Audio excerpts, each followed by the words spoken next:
Hi, welcome back guys. This is your Sensei, back with another fanfiction. This is the first part of What If Naruto Saved the Uchiha Clan? Now before starting, please give this video a like and subscribe to the channel if you want more videos like this. Now let's get into the fanfic. A young blonde panted harshly on her knees at the surface of the water, chakra barely keeping her up.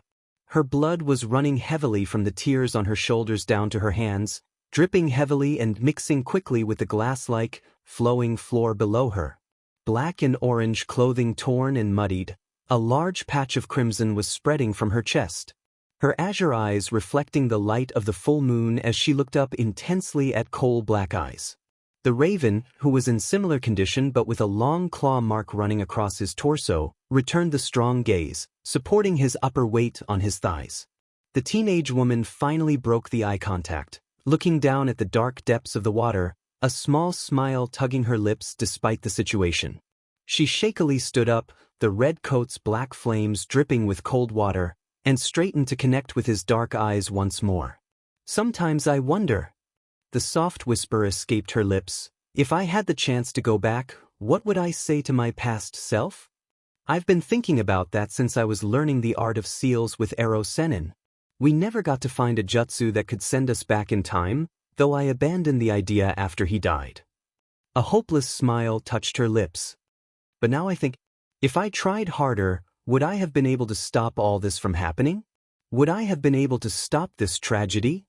The male teen had his hands balled to fists, and a pained look flickered through his eyes as he slightly tilted his head down. The black and orange-clad blonde didn't notice it, however. She had turned her head towards the white moon that hung amongst the darkness, accompanied with bright twinkling stars. "It's too late now," she whispered ruefully. Tears streamed down her cheeks, and she bowed her head, wiping away the flow that didn't seem to end with her sleeve. His sandals caused ripples to form with each step as the man walked closer to her, slowly bringing his hand to touch her hair. It was mere centimeters away from reaching it, before he dropped it by his side again. Sorry, Naruto." Naruto looked up in shock with moist blue eyes, more tears flowing down her cheeks, lips parted slightly. Forcing a small laugh, she quickly rubbed her wet cheeks. "Did Itachi punch some sense into your thick skull, Sasuke? I've never heard you apologize in, 3 years?" Feeling a sense of relaxation wash over her, she daringly stepped forward, leaning her head on his chest as she wrapped his comparatively large hands with her small ones. "Your eyes look different."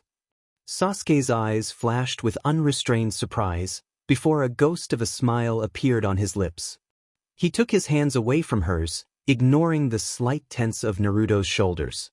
He then enveloped his hands over them, much like she tried to do, and rested his head atop hers. "Use your Atonki." Naruto's eyes grew wide, and new teardrops formed at the corner of her eyes.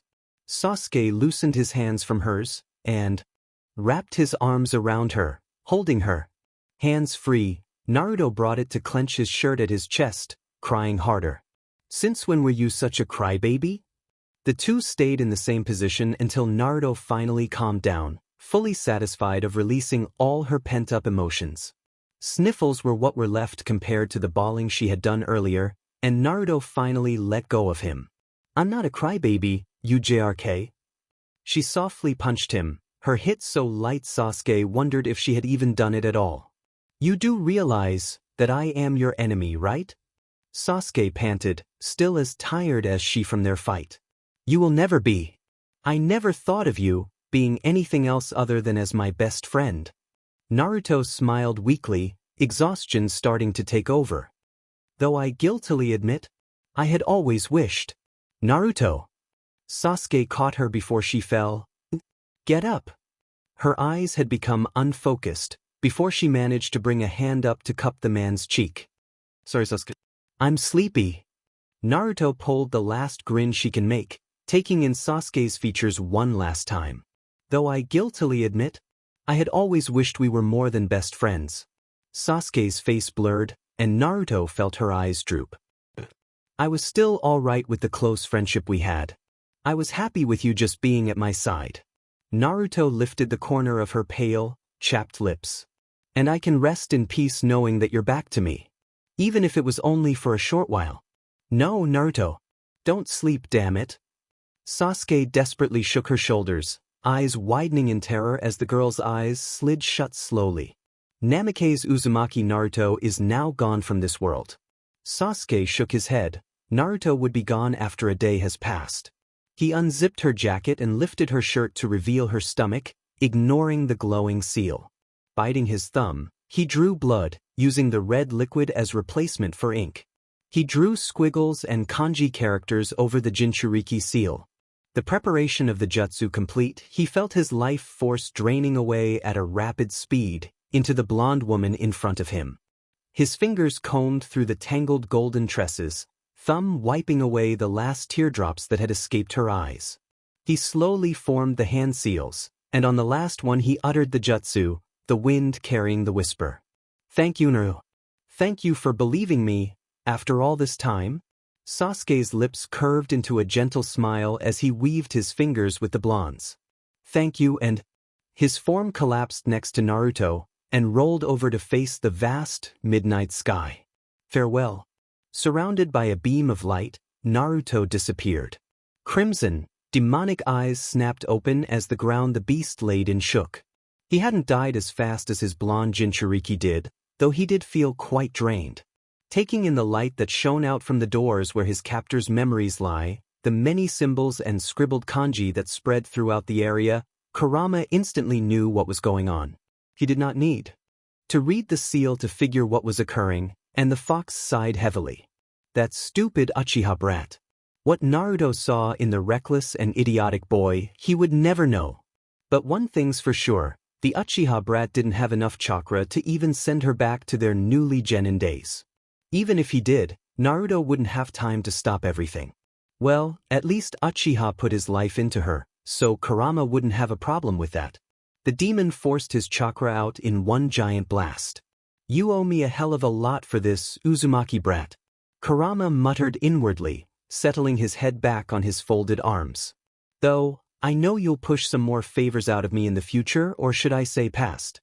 You can see through many things. As most of you have probably realized, my full name is Namikaze Uzumaki Naruto. As in, Minato and Kushina's child. Obito and Rin gawked. They both looked at their teacher, and saw that his face was grave. They never saw him look that serious before. They turned to their teammate, Kakashi, and saw that he had furrowed his brows in confusion. Rin and Obito finally turned back to the Naruto, who didn't explain further. Minato wanted to confirm his suspicions.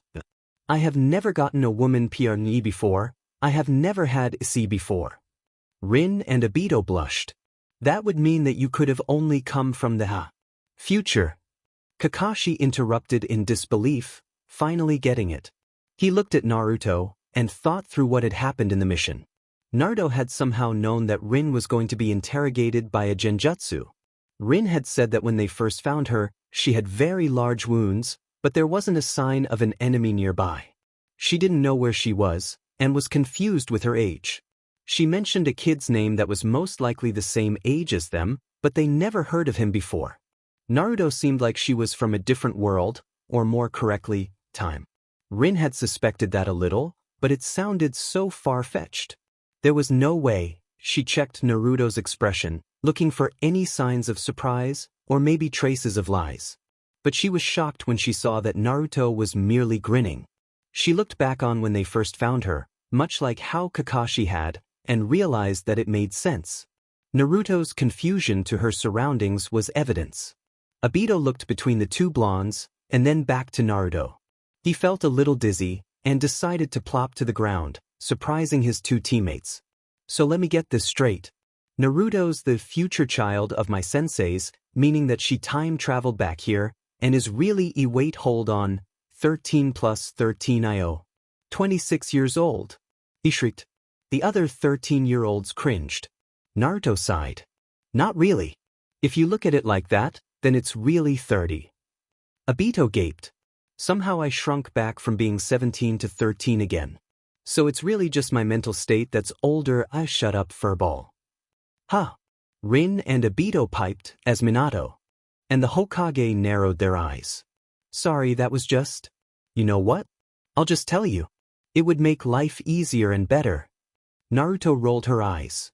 She was really starting to feel like Shikamaru. This was getting troublesome. At first, it was fun to see the looks on their faces, but now it was getting annoying what with all their questions, and it was time to get down to business. I came back here, from I think it's about 18 years into the future, and Kyuubi, Minato and Sarutobi Esigi in a breath. The 9 tails? So it was true. Probably knows something about it. I was actually fighting to the death with Sasuke, the last Uchiha survivor. Obito widened his eyes, before narrowing them. The last Uchiha? Survivor? Everyone looked at him, seeing as he was an Uchiha, and a proud one. They expected to see him maybe looked shocked and scared, but they were surprised to see that he was serious. Obito wanted answers. What happened to my clan? Naruto twitched, not at the tone he said it, but from how he would react when she told them. Everyone caught it, and realized that it was probably quite messy. Obito clenched his fists, waiting. I think I'll tell you guys everything, starting from Kyuubi's attack. That got everyone's attention. Kyuubi attacked the village on the day I was born. The 4th stopped him and sealed it into me. He wanted everyone to see me as a hero, their savior, but of course that didn't happen. No one really noticed how she avoided to look at Minato. They were too shocked. Everyone hated me, except for the very younger generations. The Sensei made it a law that no one shall ever speak of the incident, and ever lay a hand on me. But that didn't stop them from expressing their scorn for me. Minato clenched his fists. Where was I in all of this? Where was Kushina? Naruto didn't look at him. Dead. Everyone was shocked at how bluntly she said it, and looked at her father in concern. Minato's fists were now shaking, his jaw clenched. How? You both died, protecting the village and I from the beast. Well, there's more to it. I think the Sandame understands what happened though. The old man pinched the bridge of his nose. She sighed. Okay, I don't really know how I should put this, so I'll say everything I experienced and heard in order. I warn you, it's going to be long. They all nodded. They needed I to know. After the attack I grew up, isolated and lived through the glares, the whispers, and the hatred. I didn't know why they hated me so much and I felt alone. Until I met Sasuke. For the first time since she told them about the future, they saw her eyes light up in happiness. It was after the Uchiha massacre. Everyone is in a breath. Obito looked down with trembling fists. And Sasuke was the only one left, except for his brother, who was the one who assassinated the clan. Rin gasped, while everyone else was frozen, unable to utter a word. Naruto let out a shaky breath. We were 7 at that time, and that was the time he started getting all moody. Itachi said to him that if he were to kill him, Obito whipped his head up to see Naruto, and ran to her, grabbing her jacket. Itachi? You've got to be kidding me. He's my cousin, damn it. Was I also killed by him? Naruto's face was expressionless, while Obito's was the look of anger. Minato, who was closest to Naruto, held the boy's wrist firmly. Obito, let go, and let her explain everything. I understand that you're having trouble coping with all of this, but we need to know. No, you weren't. You were supposed to die in the cave. Naruto cringed. She could have worded it a little better. You pushed Kakashi out of the way from the boulder, resulting in you taking his place. Everyone whipped their heads at Obito's direction, who was shaking. So, you're saying that if you hadn't appeared I would have. He trailed off, and Rin walked up to him to hold his shoulder firmly, wanting to comfort him. Kakashi looked down at his feet, feeling the guilt gnaw his heart. Naruto looked away. Yeah, that's what was supposed to happen. But also, if I hadn't appeared, Kakashi would have lost an eye, and you would have unlocked your Sharingan. Kakashi and Obito looked up with wide eyes. Obito, your right side was crushed by the boulder, and your left side was left unharmed. You forgot to give Kakashi a present for his success in going up a rank, am I correct? Obito nodded, and Kakashi stepped back in shock, realizing where this was going. As a late present, Obito, you gave Kakashi your left eye, your Sharingan, with Rin's help. Rin's legs gave in and she sat down on the floor. Her face was streaked with tears as she sobbed in her hands. Kakashi and Obito stared at each other, processing the information. Minato looked away from everyone, shutting his eyes as he clenched his fists. The Hokage gazed solemnly at his hands that rested on the desk. Naruto decided that the silent pause was dragging on for too long. Do you want me to continue? I can stop here and wait for you guys to recover. Team 7 stood up straight and shook their heads, dismissing her suggestion. They were ninjas of Konohagakure, and they needed to protect their village. They couldn't try to ignore the opportunity of saving the village's future when it was just handed to them on a silver platter, now could they? The blonde told them everything, watching their expressions. She explained in detail, making sure they got the point. Naruto told them all that she could remember. They were pale throughout the whole timeline, getting paler by the minute. Obito shrunk back when he heard why Itachi did it, and was shaking uncontrollably when he heard about Sasuke's situation. He didn't want to know how he felt. Rin and Kakashi's eyes were wide. The Sandame's face was solemn, as was Minato's. Naruto choked on some parts, mostly when she talked about Sasuke. She looked away from everyone, knowing just what the looks on their faces were. When something great happened, it crashed down again. And the fourth great ninja war? That was probably worse than the other wars the world has faced. It's a wonder how they even survived fighting the legendary ninja zombies and Uchiha Madara. Yeah, we weren't living the calm, peaceful life, of course. The future's a mess. I don't get how I got here, now you tell me. Naruto blanked out for a moment, a vacant look in her eyes. When she got back to normal, however, tears were forming.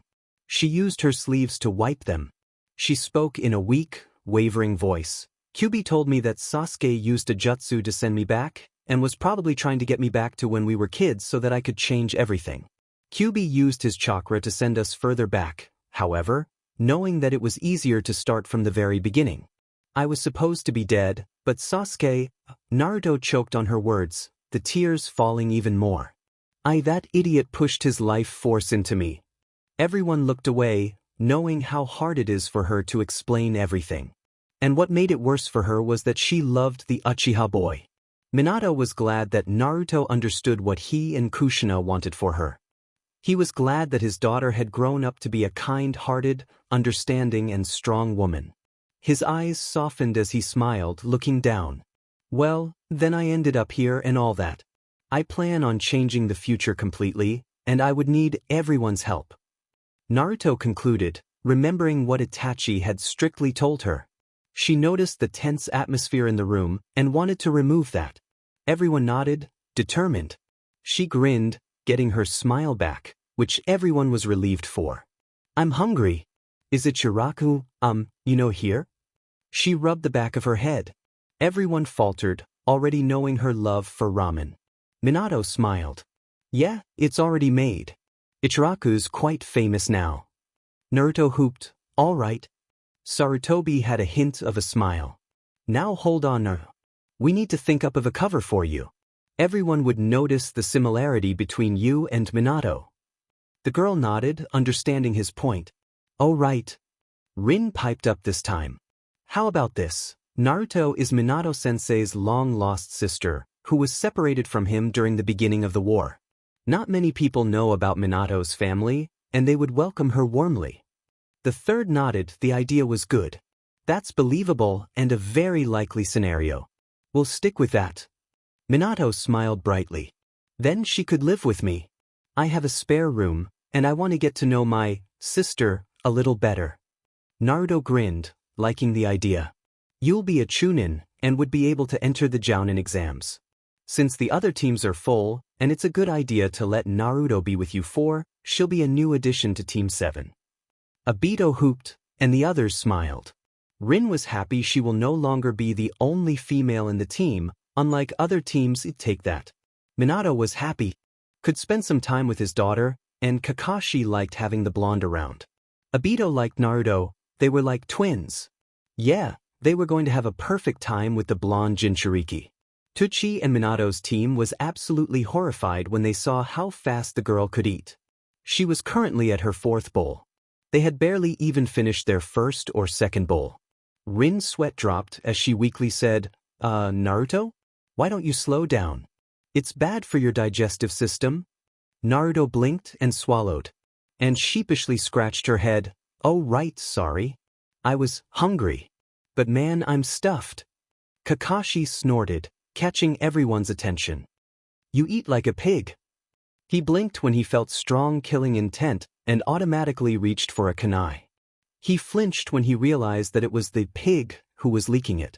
Naruto snapped her chopsticks unconsciously, scaring the people at the stand even further. Excuse me? She gave him a sickeningly sweet smile. And no, it's nothing at all. Kakashi squeaked, trying to avoid pissing off the already said girl.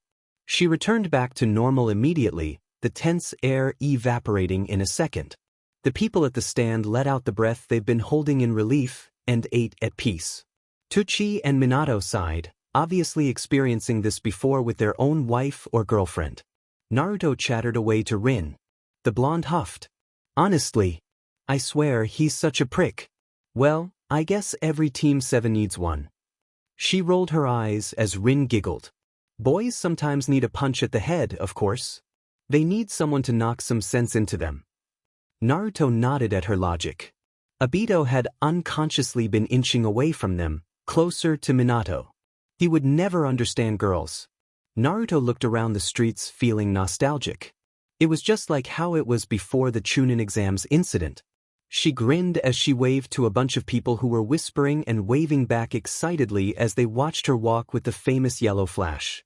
It was different from the icy glares she received in her childhood, and was quite similar to the warm welcome she had when she came back from the talk with Pain. She noticed the route they were taking was very similar to the route she used to get back to her apartment too. Minato watched in amusement as she soaked her surroundings in. He smiled when he saw her grin at the people around them, waving. When she finally realized where they were heading, Naruto stopped in her tracks. She turned to look up at Minato, eyes wide. You live here? Minato thought she was displeased at her new home, so when he turned only to see a pleasant smile on her face, he was quite surprised. He honestly didn't know why she looked so happy. The apartment was old and looked a little shabby, something females never likes. He thought it was fine, really, as long as it can provide good shelter and comfort. Well, yes, I'm sorry that it looks worn down and all. Hope you don't mind. Naruto blinked but widened her grin. It's not that. I used to live in the same apartment before it was blown away. Minato's lips quirked into a smile as his eyes crinkled upwards. Ah, that explains your good mood. Yup. I think Kakashi-sensei would have arrived by now. What's keeping him? Naruto groaned, and Rin nodded, also wondering what Obito did on a daily basis that got him late for every meeting. Kakashi twitched when he heard the sensei bit. He was definitely not used to it, and probably never will. But it did make him happy that his future student displayed affection for her teacher. It meant that he was doing a good job. Hey! Sorry I'm late, guys. You see, there was this old lady that dropped her tomatoes down a hill, so naturally I just had to help. Naruto's eye twitched before she sighed. Well, at least your excuses are more believable. She rolled her eyes. But seriously, Obito, that doesn't take 4 hours. What happens if you're late for a mission? Kakashi shook his head. Obito's only late when we have team meetings. Naruto blinked. That was what Kakashi of the future often did too. Now that we're all here, can we get on with training? Minato nodded, while Obito mumbled to her. You're awesome and all, but seriously, you should stop obsessing with training. You sound like Kakashi. Kakashi glared lightly, but Naruto just grinned. Yeah, I love training, so what? She stuck her tongue out. But at least he's getting better.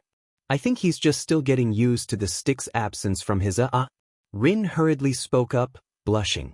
Let's just get on with the day, shall we? She pleaded. Minato nodded, shaking his head at his daughter's indecent use of words. Let's start with the usual spar. Obito, Rin, you both start first. The match was a taijutsu spar, seeing as both opponents weren't able to use ninjutsu. Obito's fire techniques were too dangerous, while Rin's strong point was hand-to-hand combat. She also used chakra to help her in speed. Naruto recognized that Rin's way of fighting was very similar to Sakura's before she became Tsunade's apprentice. It works well, but only against people who tire easily. Rin would have to lose both chakra and stamina, and can only use close-range combat, seeing as it was taijutsu. The blonde smirked. She could teach her some of what Sakura showed to her. Naruto had good enough control to be able to do a little of Sakura and Tsunade's method of taijutsu. Rin's chakra control was quite impressive, much like how Sakura had been.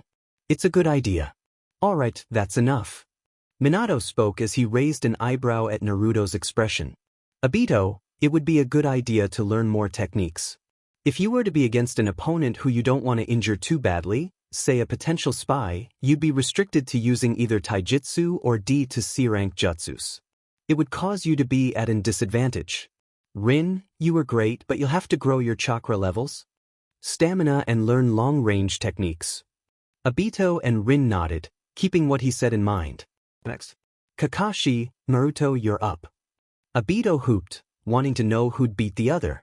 He grudgingly admits that Kakashi was the strongest out of them, but now he didn't know who was the best.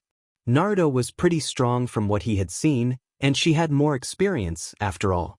Rin also thought the same, anticipating the match. Seeing as how Kakashi wasn't going to start first, Naruto formed her favorite hand seal. Kage Bunshin no Jutsu. 4 clones appeared, and along with Naruto, they formed a circle around Kakashi. Kakashi widened his eyes, knowing where this was going. As he expected, all of the clones and the original attacked him, giving him a hard time to find the original. He didn't notice one of them make another shadow clone appear behind him quietly, and didn't notice it run up to a tree. Minato widened his eyes at the tactic. It's very smart and perfect for one like Naruto, who has an extraordinary chakra level. Obito and Rin watched in amazement.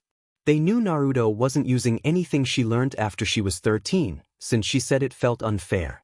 Kakashi was rather put off with that, but didn't say anything. The prodigy finally got rid of 4 of them, and was fighting off the one he expected to be the original. So imagine his surprise, when he kicked it and the blonde disappeared in a puff of smoke. He realized what Naruto did immediately. Kawarimi with another clone. He growled in frustration, before looking around. Naruto stayed hidden in the tree, getting ready. It wouldn't be as great as Lee's or Guy's, but it would have to do. She stealthily went back down, and applied chakra to her muscles. She dashed across the field looking like a yellow blur. When Kakashi noticed her, it was already too late. His face twisted in horror when he recognized where this was going. Instead of the green blur he was used to, it was a flash of yellow. She jumped and twisted her body to apply all of her strength to her foot. Konoha Senpu. Kakashi was sent backwards when Naruto's foot collided with his cheek. Obito and Rin gaped, as Minato struggled not to laugh, acting very concerned like the caring teacher he was. When Kakashi was still lying on the ground, Naruto swore, "Sheet." She ran to him, checking for severe burns or anything. She really did it. "I am so sorry, Kakashi. I didn't mean to hit you that hard." Kakashi's eyes screwed shut in pain, as he slowly propped to his elbows. The rest of the team came along too, worried. Kakashi, trying to save his pride, shook his head slowly. "It's all right. I'm fine." When they were sure he's safe from harm, Obito grinned at Naruto, who was still apologizing. "Man, you were awesome, Naruto." The girl shook her head furiously, still guilty. "No, I used Lee's technique, which was something I learned from observing after I was 13. I cheated." Kakashi got up, patting dirt off his pants. "That's not true.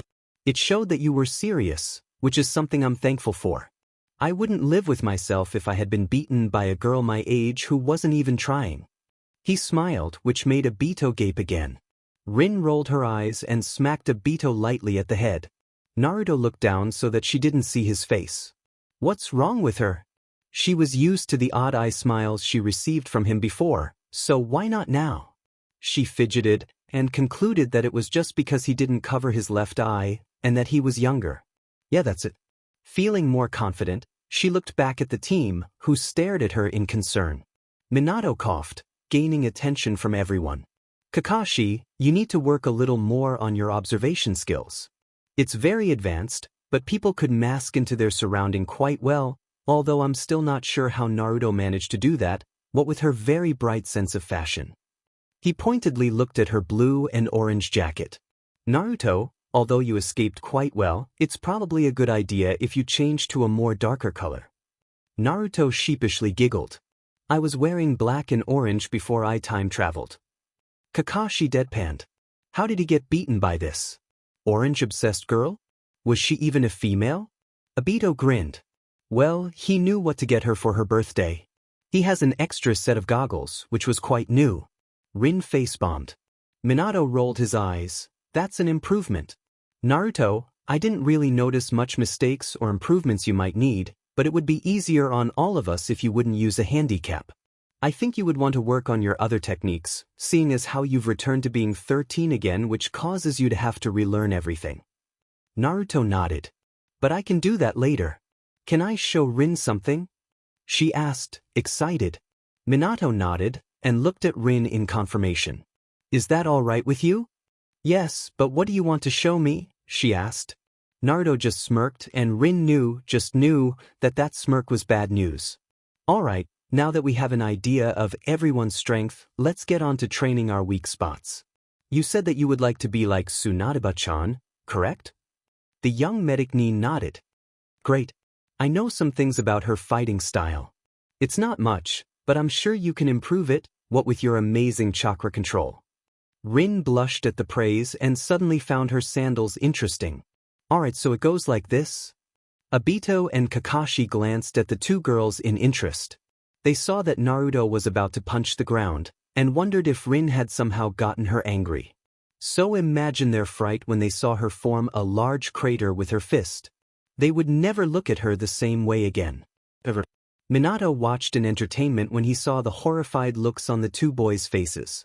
He was surprised that Naruto knew how to use Tsunade's technique, but remembered that Naruto was her apprentice's best friend. He watched Rin's look of awe, eager to learn it. He turned back to Obito, who weakly mumbled. Note to self, never PSS Naruto off. Result would be sickeningly unpleasant. Kakashi merely nodded. Kakashi sighed as he lied on his bed, facing up at the ceiling with his head on his folded arms. It had been a long day, and just after a mission too.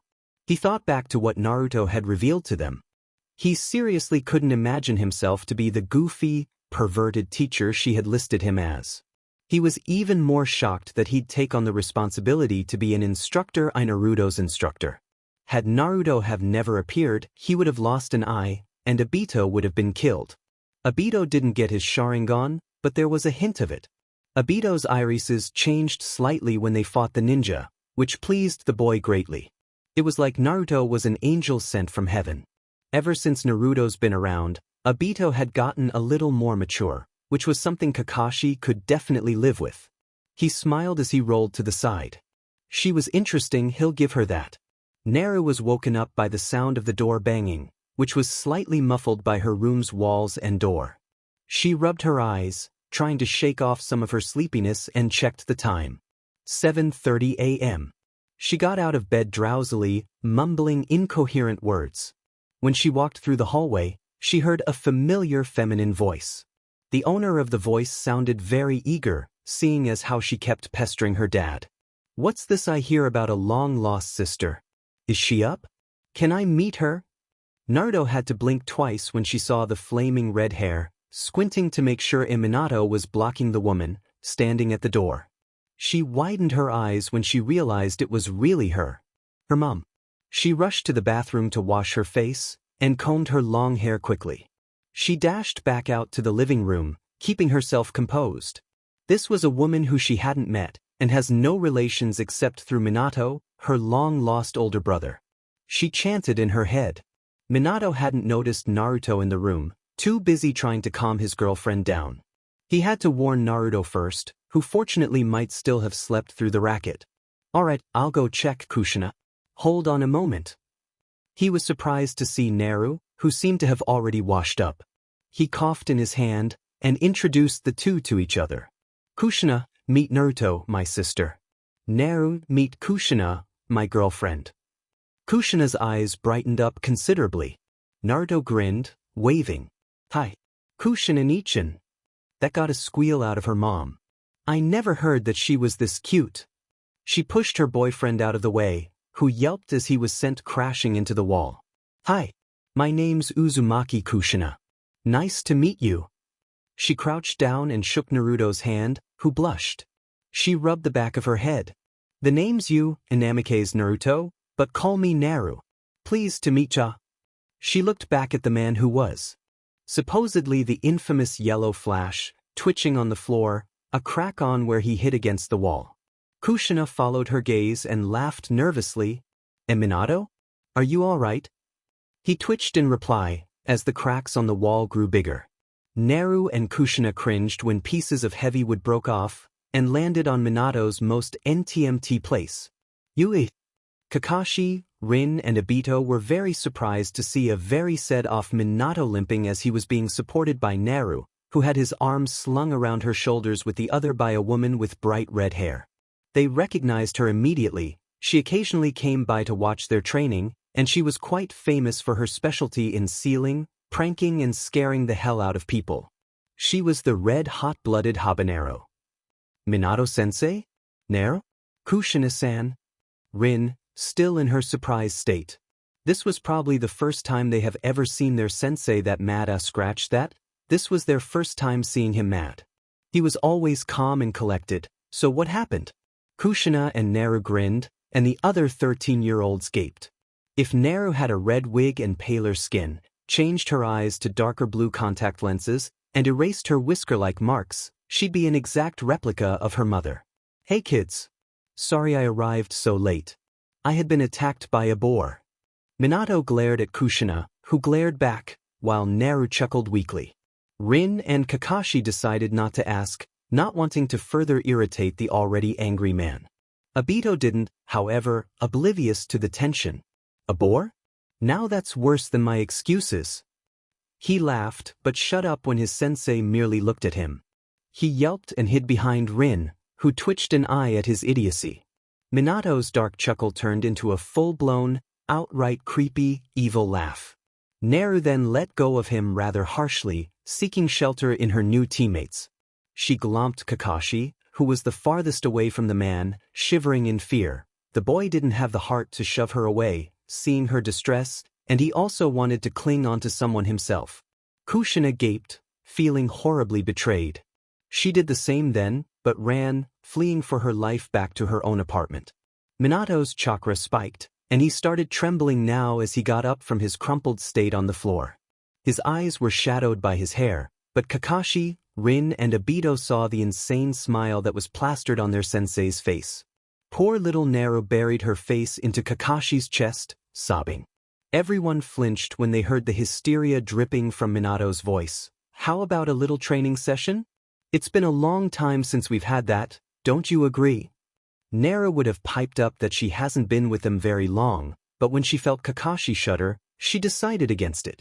And she was still sobbing. Their training session would have sent even Guy a run for his money. When Kushina finally reached her apartment, safe and sound, she collapsed on the sofa, let out a breath and giggled. That was the first time she had ever gotten Minato so furious, and despite the fact that it was directed at her, she was laughing. She hasn't had that much fun in quite a while. But Naru was such a cute girl. Kushina squealed in a pillow, trying to muffle the sound so that she didn't disturb the neighbors. Minato would have trouble keeping all the boys away. She, of course, was going to protect that girl, but she would want her to get a boyfriend. Preferably a good-looking one, maybe one like Kakashi or Obito. She loved Naru already. She drifted off to sleep for a while, and was stirred an hour later. She got up at the sound of knocking, and rushed to open the door. She was pleasantly surprised to see Mikoto, her best friend. Hey Mikoto! How's everything going? She greeted. Mikoto giggled at her cheerfulness. Hello Kushina. You sound very happy. Have you met the long-lost sister? She inquired. That made Kushina's bright smile evolve into a grin. Hello Sarya. She is such a cutie. Before that, though, why don't you come in? Kushina chattered about the young blonde girl while pouring some tea to their cups, as Mikoto listened to every detail enthusiastically. She smiled and thanked her as she sipped. Kushina told her what she did to Minato rather guiltily, and Mikoto laughed. Wow, I can't wait to meet her now. You've gotten me impatient, Kushina, she pouted, and the redhead laughed. Speaking of kids, how's little Itachi? 5 years old, was it? I haven't seen him in a while, with the missions and all that. Mikoto smiled affectionately. He's such a sweet child. He doesn't cry a lot and barely causes any trouble. He's so nice and sincere that it's as if he's an angel in disguise. This one time, I feel like I have just been trampled by hundreds of bulls. Naru whined as she leaned against a tree, trying to stand. Kakashi's eye twitched uncontrollably. Yeah? Well, I feel like I have just been trampled by 200. Obito whined louder. Rin's fist trembled with a nerve threatening to pop as her eyebrows went into a twitching frenzy. Minato watched the four, and was really regretting to not bring some popcorn. Shut up, Nerf. Who was it that dragged your sorry but through the whole lapse? Oh, I remember, me. Naruto blinked at the obvious irritation in his voice and looked up in surprise. Wow, you swore. Never knew you had it, hey. Watch the face. Obito laughed as he pointed at her misfortune. He abruptly stopped and flinched when he felt a glare directed at him, remembering that he also made Rin pull him throughout the whole run. His neck craned as his head robotically turned to the brunette's direction, only to be sent flying from the punch. And Rin was glad she learned how to add chakra to her attacks beforehand, until she saw the result of where she sent Obito to. Minato watched with forced amusement while Rin watched in horror as Obito crashed into Kakashi, forcing him forwards, forcing Kakashi's lips to Naru's. Naru stuttered when he finally pulled away from her, and Kakashi took a step back. Wait, now he took millions. Naru traced her lips with her hand, trying to confirm what she had just experienced. As she stared wide-eyed, Kakashi did the same, staring right back at her. And Obito just had to open his mouth. Look on the bright side, Kakashi had his mask on. Naru cracked her knuckles with a look of pure, unadulterated hatred and ignored Obito's, "See, come down now. Stay away." The startled birds flew away from Konoha, along with the other birds that had lived nearby the village. Ha. Naru huffed as she walked away from the unconscious boy, and walked straight to Rin. She held her hands firmly, and Rin blinked at the seriousness in Naruto's dazzling blue eyes. Rin, that kiss with Kakashi was nothing, you hear me? Don't think for a second that I was trying to abuse your feelings, 'cause it was all unintentional, got it? Naru tightened her grip, although not so much as to hurt the brunette. Rin blinked several times more when she realized that Naru was trying to reassure her about the incident. She smiled. I don't mind at all, Naru. Really, she didn't. And that worried her. Naru let go in surprise and tilted her head to show her confusion. What? I thought that you... She trailed off, unable to comprehend what just happened. She was sure Kakashi-sensei told her that Rin had a crush or more on him, and seeing how crestfallen she was to hear that Kakashi would have left her made her even more sure about it. Rin still had her smile, but on the inside she was rolling around, very confused. She had a crush on Kakashi, or so she thought, but felt nothing except for the guilt when she saw him kiss Naru by her actions. Nothing. She didn't get it at all. Minato frowned, concerned for Rin.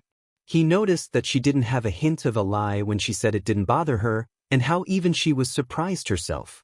Which was odd. He then remembered what had just happened and glared at Kakashi, who was still frozen. Who would have thought that the calm and collected Yellow Flash was the overprotective dad type? Kakashi didn't know what to make of this. He had just lip-locked with his future student, and he only knew her for 2 weeks. To make it worse, he liked it. Oh dear Lord, was he going to be the same perverted man his future self was? Was he going to shamelessly read the Ika series in public? His head started spinning, and was it just him, or did he feel some major killing intent? He twitched, knowing the only person who could emit such hatred for him that moment could only be either two blondes, but the younger one was too busy apologizing to Rin. And Minato-sensei. He yelped, seeing the man attempt at glaring a hole through his head. What happened just now was completely unintentional. Obito was the one who shoved me into her. That kiss, Minato's glare intensified. So Kakashi changed his choice of words. That form of contact was not on purpose. He backed away slowly as his sensei had steam forming out of his ears. I can't believe that I kissed a guy by accident again. Naru whined, and everyone whipped their heads at her. Again. When was your first time? Was he cute? Rin gushed. Naru shifted uncomfortably and blushed. Oh right, I didn't mention it before, did I?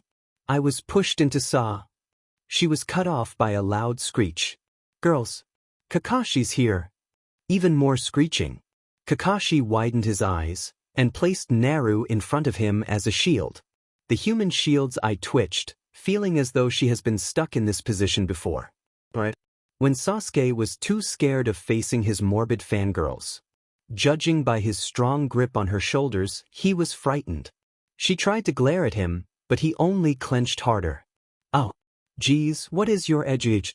Apparently, the insane girls took their position the wrong way, and now she were being chased.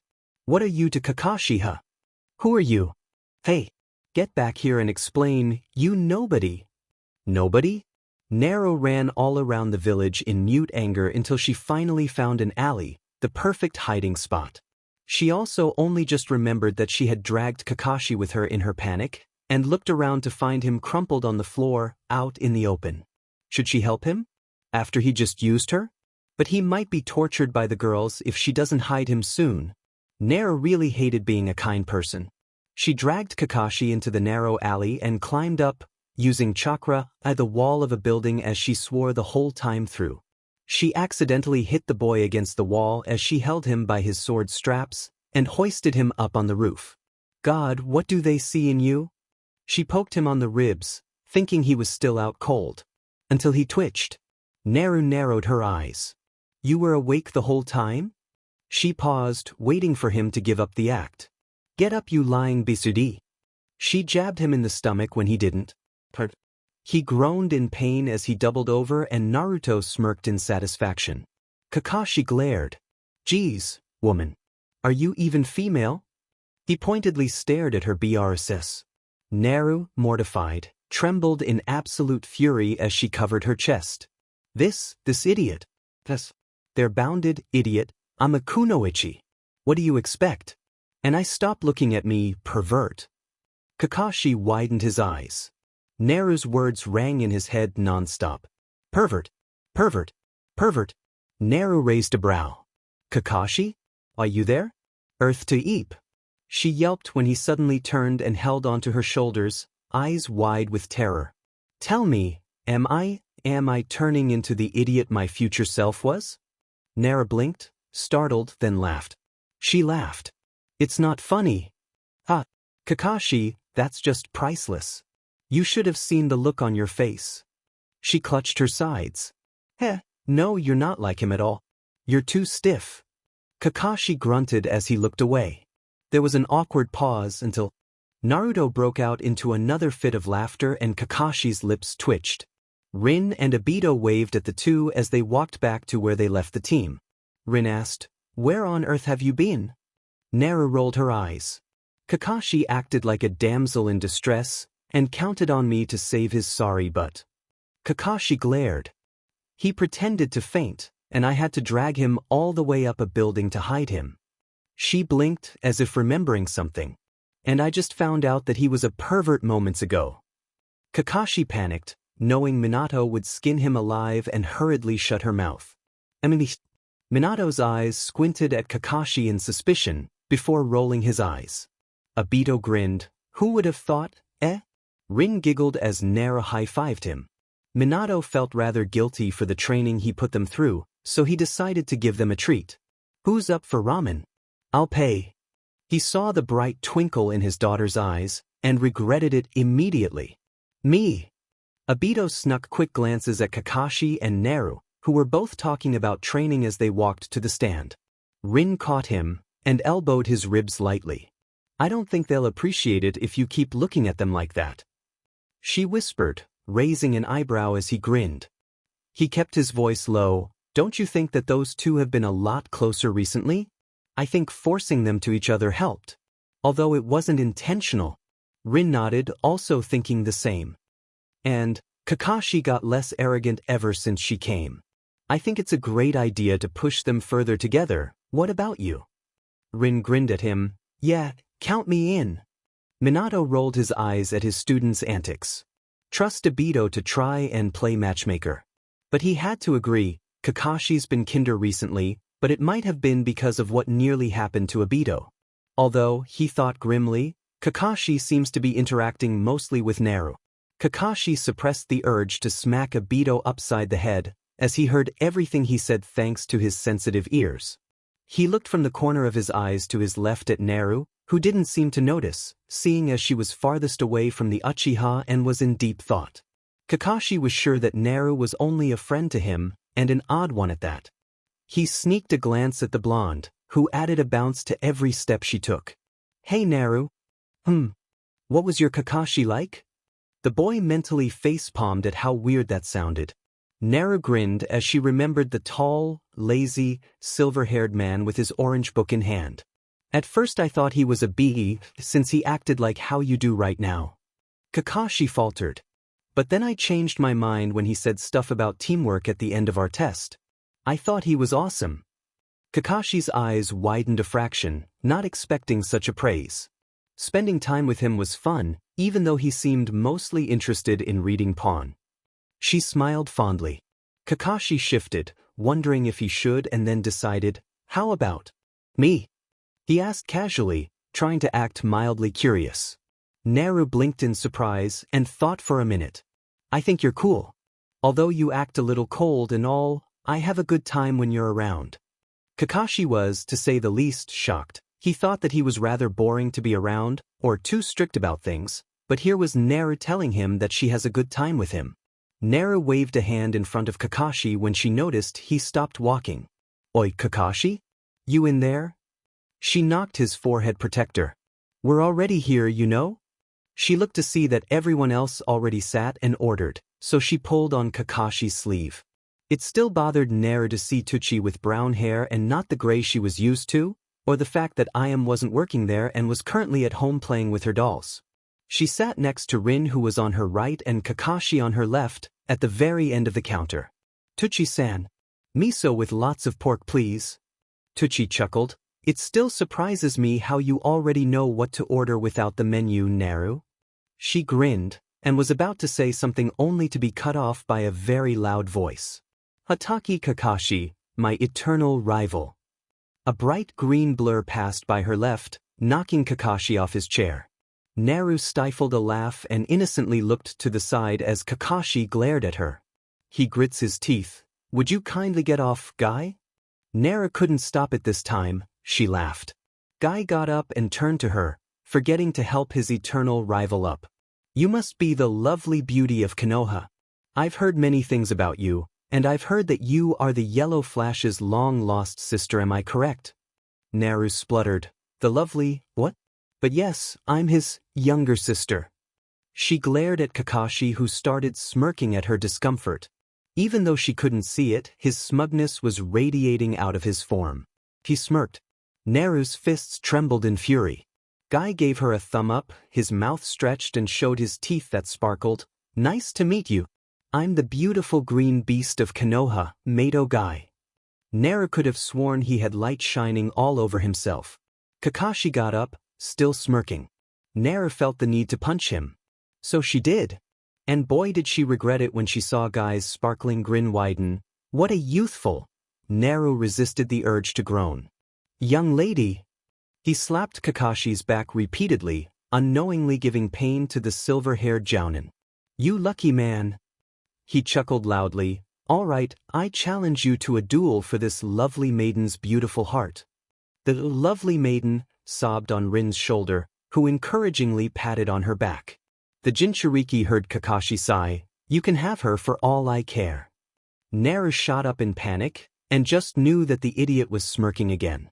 She gave Guy and the others Obito was laughing his but off a sweet smile. We'll be back in just a second. She didn't wait for their reply as she pulled Kakashi out of the stall by his ear. What the hell, Kakashi? Naru shrieked in his ear once they were farther away. Kakashi clutched his red ear. What? It's not like I like you or anything, and he seemed pretty infatuated with you. He smirked. Or did you want me to accept his challenge, Did you want me to be jealous? He hinted on the last word, and Naru turned red. No, I mean yes to the first, but no to the second. I don't want him to win my beautiful heart. Kakashi, help me. She whined, pulling his arm down as she sobbed. Kakashi, clearly annoyed, tried in vain to shake her off. Why should I waste my time? Naru pleaded even more, giving him her ultimate puppy eyes. I'll do anything you tell me to. And I never go back on my words, Databayo. Kakashi smirked, and Naru wanted to slap her head at her stupidity. Anything? For the rest of your life. Naru gawked. That wasn't what she said. But judging by his smug look, he wasn't going to agree with anything else. She weighed her chances. The main problem, and probably the most embarrassing moment of her life, was Guy winning by default and proclaiming he got his lovely maiden's beautiful heart to the whole world. But if she promised Kakashi to do anything he tells her to until the day she died, that wouldn't happen. Is it worth it? She glanced back at the stall and remembered those god-awful bushy brows. She pinched the bridge of her nose, knowing she was going to regret this later. Yes, anything for the rest of my life, but only if you win. She regretted it already. But it's not like he's going to make her run around the streets or anything, and he does know that there were limits. Naru really needs to think of an escape plan before she killed Kakashi. She didn't look at his smug expression as they walked back to the ramen booth. She slumped on her chair and whimpered on Rin's shoulder again. Everyone else snapped their heads to Kakashi's answer, stupefied. On second thought, I accept your challenge, Guy. Kakashi glanced at Naru and smirked even more, and I really don't want to lose to this either. Minato, Obito and Rin just wondered what Naru agreed to for Kakashi to change his mind and be this eager. They looked at her weeping form and concluded it to be a very, very dreadful for the blonde, but they understood that she had to take drastic measures. Obito and Rin shuddered at the sight of those eyebrows while Minato ummed along with his daughter. Guy grinned determinedly, Yash. Then how about a youthful match on taijutsu? Naru fell off of her seat. But that's... Kakashi chirped. Perfect, so should we start now? Naru looked appalled. But he's a taijutsu specialist. That's unfair. She went back to bawling her eyes out onto Rin's now soaked shoulder. We haven't even eaten yet. Guy blinked. Oh yes, that was right. I was so caught up in the heat of it that I have forgotten to eat. Guy jabbed his index finger to Kakashi. We eat, then spar. Rin was about to say something, but stopped when she saw the cunning look in the silver-haired boy's eyes. After doing a lot of thinking about her situation, Naru just realized that she did a very stupid mistake. She could have just confronted Guy about it and tell him that it bothered her, since he was a gentleman, and gentlemen did not cause trouble to ladies. It's an unspoken rule. She slapped her head at her stupidity and felt Kakashi's smirk directed at her. She was too distressed to care. There were too many things going on today for the poor blonde. She had been terrorized by her dad and probably did a year's worth of training. Kakashi was forced to kiss her. She was chased all around the town by his fangirls. She had to drag Kakashi up a building. She was questioned on her gender by the ungrateful Guy. Guy challenged Kakashi to a duel for her heart, and she sentenced herself to do anything Kakashi tells her to for the rest of her messed up life. Naru decided that this was the worst day of her messed up life. Jounin exams? Naruto asked, surprised. She had been in this time PRD for 4 weeks, nearly a month.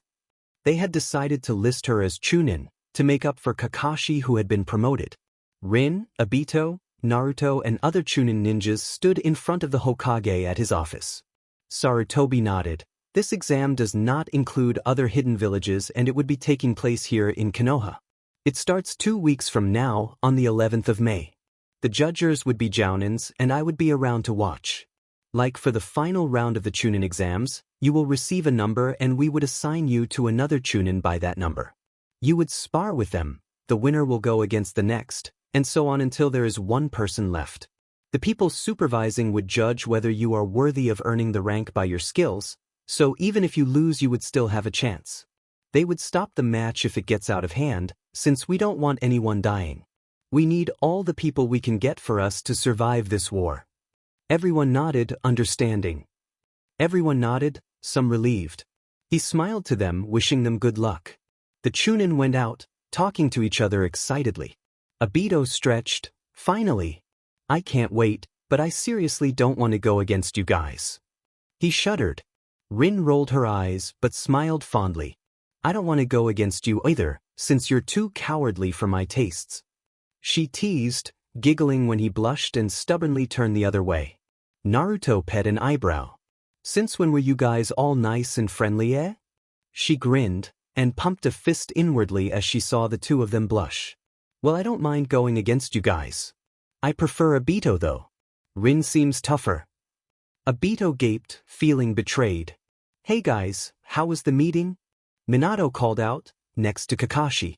Naruto brightened at the sight of them. Yo, Minato-sensei, Kakashi. She waved and ran to them, along with the other two. It was boring. Naruto complained, Obito nodding in agreement. Rolled his eyes. What did you expect? She glared heatedly at him, still mad at him for winning against Guy, but somewhat relieved. She didn't know how she would react had bushy brows of this generation won. Those caterpillars made her shudder uncontrollably. Flashback. Once they finished eating, they went to the training grounds. Guy was flattering Naruto nonstop, much to Obito and Kakashi's amusement. Minato had been cursing the green beast. As cruel as this may sound, he in no way saw the kid beautiful, and Naruto inched closer to Rin, forcing a smile. They watched in silence as Kakashi and Guy stared each other down, waiting for the other to make a move. Naruto was stumped on who she wanted to support, seeing as both had unpleasant results. Kakashi would make her his SLV, and Guy would be even more encouraged to grab hold of her love. Guy seemed to snap and attacked first, aiming a punch at Kakashi in the gut. The boy dodged and grabbed his wrist. He pulled him forwards, driving his bent leg into Guy's stomach. The black-haired boy doubled over, but regained his strength quickly, narrowly avoiding Kakashi's kick at his back as he jumped. Kakashi jumped higher than Guy, and nearly slammed his leg down on his chest, only for the green-clad boy to twist in midair. They landed on the ground, but Guy was faster, and swept at Kakashi's feet. He jumped to avoid it, only to get kicked whilst he was in midair. He cursed Guy's flexibility as he clutched at his stomach. They exchanged several punches, kicks, and occasionally sweeps, until Kakashi was backed into a tree. Konoha Senpu. Kakashi managed to dodge, but was forced into the air from the impact. Guy took this chance and slammed his leg onto his stomach. Kakashi hit the ground hard, which put a grin to the black-haired boy's face. Until he collapsed on the floor, face scrunched up in pain, clutching his right side, just below his ribs. Rin recognized this right away, and slapped her forehead. I knew it. Naruto blinked, and looked back and forth between her teammate and Guy. Huh. Kakashi slowly got up, brushing off the dust and dirt from his hair. He got a stomach cramp after eating, like I expected. He smirked, Naruto knew by his smug attitude, and walked back to the group. I win. The blonde girl looked horrified, and pointed an accusing finger at him. How did you not get it then? You ate as well. I ate less, and didn't move around as much as he did. He fell for the trap. He replied simply, agitating the girl. So, Obito piped up, grinning as he high-fived with him. What does Kakashi get for winning? Naruto yelped and hid behind her father when she saw Kakashi's cunning gaze. She'll follow commands like a dog for the rest of her miserable life. Both blondes glared at him, trying to burn a hole at his head. And she doesn't go back on her word, do you, Naruto? I smiled. Minato sighed as he looked at him sternly. Isn't that unfair on Naruto's part? She only asked, for a favor, Kakashi. As your sensei, I'll limit it to 3 commands, so think of Naruto as a genie that grants you 3 wishes. Kakashi nodded, disgruntled. But he guessed it was unfair of him. The girl couldn't love her father any more than she already did, and hugged him tightly. End of crappy yet somewhat happily ever after. Flashback. Naruto blinked. It's been nearly 2 weeks since then, and Kakashi hasn't asked anything yet. She was hoping he would use it up, since she wanted to get it over with. As they walked to the training grounds, she snuck a glance at him. Unfortunately, he caught it. What do you want? Naruto huffed and turned the other way. She heard him snort and talk to Obito as she whispered to Rin, "Do you know what he's up to?" Rin looked at the silver-haired boy, then back at her blonde friend. "What do you mean?" Naruto crossed her arms on her chest. "He hasn't asked for any wishes," she air-quoted, to me yet. "And, judging by how he loves annoying me, I was expecting him to jump at every opportunity and use up all of it." Naruto pouted, but saw the look on Kakashi's face. She somehow took that as a silent, "I'm too smart for the likes of you." Her hands twitched at the thought of pulverizing him. Rin rolled her eyes at the two. "I don't know, people usually say that when a boy teases a girl, it means that he..." Naruto pulled the strands of her hair in irritation. "Don't you dare finish that sentence, Rin. I've heard that from Sai already." "Well, let me tell you it ain't true, damn it. Kiba likes Hinata." That caused everyone to cast her strange looks, and she scratched her head and let out a nervous laugh. Minato sighed, "We're here now, so let's just go on with our techniques. Naruto, I'll work with you on the types of Raisengans you thought up, whoop, but first you need to work on your chakra control." Naruto "Kakashi, you may practice that jutsu, but don't go too far with it. I'll watch until Naruto's finished her chakra exercise, but when I'm gone, remember to stop when you need to." Kakashi looked away. "I know you want to complete it, but it causes a great strain on your arm. It's too dangerous." At this, Obito clenched his fist, which didn't go unnoticed by Naruto. She raised a brow, and when the others were busy, she brought him farther away from them so that they wouldn't be able to listen. Obito looked away when she asked him what was wrong. "Obito!" His fists shook as he brought his eyes to meet hers. "If I had died, Kakashi would have gotten my eye, right? He would have been more carefree, and he would have been able to use his Chidori." Naruto widened her eyes. "Obito, what the hell are you talking about? This isn't like you." He raised his voice and cut her off, eyes flashing angrily. "I couldn't just sit around and feel like I stole something from him, could I? That isn't like me. I stole his chance of completing his technique that he proudly made by himself, or be famed by all 5 nations. What makes it worse is that he tells me that it's okay, he's fine with it, even though he obviously isn't." Naruto had to strain her ears to hear his next words. "Me being alive only made him weak." Naruto glared. "Do you really think that? Do you understand?" Obito glared back. "Did you see the look on Kakashi's face whenever he tries to work on his technique? I have, before and after that incident. You wouldn't understand." Slept. Naruto's hand was raised as Obito's head stayed turned by the impact, stunned. The blonde felt her eyes sting as it moistened, but she didn't care. She needed this idiot to see. "You think I don't understand? Well, sorry to burst your bubble, but I do. Remember Sasuke?" Obito got out of his stupor and flinched. "Yeah, well, I was in his way to power, and I wondered to myself every single day since he drove his hand through my chest. I wondered if I was really a bother to him, to everyone. The burden I carry dies when I die." Obito's eyes widened as she let the tears fall. "I was thinking that the world would have been better off had I died." Naruto smiled softly, her voice lowering in volume. "But I didn't. I remembered my comrades. I remembered that it was thanks to them that I got this far, and I can't let them down after everything we've been through. I just had to get stronger. I got over it." Obito took off his goggles to rub at his eyes. "It was because of that that I got everyone finally to acknowledge me. I got stronger, both mentally and physically, and look how far I've gotten now. I got the chance to save the future, to give us a world of peace." Naruto shook her head and corrected herself. "No, we have the chance to make a world of peace." She closed her fist, imagining it grasp onto her words firmly as she smiled, eyes flashing in determination. She blinked when he heard the boy whimper. She giggled, "Seck it up. You're a guy, aren't you?" He sniffled and wiped his face with his sleeve. "I'm not crying. I just got something in my eye." Naruto smiled softly. "There's the Obito we all know and love. But still, if you're still in doubt, remember that Kakashi was relieved that you lived, and your death in the other timeline affected him greatly. Plus, you're strong even though we tease you about it, and the village would lose one of their comrades had you died. You have great flexibility in taijutsu, You can use the fire techniques very quickly. And the future Kakashi told me that you were a natural when you awoken your Sharingan. You used it with great ease, despite it being your first time. Obito's face showed his shock, but he quickly recovered and grinned. He winced at the stinging of his now swollen cheek. Naruto cringed and rubbed the back of her head sheepishly. Sorry about that. I got kind of emotional. I'll go get some ice, but could you tell Sensei that? Obito nodded and Mock glared. You owe me ice cream for this.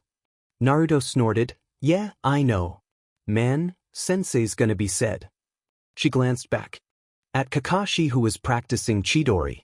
Anyways, you both make a great pair from what I have seen and heard. It's like you two were born to be yin and yang.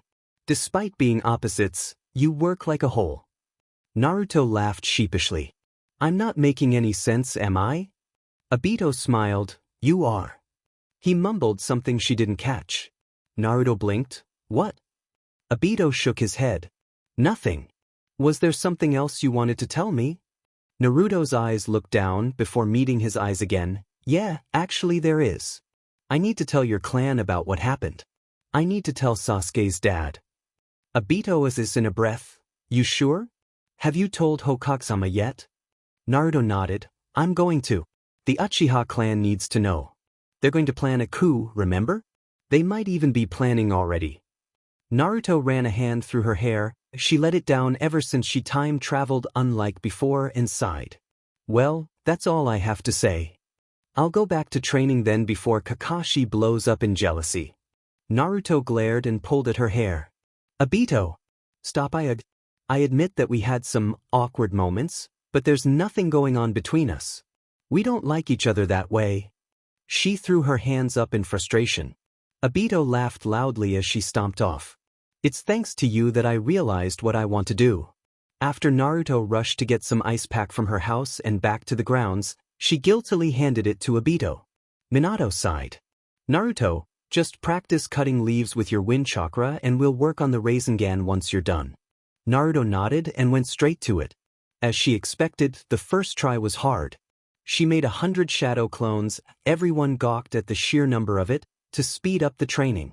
In about 10 minutes, she managed to cut the leaf until halfway, much to her pleasure. By a little over 20 minutes, she succeeded in cutting the leaf in 2 pieces. Since Minato seemed busy with Kakashi at the moment, she decided to try practicing the Rasengan first with adding wind to it. She got farther away from everyone else, going further into the forest. She made 2 clones, and molded her 2 types of chakra. Futon, Rasengan. The jutsu had made a large hole on the thick tree, sending splinters and large chunks of wood in all directions. Naruto jumped away as she brought her arms to protect her face.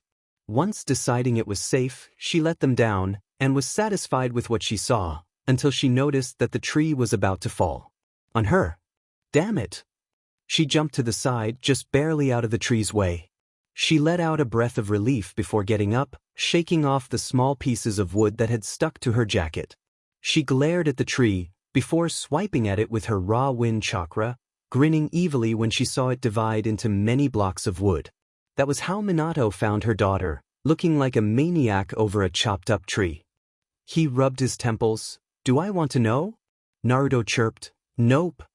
Minato couldn't be any more proud of her when he saw the different versions she came up with.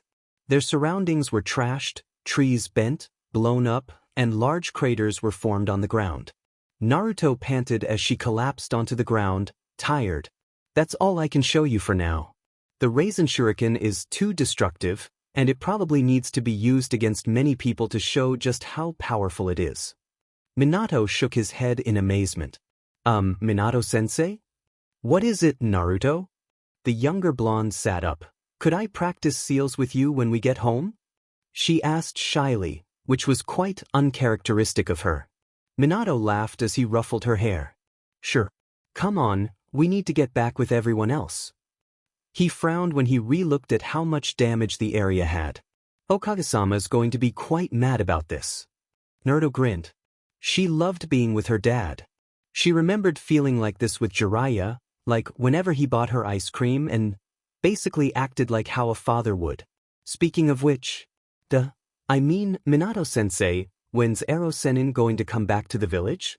She frowned. I remember you saying that he was away on a mission? Minato blinked. Oh yeah, he was supposed to be back here right about now. He was supposed to go gather some information, if I remember correctly. Naruto hooped. All right. Somewhere else in the village, a man sneezed as he peeked through a hole, alerting the women inside the bath of his presence. Rin! Obito called out as the girl punched the ground, which cracked open in numerous cracks. Rin looked up to find her black-haired teammate who jumped away from the crater. I need to ask you a favor, but before you freak, I want you to give me a chance to explain. Rin stood up straight with a concerned frown at the seriousness in his tone.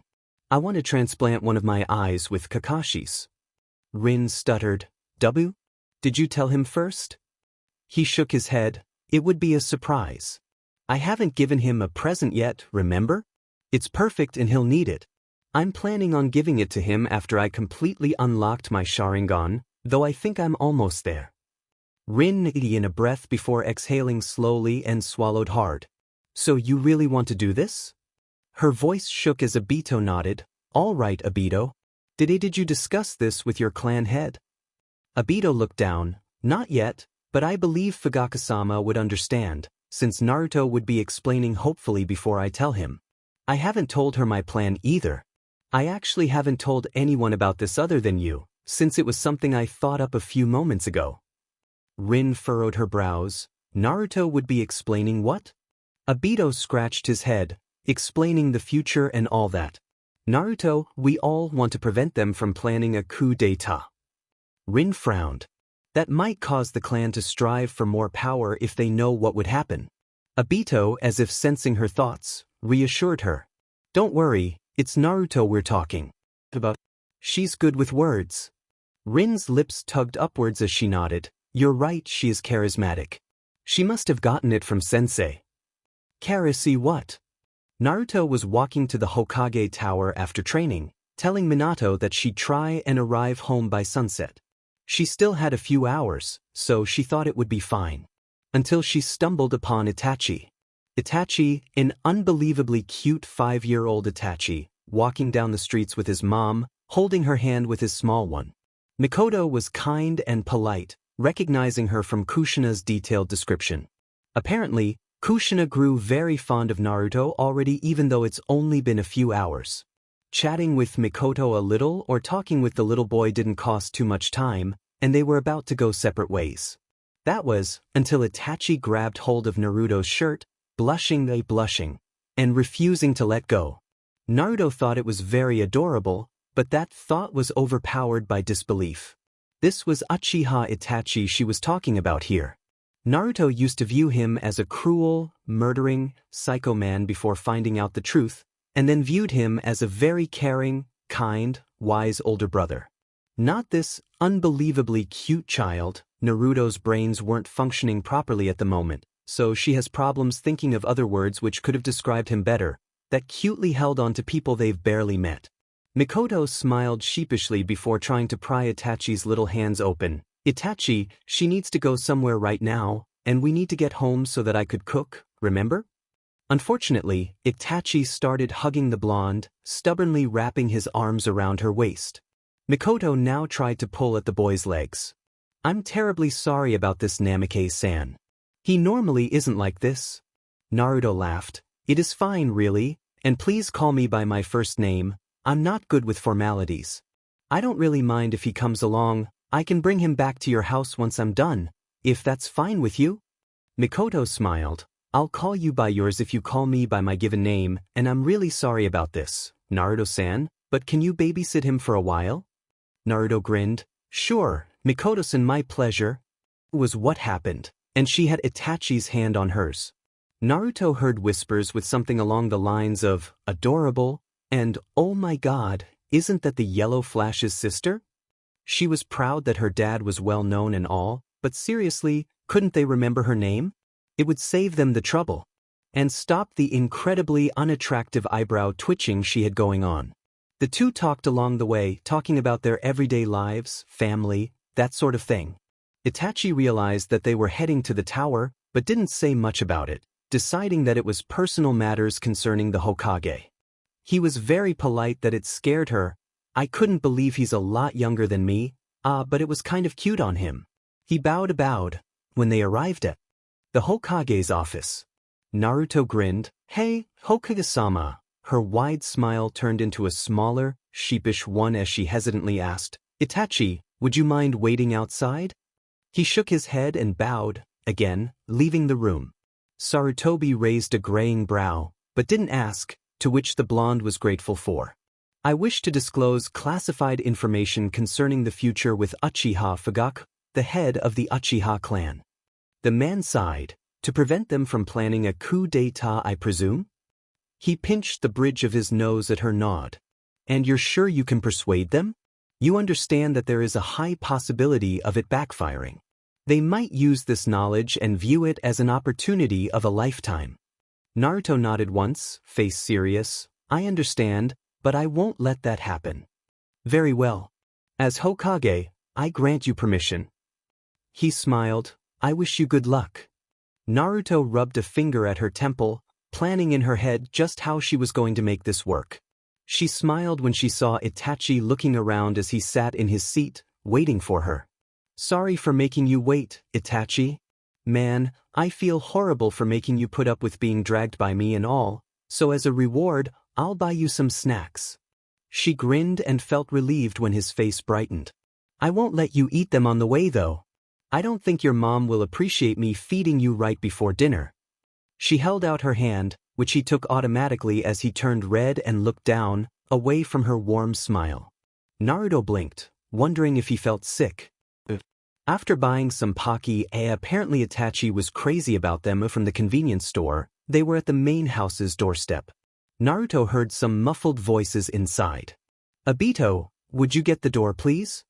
That sounded like Mikoto's voice before another answered, okay. Imagine Obito's surprise to see his blonde teammate hand in hand with his younger cousin. You know, Kakashi isn't going to be happy about this. Naruto glared. How many times have I told you that he doesn't? He blatantly ignored her. Hey Itachi! Did you meet her boyfriend yet? Itachi scowled and shook his head, holding Naruto's hand possessively. Obito just laughed while Naruto blushed. Kakashi isn't my boyfriend, Obito. He's a teammate and a friend.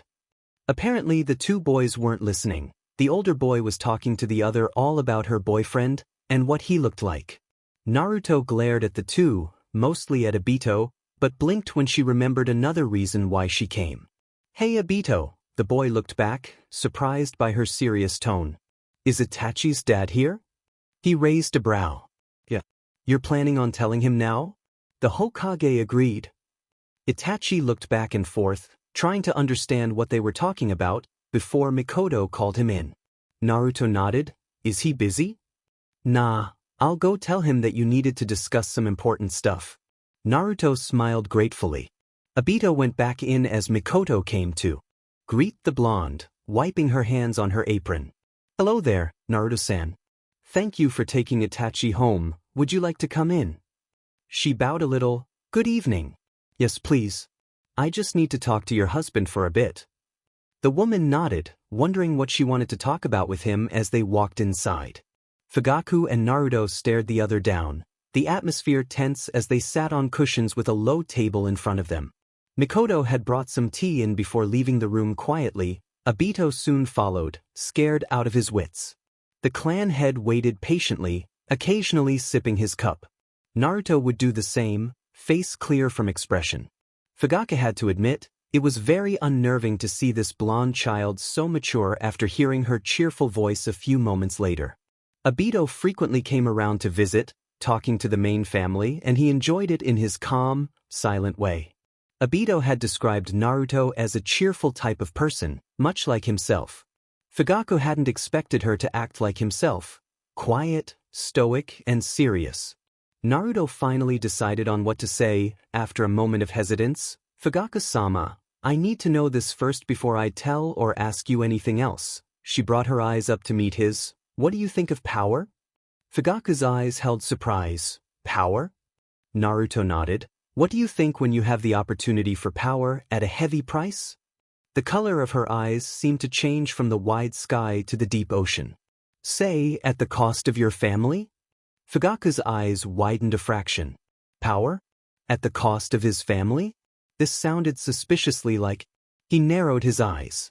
Are you accusing me of being willing to kill someone I love to unlock the Mangekyo Sharingan? Naruto sighed. No, I never meant to accuse you of something you haven't done. It's just. She pinched at the bridge of her nose. It's something that can't easily be put into words, Fugaku-sama. And before I let you know anything, I need to know how you would respond to it. Fugaku closed his eyes, thinking. I would choose my clan over power. Naruto hid her smile. That's good. Here's another one. Would you choose your son's happiness over power? Or would you make your son a mere tool for the clan? Fugaku's eyes flashed. What? Naruto repeated emotionlessly. Would you choose your clan's welfare over your own son's happiness? Fugaku closed his hands as he thought over her question. So you're asking me if I would choose the position of clan head over my role as a father? The girl nodded. I would choose my position as clan leader. I understand. Naruto noticed his shock and explained, my dream is to be the Hokage. I know what it means to be one. You have to be a good leader to lead your people. You have to be the role model for the children of your village. You have to set a good example. You have to choose your village over your own personal preferences. Fugaku's fists tightened. You understand well for someone as young as yourself. Naruto smiled. Thank you. She sipped her lukewarm tea before putting the cup back down quietly. What do you think hatred is?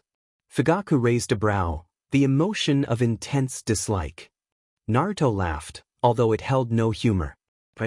Well, what about vengeance? Fugaku narrowed his eyes slightly. These are quite some questions you're asking. Vengeance is the desire for revenge. It is the desire to punish someone for what he or she has done, such as harming something or someone precious.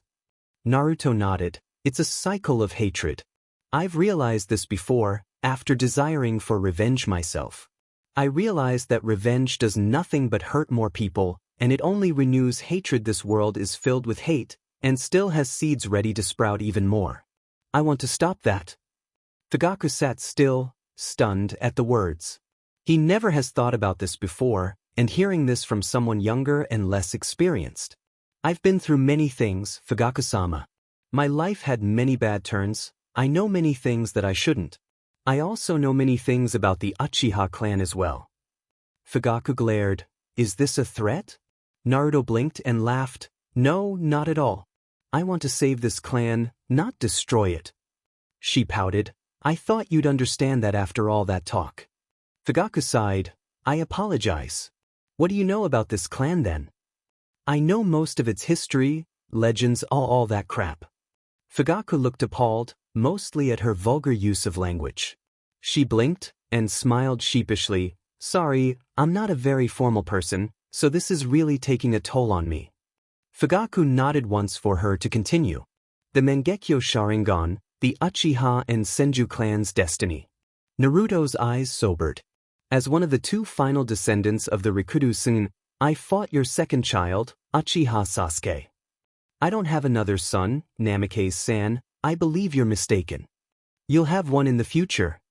Fugaku's eyes constricted in incredulity, wide open, and eyebrows raised high. It's possible. Namikaze Minato's Hiraition, a space-time ninjutsu, is very much like a time travel technique. Summoning is also another form, although it uses another world. What evidence do you have to back up your story? She rolled her eyes. As I have said before, I know many things I shouldn't. I suddenly appeared a few weeks ago. I think it's quite believable. Fugaku sighed, irritated. What do you want? Well, I just want to know what you think about things before getting to the point. She hummed, before deciding what to ask. What do you know of the Sage of Six Paths? The Sage of the Six Paths was the legendary figure who founded the arts of ninjutsu and created the ninja world. Why? He's more than that, but I wonder if I can trust you with this information? Her eyes turned serious, copying his cold demeanor. I'm quite loyal to the village and I don't really trust you. He stayed silent, which gave her the signal to continue. You have some anger towards it, don't you? You believe that they were trying to put your clan under their thumbs. I was the same. They hated me for something I couldn't control, and I didn't know about it back then. I wanted revenge against them, to make them suffer as I did. But I didn't choose that. Instead, I chose to make them acknowledge me. It took me many years, but they finally respected me and cared for me. They stood up for me against enemies that wanted to kill me. They risked their lives to keep me safe. She looked directly into his coal-black eyes, seeing the shock. I know this is quite a hard thing to ask of you, but I want you to try that too. Fugaku didn't respond to her request. What happened to my clan? Naruto's eyes darkened. Its curse corrupted them and finished them. Fugaku was taken aback. What curse? Their hatred. The curse of hatred was originated from the Uchiha's ancestor's jealousy towards his younger brother. Her eyes narrowed. The Senju clan's ancestor. The man essayed in a breath, leaning back. This was not what he'd expected. She knew too many things, as she said before, which supported the fact that she traveled back in time. He gripped his cup and closed his eyes shut, contemplating. The fate of the clan rests on her hands. She has the power to let it be crushed. He has to avoid that in any way possible.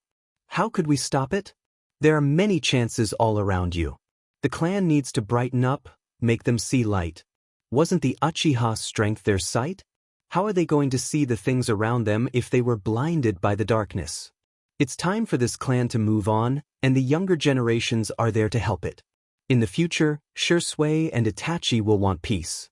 They were the hope of this clan, until you went too far and lost them. Naruto leaned a little forward, arms rested on the table, when you all were blinded completely with the crave for revenge. Fugaku took a deep breath as the lower half of his face covered by his folded hands, elbows stood on the table. The image of Sasuke doing the same in the academy flickered in her mind. She sighed. You know, Obito was supposed to die from the Canopy Bridge mission. Fugaku whipped his head up at her, hands slamming the table. How? She stared at his dark eyes. When Obito pushed Kakashi out of the way of a falling rock, his right side was crushed. Unable to free himself, Obito asked Rin to give Kakashi, who had lost his left eye by an enemy, his remaining Sharingan to make up for not giving him a present to celebrate his promotion earlier. Then he was saved because... Yes, he was saved because I appeared. I knew how to avoid it. Now he and Kakashi have both eyes. She grinned, and now the Uchiha clan has a higher chance of changing for the better. There was a pause for a while until Fugaku finally spoke. I'm grateful that you saved him, Namikaze-san. Obito has become an important part of Mikoto and Itachi's lives, and I have also become quite fond of him. At this, Naruto grinned, as he had a hint of a smile himself. I have a proposition that might benefit the both of us. Naruto walked down the streets, sending a few greetings and waves to the other villagers. She was still happy with the results of yesterday's visit to the Uchihas. She lifted the flap of her favorite food stall. Hey Pops. Miso with extra pork, please? She grinned, hearing his happy reply. They talked a little while he prepared her lunch, and laughed loudly. Itadakimasu. The movements of her chopsticks shoving the noodles up her mouth were barely visible. She literally threw the bowl to her face as she drank the soup, and nearly spilled it all over her when she heard a voice behind her. Could you at least eat like a girl? She hid her smile behind an irritated mask as she growled, Shut up, Hataki. She patted the seat next to her. Come on and order something already. He rolled his eyes as he sat, ordering the same as what Naruto was having. So what did you do yesterday? Your overprotective dad was pretty frantic and even came to my house for good measure to check if you weren't there. I don't even want to know how he even came to that conclusion. Naruto tilted her head in confusion. What did he think I was doing at your house? I never have been there before. Her eyes squinted to see his face. She was sure she saw his cheeks turn red. He coughed into his hand, looking the other way as Tucci laughed very loudly. Never mind. She pouted in disappointment, huffing, before remembering his question. Oh, I had a few things to do and sort of got late. I also met Itachi on the way, and he was incredibly cute. Itachi? Naruto raised a brow at his tone. Yeah, remember? Obito's cousin? He furrowed his brows, before blinking in realization. Ah, that brat. Yeah, that brat. She pointedly looked at him, or moreover how he seemed to relax. Seriously, if I hadn't known you any better, I'd think you're relieved or something. He snorted, but didn't say anything, or she thought he didn't, since Obito had come in and announced himself very loudly. I finally found you. Did I interrupt something? His lips stretched into a wide smile. Sorry for bothering you too, I'll find you guys later. He sang as he walked away. Great, Naruto thought, now things are just weird. It turned out that Obito was about to invite Team 7 over for dinner, asked by Mikoto and Fugaku, before he misunderstood Naruto and Kakashi's situation. After he informed them and was put into a long speech about how they weren't dating, they went straight to the house to wait for Minato and Rin. Mikoto had also invited Kushina, and they were currently at the kitchen making the food. Kakashi had to admit that this kid was getting on his nerves. He glared back at Itachi, who had initiated the intense battle. If it wasn't for the lightning from their eyes sparking at each other, many people would have thought that they were merely staring. What's your problem? He all but grit out, which put a smirk at the boy's face. Itachi merely said, and walked away, further infuriating the silver-haired jounin. Naruto laughed nervously, slowly patting a hand on his shoulder. You do know that you can't kill the clan heir, right? Obito barked with laughter at the obvious frustration his male teammate was in. He wiped the tears that collected at the corner of his eyes. That kid's just precious, man, he choked out before going off to find his cousin. Which left Kakashi and Naruto alone in silence again. So Naruto looked at the pictures neatly placed on some shelves or on the wall to break away some of the awkwardness. After she observed all of them, she looked around. Obito isn't coming back here, is he? Kakashi sighed as he shook his head, knowing what that idiot was up to. Probably not. Naruto shuffled, a little hesitant, before blurting out, Can I touch your hair? He faltered before regaining balance. What? He asked incredulously, wondering if he misheard the girl. Your hair, it's like, floating and all that. I never really thought about it much before, and I'm really bored right now. He did a curt nod before she grinned and ran behind him, reaching out to touch his gravity-defying hair. He stood as still as a statue as she awed at how soft it was. This was beyond awkward. He refused to let out a sigh of relief when she finally pulled away, but groaned when he saw the scene behind him. Judging by her horrified face, Naruto was too shocked to let out a sound. Behind them were the rest of their team and the main family. Kushina, Mikoto and Rin squealed in glee, Obito's grin sly with a camera at hand, Minato gaping and Itachi looking murderous. Fugaku seemed neutral, but when they saw the tip of his lip twitch, they knew it was over. Kakashi and Naruto wanted to cry in self-pity. Obito's grin turned into a feral, evil smirk. And now's the part where Kakashi gets chased by a fellow love rival and the famous overprotective brother. Minato cracked his knuckles, the smile on his face obviously fake, backed up with an angry tick plastered on his head. You better take this part in high definition, Obito. I want good copies. When they finally settled down to have dinner, they chattered about themselves to get to know each other better. Team 7 and the three main Uchiha had many conversations, laughter filling the room, along with Fugaku's occasional chuckles. Kakashi and Naruto resisted the urge to slam their heads on the table when Obito opened his mouth. You could take a guess at what it was about. Here's another hint for the idiots that still don't get it. Mikoto squealed again, and Itachi leaked out impressive killing intent. Other than the embarrassing details listed on Kakashi and Naruto's accidental kiss, for the two mentioned anyway, they had a fun time. Kushina bawled, I can't believe I missed that. I wish I stayed to watch. Mikoto giggled at her obvious distress. Before asking, who's up for dessert? Obito and Naruto shot their hands up and shouted out, me, while the others did the same, more quiet and calmly. The clan head's wife merely laughed as she went back to the kitchen to get the source of their enthusiasm. Everyone couldn't stop their drooling as the sweet scent of the baked pastry filled the air. They were overwhelmed by the aroma that instantly flew out as Mikoto cut the apple pie, the fruit's juice spilling out as the knife sunk down. The guests clutched their seats in anticipation, clawing at the wood as the woman laid each plate in front of them. They waited until she finally sat down and thanked her before grabbing their fork and knife greedily. To say it's delicious was a horrible understatement of the century. The sweet smell and taste filled their senses as they bit down on the chunks of the apple and crust. The cinnamon-scented apples did wonders to their mouths, and the pie was pleasantly chewy. The occupants in the room were at bliss. The guests helped clean up, sent many praises and their gratitude to the clan head's wife before thanking the family for the gathering and going back home. I heard from Kakashi that you went to his house to look for me. Why'd you do that? Naruto asked curiously.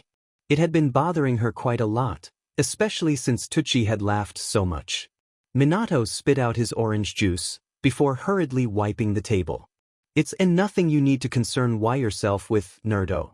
Just a crazy idea, that's all. He chuckled nervously. What were you talking about with Fugaku-sama? He seemed less antisocial today, and he even laughed. Naruto smiled, shaking her head before copying his words. It's nothing you need to concern yourself with, Dad. Her eyes grew wide and sparkled. When can I meet Ero-sennin? The man laughed and ruffled the girl's hair. He'll most likely come tomorrow to see you after he reports with Hokage-sama. She slumped on her bed, draping an arm over her eyes. She felt giddy about seeing her godfather again, but also nervous. He won't treat her like a father would, something he did in the future, of course. It made her feel sulky and depressed, but she squished that away. It was fine as long as he was alive and well. The thing bothering her most right now was the time limit she had for thinking up of how to stop the Kyuubi attack. Starting from the day before the Jounin exams, there were only 17 months until the day of her birth. And also the day she might have to die. She noticed that her memories are beginning to blur at a rapid speed, and she doubted it was because of her forgetfulness. Her memories of her friend's appearance were starting to become unclear, but she could remember it again if she tried hard enough. She had asked the Nine Tails to copy and seal all of her memories politely as soon as she noticed it, which he complied rather grumpily. He had made a room to store all of it, and it was locked up by multiple chains and locks on the door. With this, she can bring people to her mind and let them see the flashbacks without having to explain for hours. It would make life easier, and Naruto felt extremely lucky that she realized early, since the important memories were still in great quality. Back to the main point, Naruto wondered. What would happen to her when her counterpart was born? Would she disappear, die, or merge with it? Were her memories fading one of the steps before she ceased to exist? I doubt anything would happen. The new brat might be different from you, since there can't be two of the same souls. Naruto nodded. That made sense. She had an idea of what she could do to prepare for the day anyway.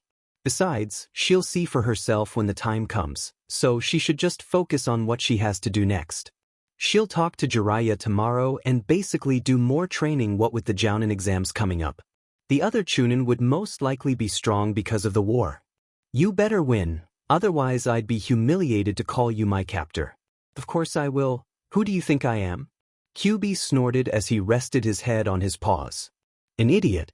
Naruto huffed, but smiled despite the insult. It still made her feel giddy that they acted like this, like B and the Hachibi. She brought her arms behind her head as she snickered to herself. I feel lucky to be with you, Kurama. I never expected you to be the mushy type anyways. This is her? She does look incredibly a lot like you. Naruto stirred at the voice, before cracking an eye open when she heard her father's. I've been told that many times. She rubbed her eyes as she sat up and yawned, catching the attention of both males in the room. The girl slowly looked between the two, before scrambling and falling out of bed in surprise. Jiraiya laughed loudly. She's sure interesting. What's your name, girl? She rubbed her hip, knowing a bruise would form soon. Namikaze Naruto. The white-haired man blinked in surprise. Naruto? The younger blonde grinned proudly as she sat on the dark wooden floor. Up. The main character in the tale of a gutsy ninja. Jiraiya gaped, amazed that she was named after something he saw in a ramen bowl, and read his book. He got out of his stupor as he took a good look at her face. He nearly recoiled in shock when he recognized that grin. He observed her more carefully, seeing the way her mouth stretched, the shape of her face and nose. Jiraiya looked at her hair. The way it flowed down to her waist was very similar except for the color. When she stopped grinning and her eyes were not crinkled upwards, he noticed the structure. His face turned serious, despite the incredulity of it. Naruto fidgeted under his calculating gaze, straightening her baggy orange shorts and getting the tangles out of her hair. "What is it, Tebeo?" Jiraiya widened his eyes and glared at his student. "Since when did you and Kushina have a kid?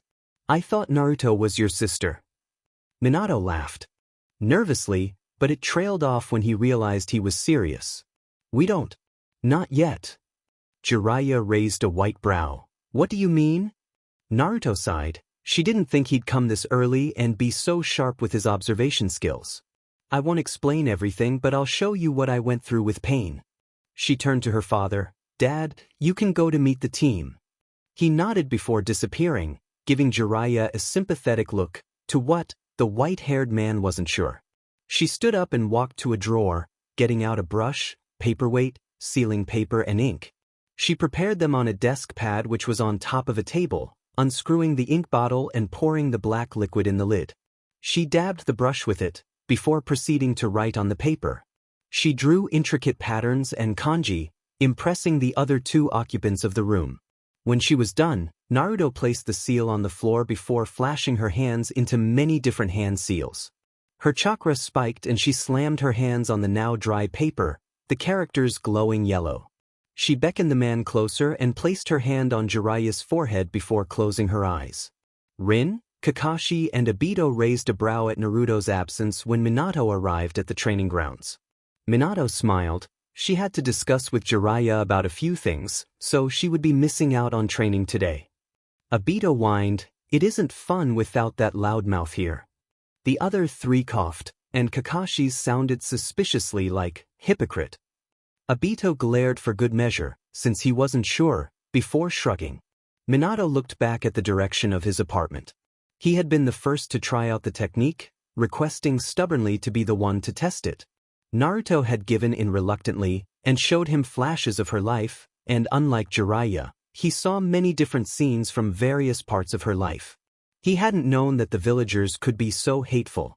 Through the various flashbacks, he had felt everything Naruto did at the time. He had felt the agony, depression, longing and anger she did. He felt the anger she had towards the villagers and desperate need for attention, something he never even had experienced. He could still feel it in the back of his mind. It was an understatement to say that he was proud of his daughter. He was proud of her for how she turned out despite the environment she lived in, the bitter society. Kakashi glanced at his sensei again, noticing how much he seemed to space out. He sighed as he focused back to his training. Even if he asked about it, the man would most likely shake it off and tell him he was fine. Jiraiya couldn't even blink, his body was moving on its own. He would have recoiled in shock if he could when he saw that he was in Naruto's body. He was seeing through her eyes, and was currently facing off a man who looked a lot like Yahiko, but with the Rinnegan.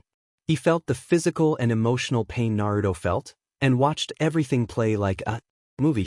From what he could see and think, it seemed like he could hear Naruto's thoughts as well. He was in a destroyed Konoha from the future. Naruto was fighting pain, who was indeed his former student, Yahiko. The real one was most likely Nagato, the owner of the eyes. He would have frowned deeply, wanting to know what was going on. This wasn't making any sense at all.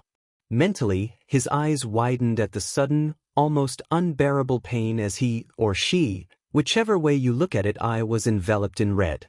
He felt as if he was being skinned alive, and realized that Naruto was from the Nine Tails.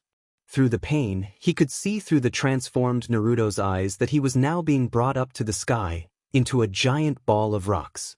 He realized that Naruto was in the Eight Tails transformation, and was horribly close to the complete Kyuubi. When he realized that he could now blink on his own, Jiraiya was in Naruto's mind, where he could move around freely, but wasn't seen. He was like a ghost, he boringly thought, before realizing that Naruto was being influenced by the Kyuubi to rip off the seal. He panicked when she was brought up by the red water and was slowly tearing the paper down. He was immensely relieved when he saw Minato grab the girl away from it, bringing Naruto back to normal. He noticed the back of his coat and blinked as he read the kanji. Fourth Hokage. Despite his deep confusion, his lips stretched into a grin. So his student did achieve his dream. Everything would be explained after my memory self reaches the real pain, Nagato. He whipped his head around to turn to the 12-year-old blonde, glaring. What the hell is going on here? Of all times, you appear now. Naruto folded her arms on her chest as she tiredly said, just watch. He obeyed, much to his chagrin, and looked back at the two blonde memories interact. He listened to what they were saying before his lips pursed together tightly, as his eyebrows drew close. He turned to Naruto, as if trying to confirm what the blonde man said. Yeah, the masked man was the reason why my parents were dead and I had Kurama sealed in me. Kurama? The Nine-Tails name. I learnt about it not too long before I got to this timeline. I wouldn't mind explaining, but you have to focus on the stuff happening right now. Before Jiraiya could blink, he was looking at Yahiko, with a Rasengan in hand. His mouth formed the words, give up. He felt himself being literally thrown at the enemy. On me giving up. Jiraiya had to admit, this teenager was definitely as strong if not stronger than him. To be able to draw natural energy on her own, to complete the ultimate Rasengan, this girl is a genius. He would have shaken his head in amazement if he could. The scene changed, and through the blonde girl's eyes, he saw that he was in a dark room before realizing that the walls were made out of paper. He could see a female in a long, dark cloak with red clouds, a red interior, and a chin-high collar. And soon recognized her as Konan. He mentally smiled at how beautiful she had become, as he expected and told her when he was leaving his first 3 students. He then took note of the man next to her, and took a moment to realize that it was indeed Nagato. The red hair and the purple eyes with ripples surrounding the pupil, the Rinnegan confirmed it. Jiraiya's mind stopped functioning for a minute when he saw how exhausted the man looked, and that was definitely an understatement. His ribs were painfully visible and the young judging by how Konan looked and man looked like a mere sack of bones. His lips were dry and chapped when his Naruto's eyes adjusted to the darkness and he was able to take a better look. The metal poles sticking out of Nagato's back made him look a whole lot worse than he already is.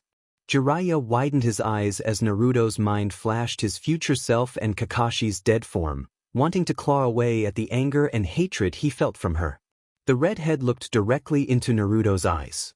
Do you hate me? You're facing the object of your vendetta. Don't you wish to exact revenge? Jiraiya and Naruto's mind flashed again, this time of the pain's Yahiko. A cycle of hatred begins. I formed the Akatsuki to stop this cycle.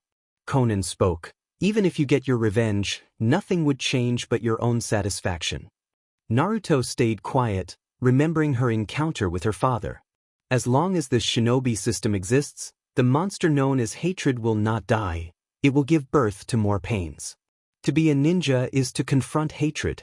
Each and every one of us fights it. Jiraiya Sensei trusted you to find a way to end this hatred. Naruto's hand clenched into a tight, shaking fist as Nagato's deep, dark voice projected. Someone like you, who doesn't know the answer, can't do anything but obediently sacrifice yourself for the peace which I am about to create. Jiraiya noticed a spike flying towards Naruto from the machine Nagato was in, and he was sure the blonde did too. He prepared himself for the incoming pain, knowing what the girl wanted.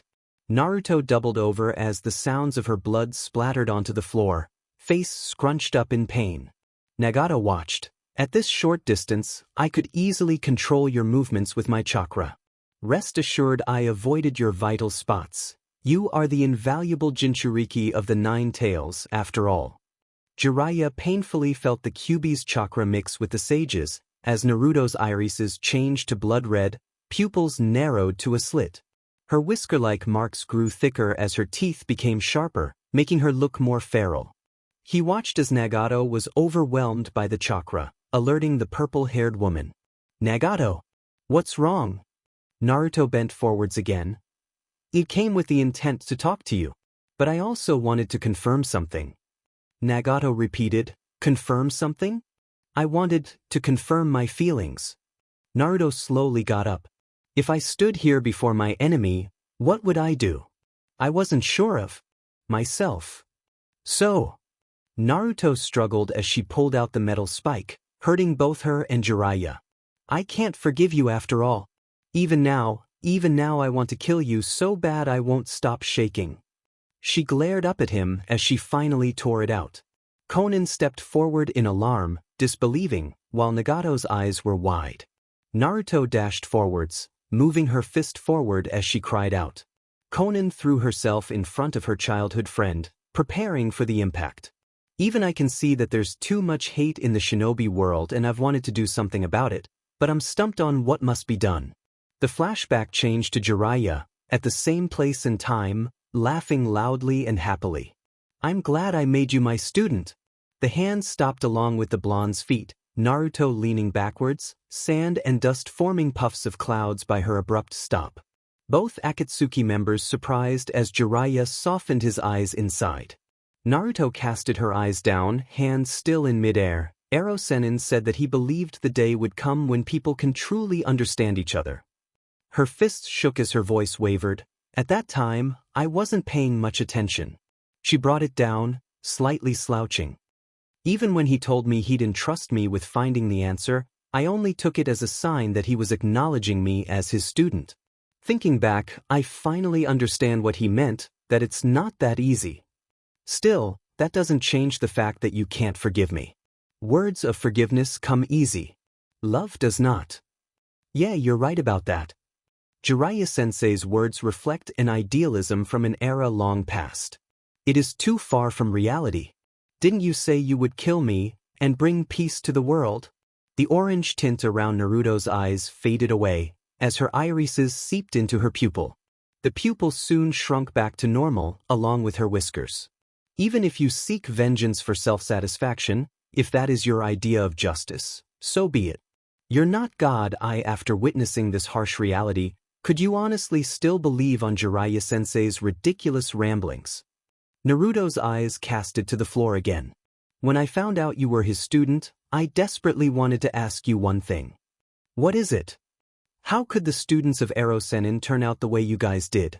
I understand you aren't like the rest of the Akatsuki, who kill out of sheer enjoyment, but I don't know a thing about you guys. That's what I want to hear your stories and then come up with an answer. Very well, we'll tell you about our pain. Naruto and Jiraiya were speechless as they listened to Nagato. All Jiraiya could think about was despair. He hadn't known such a thing happened to the three students, and realized that even if he went now, it was already too late. Other memories flashed through. Most were when he started taking the girl in as an apprentice, to when they went to get Tsunade. He felt how attached Naruto was to his future self, so much like a daughter would to a father. The last one, Naruto was 17 when she met her mother, Kushina.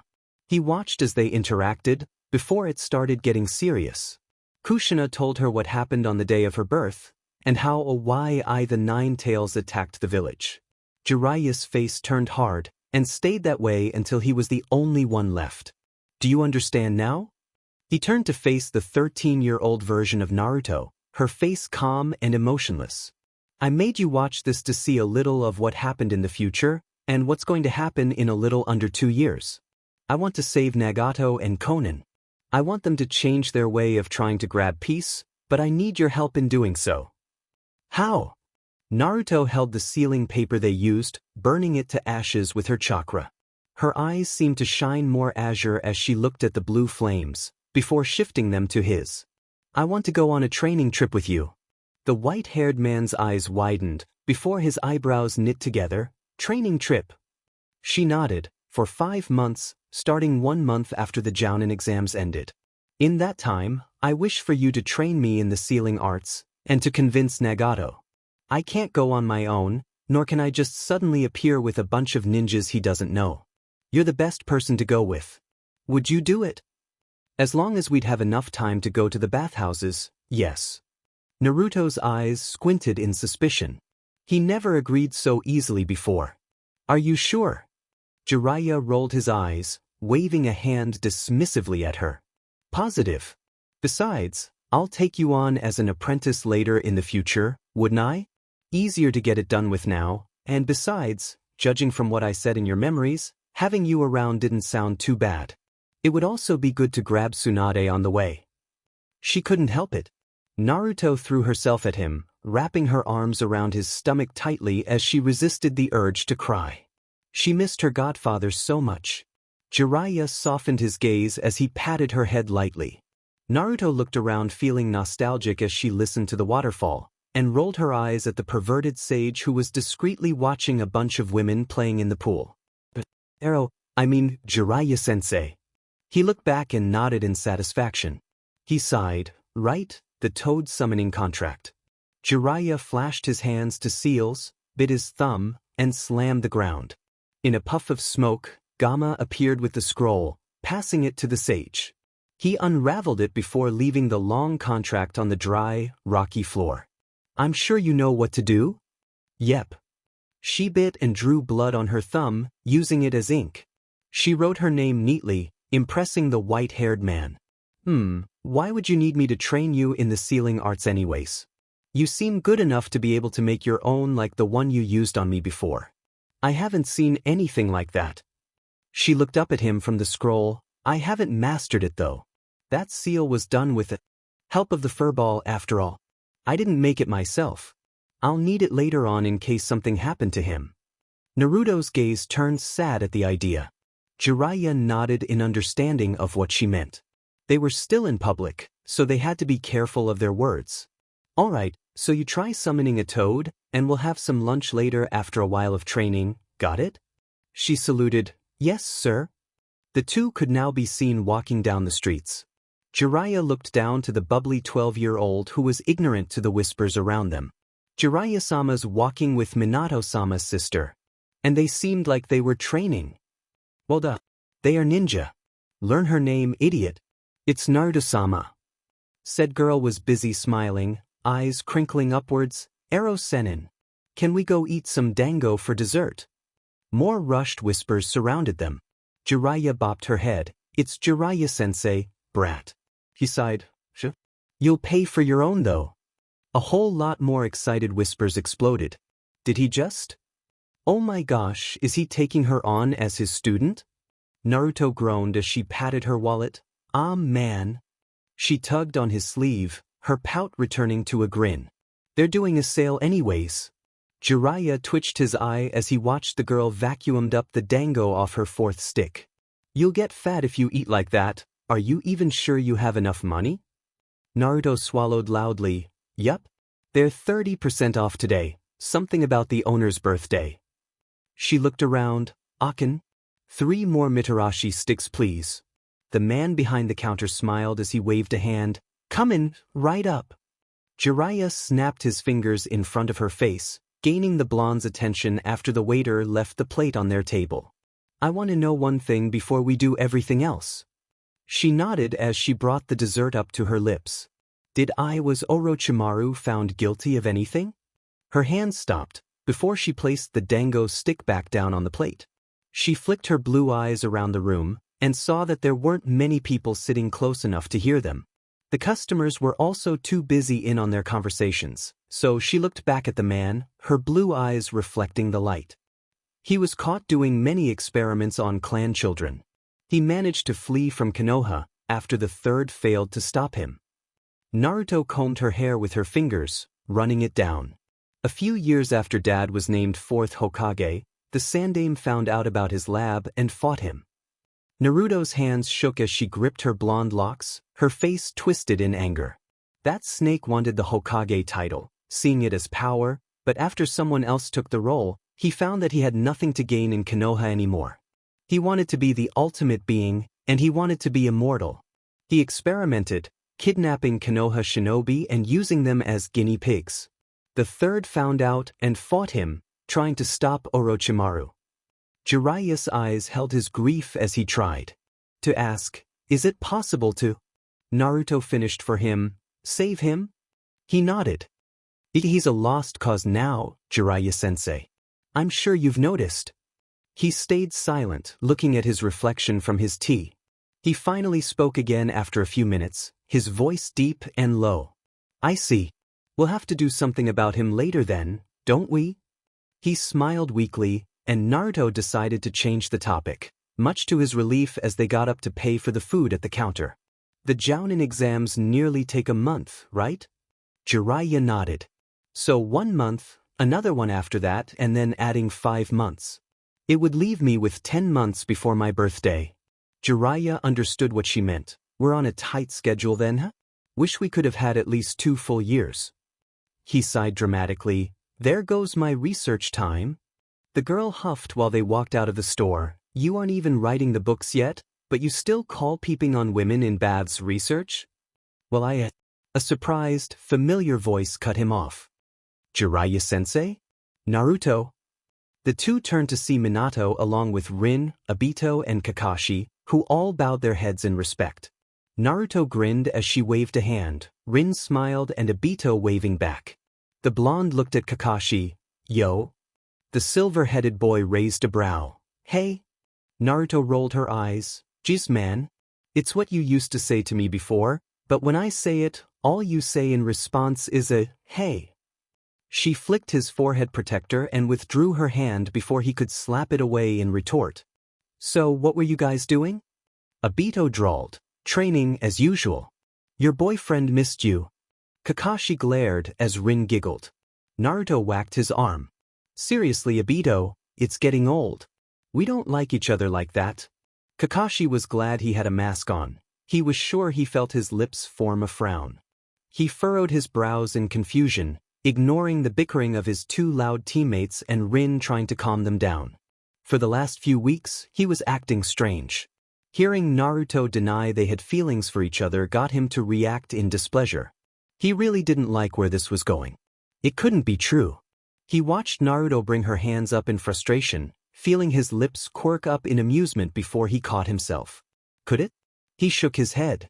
It had only been a month since he knew her. This girl was his future student, and he was technically going to be about 14 years older than her.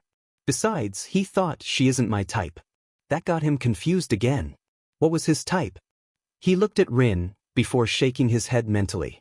He thought of her as a sister, but were her personalities something close to it? He tried thinking of characteristics that he viewed a girlfriend should have. Calm, organized, great company, kind, caring, a strong kunoichi. Naruto was calm when she wanted to be, was fun to be around, kind and very caring, strong. He knit his eyebrows close. This wasn't going as it should. He thought of things that he saw in a wife. Good housework skills, great with children, supportive. He mentally punched himself in the head. He doesn't know her well enough to know if she doesn't have these points, although he reluctantly admits she probably does. What was he trying to prove with all of this thinking anyway? Kakashi? Kakashi! Obito clapped his hands in front of his face, frowning along with his other teammates. Naruto's eyes looked up at him in concern. Kakashi? Are you all right? He blinked before shaking his head. Yeah, I'm fine. He turned his head around to look for the 2 adults. Where's Minato-sensei and Jiraiya-sama? Rin raised a brow. They said they were going to the Hokage's office to talk with him. Didn't you hear them? Kakashi shook his head. No, I guess I was thinking too much. The 3 shared a brief glance before silently deciding to not push him about it. Naruto nodded. So, what do you guys want to do? Obito blinked at her. I thought you'd jump for training. She scowled. I'm not obsessed with it. I think it's better to relax once in a while. We've been training for so long, I want to do something else with the team. Although it's also because I won't get to spend much time with you guys once the exams start. Rin pondered. Well, we don't have many options. We all just ate, training's out. Really, what's there to do? Obito ummed. There's nothing. Kakashi sighed. Why don't we just go home? Naruto lightly punched his arm. That's boring, and I want team bonding. She suddenly grinned. We can have a race. Obito scratched his cheek. So much for relaxing. But that's the best we can come up with, let's do it. So where's the goal? Naruto draped an arm on Rin's shoulder, her grin growing wider. The Hokage mountain, on top of the Nidame's head. He blinked before groaning. Really, Naruto? You're SLV driver. This is like Guy's challenge with Kakashi. They got into position as Naruto shouted out, 3, 2, 1. They all bent down, waiting for the last yell. Go! Rin, Naruto and Kakashi sprinted, as the blonde grinned maniacally. Now where's Obito? Ga! Rin looked back, only to see the boy on the floor, in an embarrassing heap. She looked longingly at the mountain, before sighing and walking to him. Obito? Are you all right? He looked up at her in surprise, before looking behind and glared. Damn it, I bet it was Naruto who did that. Rin furrowed her brows in confusion before following his angry gaze, and laughed. His ankles were tied together in a wire, making it near impossible to get out in less than a minute. She wiped a tear from her eye. How did she manage to do that? Obito tried to cut it with a kunai, Rin also helping. I bet she used a clone while she distracted us with the counting. Cheater. He glared at the floor with a pout, and Rin felt a little warm, fuzzy feeling in her chest. Can't be, right? Naruto was still laughing as she ran, equal to Kakashi, who was rolling his eyes. I can't believe Obito didn't notice. The girl grinned. It's 'cause I'm just that awesome. She blinked when Kakashi was gaining speed quickly. Oh no you don't. They were eventually pushing each other off, shoulder to shoulder, heads grinding as sparks flew and collided from their glares. They flew up the stairs. The movements of their feet pounding the floor were almost a blur. First, they both shout as they spread their arms wide, slapping each other in the cheek. They both panted heavily as they glared at each other, and broke into a fit of laughter. Naruto clutched her stomach as she wiped a tear. Why are we laughing? She choked out, continuing to giggle. Kakashi's eyes crinkled upwards. Beats me. The joyful sounds eventually died down, as they lied on their backs, watching clouds, reminding Naruto about a certain pineapple-headed Nara. I totally see why Shikamaru digs this. Cloud watching. It's relaxing. Kakashi grunted in agreement. It was quiet after that, waiting for the other two to arrive. Naruto twitched. They're not coming, are they? It's been about 5 minutes already, and Kakashi sighed as he got up. Yeah, he said simply, lending a hand. Naruto ummed and lazily took it, letting him pull her up. Kakashi rolled his eyes, before patting his pants. Naruto yawned, before she nearly tripped back with a yelp, startling Kakashi. He quickly reached for her arm, before her weight made him lose balance. They both groaned in pain as Naruto tried to get up but found that she couldn't. She opened her eyes, only to see Kakashi's wide ones stare back. Who trips over their own foot? Kakashi gave her a pointed look when they returned to a normal size. She pouted. Shut up. She felt her face getting warm, and knew that Kakashi saw it. Kakashi tried to get off her, but froze when a loud voice announced their teammate's appearance. Naruto. I'm going to a whoops. Kakashi and Naruto turned slowly to see Rin and Obito blushing. Naruto wanted to groan at the situation. Why did they have to come now? Obito chuckled nervously. Hi. He glanced back before looking at Rin, exchanging nods. Yeah, we'll go and leave you two in peace to do whatever it is you're planning to do. They scurried off before Naruto and Kakashi could even have a chance explain. Once Kakashi soaks in everything, he jumps off as if burnt. Naruto lets out a breath of relief, and gets up herself. She was beet red, and was sure that the silver-haired boy also blushed under his mask. She pinched the bridge of her nose. We should go before Obito tells Dad. Kakashi turned unbelievably pale. They managed to find Obito at the streets before it was too late, and told him what really happened. Rin and Obito sighed in relief, before laughing outright, much to the misunderstood victim's displeasure. Rin tried to compose herself, biting the inside of her cheek. Now that I think about it, you two are always in a weird predicament. It's as if you're being matched up by God himself. She gushed. All you need is the red string of fate to pull you together. Naruto face-palmed, as Kakashi sighed. Obito rolled his eyes. You read too much romance novels, Rin. She slapped his shoulder playfully. I do not. Besides, there isn't such a thing as too much when it comes down to romance. She giggled. Naruto quietly whispered to Kakashi, "I'm so glad I'm normal." He nodded. She blinked. "Hey, this is kind of off topic, but are you also judging in the Jounin exams?" He shrugged. She sighed. There was a long pause between the two. If it wasn't for their teammates chattering and the busy streets, it would have been silent. Naruto grew sick of staying quiet. "When are you planning to spend your 3 wishes and get it over with?" Kakashi smirked. "When I find a good use for it. I should have given you a time limit or something." His smirk turned triumphant, although no one could really see it. "Too bad." "But..." "Loser." Naruto rolled her eyes. "So original." She smirked. "Not HM? So you've been called that before?" "Figures." Naruto glared. "Prick." "So original." He mimicked, and Naruto knew he was sporting a smirk. "Not." Obito and Rin watched the exchange, before shooting each other knowing looks and crept away from the two. Naruto pulled at her hair. "You're so..." She stomps away in aggravation as Kakashi shook his head in amusement and followed. The 2 weeks flew past in a breeze, and the Chunins of Konoha can be found at a training ground, along with other Jounins and the Hokage at 9 in the morning. They stood lined up in rows on a grassy clearing, surrounded by trees as they listened to Sarutobi speak. There are 16 contestants, and would be paired to fight each other. We'll stop the match once it's clear that one is the winner, and judge you based on your skills. Once we're done to one person, everyone is free to return home, and we will continue the day after tomorrow. Naruto grinned as they were told to sit back and leave space for the fighters. She looked around, before noticing that she only knew Rin and Obito. She recognized some of the others from the streets, but hasn't talked to them before. The blonde looked at the supervising Jounins and didn't find Kakashi or Minato.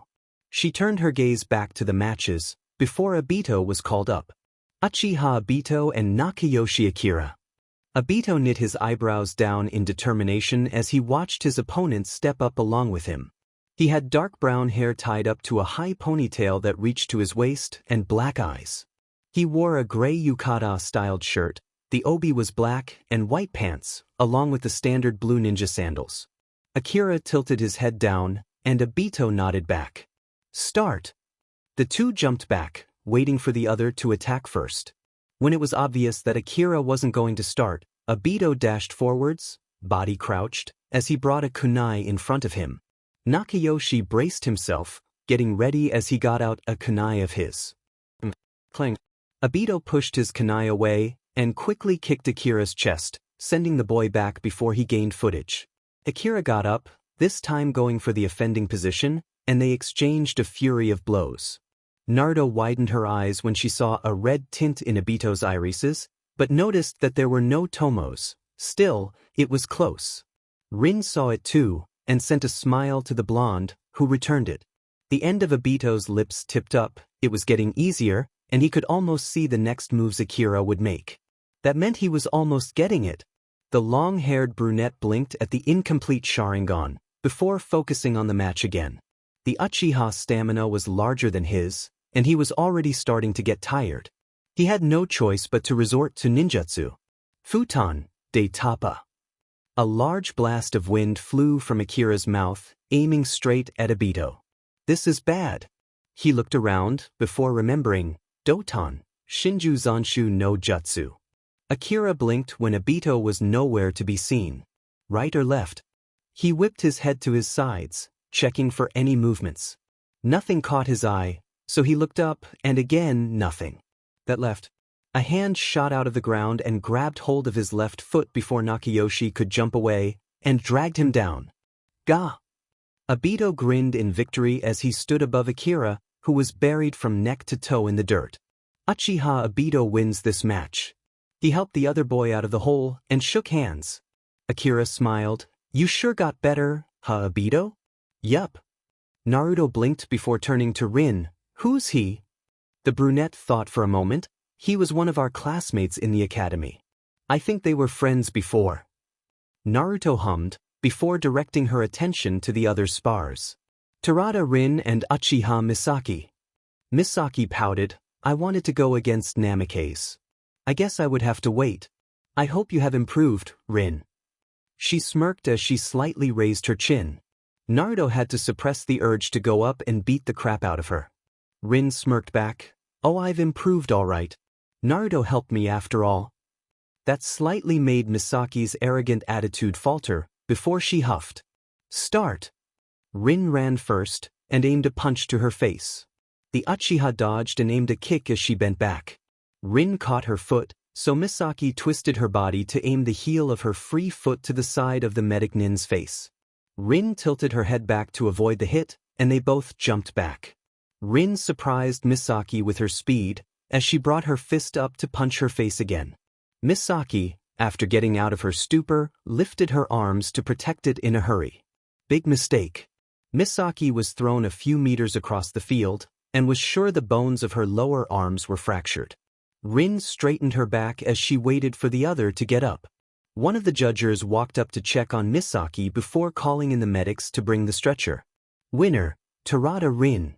The match didn't even last 5 minutes, causing whispers to erupt from the other Chunins and some Jounins. They recognized that style, and Naruto heard Tsunade's name. She whooped and congratulated the winner, who smiled. Naruto was left for the last match, causing many conversations to pipe up. Everyone waited in anticipation, and wondered who she was up against. Namikaze Naruto and Uchiha Yusuke. Naruto looked at her opponent, who had spiky black hair, a little longer than Obito's.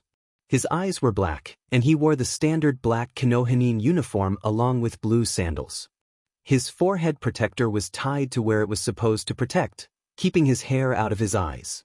He looked slightly nervous but kept a determined face.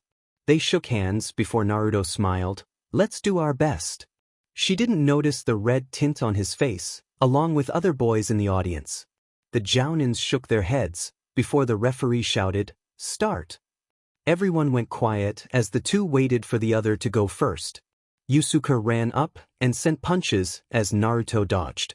They exchanged hits and blows, dodging and countering each other's attacks. Naruto made a sheep hand seal before thinking the jutsu out loud. Kage Bunshin no Jutsu. 5 clones puffed to existence, before they surrounded the Uchiha. He got out a kunai, and sliced at them, avoiding their hits and blows. He managed to cut them as they popped away. He looked back to see Naruto smirk, and was about to run to her, only to hear another pop and the sound of paper crinkling behind him. He felt a tingling sensation spreading from where the paper was, going all the way to the ends of his limbs. He tried to look back, but found that he couldn't move. Hey, Proctor? I think the match is over. Obito spoke up when he noticed the seal on Yusuke's back. It was the one Naruto worked on the past week, just finishing the day before yesterday. She had explained that it was based on the Nara clan's Kagemain jutsu. It doesn't make the target move like the creator of the technique, but it freezes them once the seal is placed on a part of their body. The seal takes the creator's chakra, and once placed on the target, it releases, the chakra seeping into the skin and muscles. It wears off after a few minutes, depending on how much chakra you make the seal absorb after the victim's own chakra washes it out. Another way to stop it is for the sealer to take his or her chakra back from the seal. Naruto had also explained that if she used the furball's chakra and altered the seal slightly, she could burst the target's chakra coils, effectively stopping him or her from ever using chakra again. Rin added more medical details, most of them he couldn't get, saying that the victim could die from losing all of his or her chakra. Naruto is someone you would never want to face as an enemy. Alright, winner is Namikaze Naruto. There was a round of applause as Naruto's clone sheepishly removed the seal, letting the boy move again. They shook hands as Naruto gave a sincere, apologetic smile. Sorry about that. No hard feelings. Yusuke chuckled before shaking his head. The people who lost went back to where the proctors are, as the people left over were nervously waiting to be called up. Naruto blinked, and remembered that she could practice Sage Mode as she sat down to wait. She frowned slightly, wondering if she should. She shook her head after a minute of thinking, deciding that she would want to use it against someone she was sure she'll have a tough time against. The element of surprise is her specialty, after all. She grinned to herself, as her former sensei's voice rang in her head. Konoha's #1 unpredictable, knucklehead ninja. She blinked when she felt the many stares sent her way, but shook it off. For the third match, she was called out, along with someone she didn't expect to be paired up to. Namikaze Naruto against Uchiha Obito. Said Chunin's blinked as they looked at each other, before walking up. Naruto grinned at her teammate, who returned it. She raised her fist to him, "You better give me a good fight."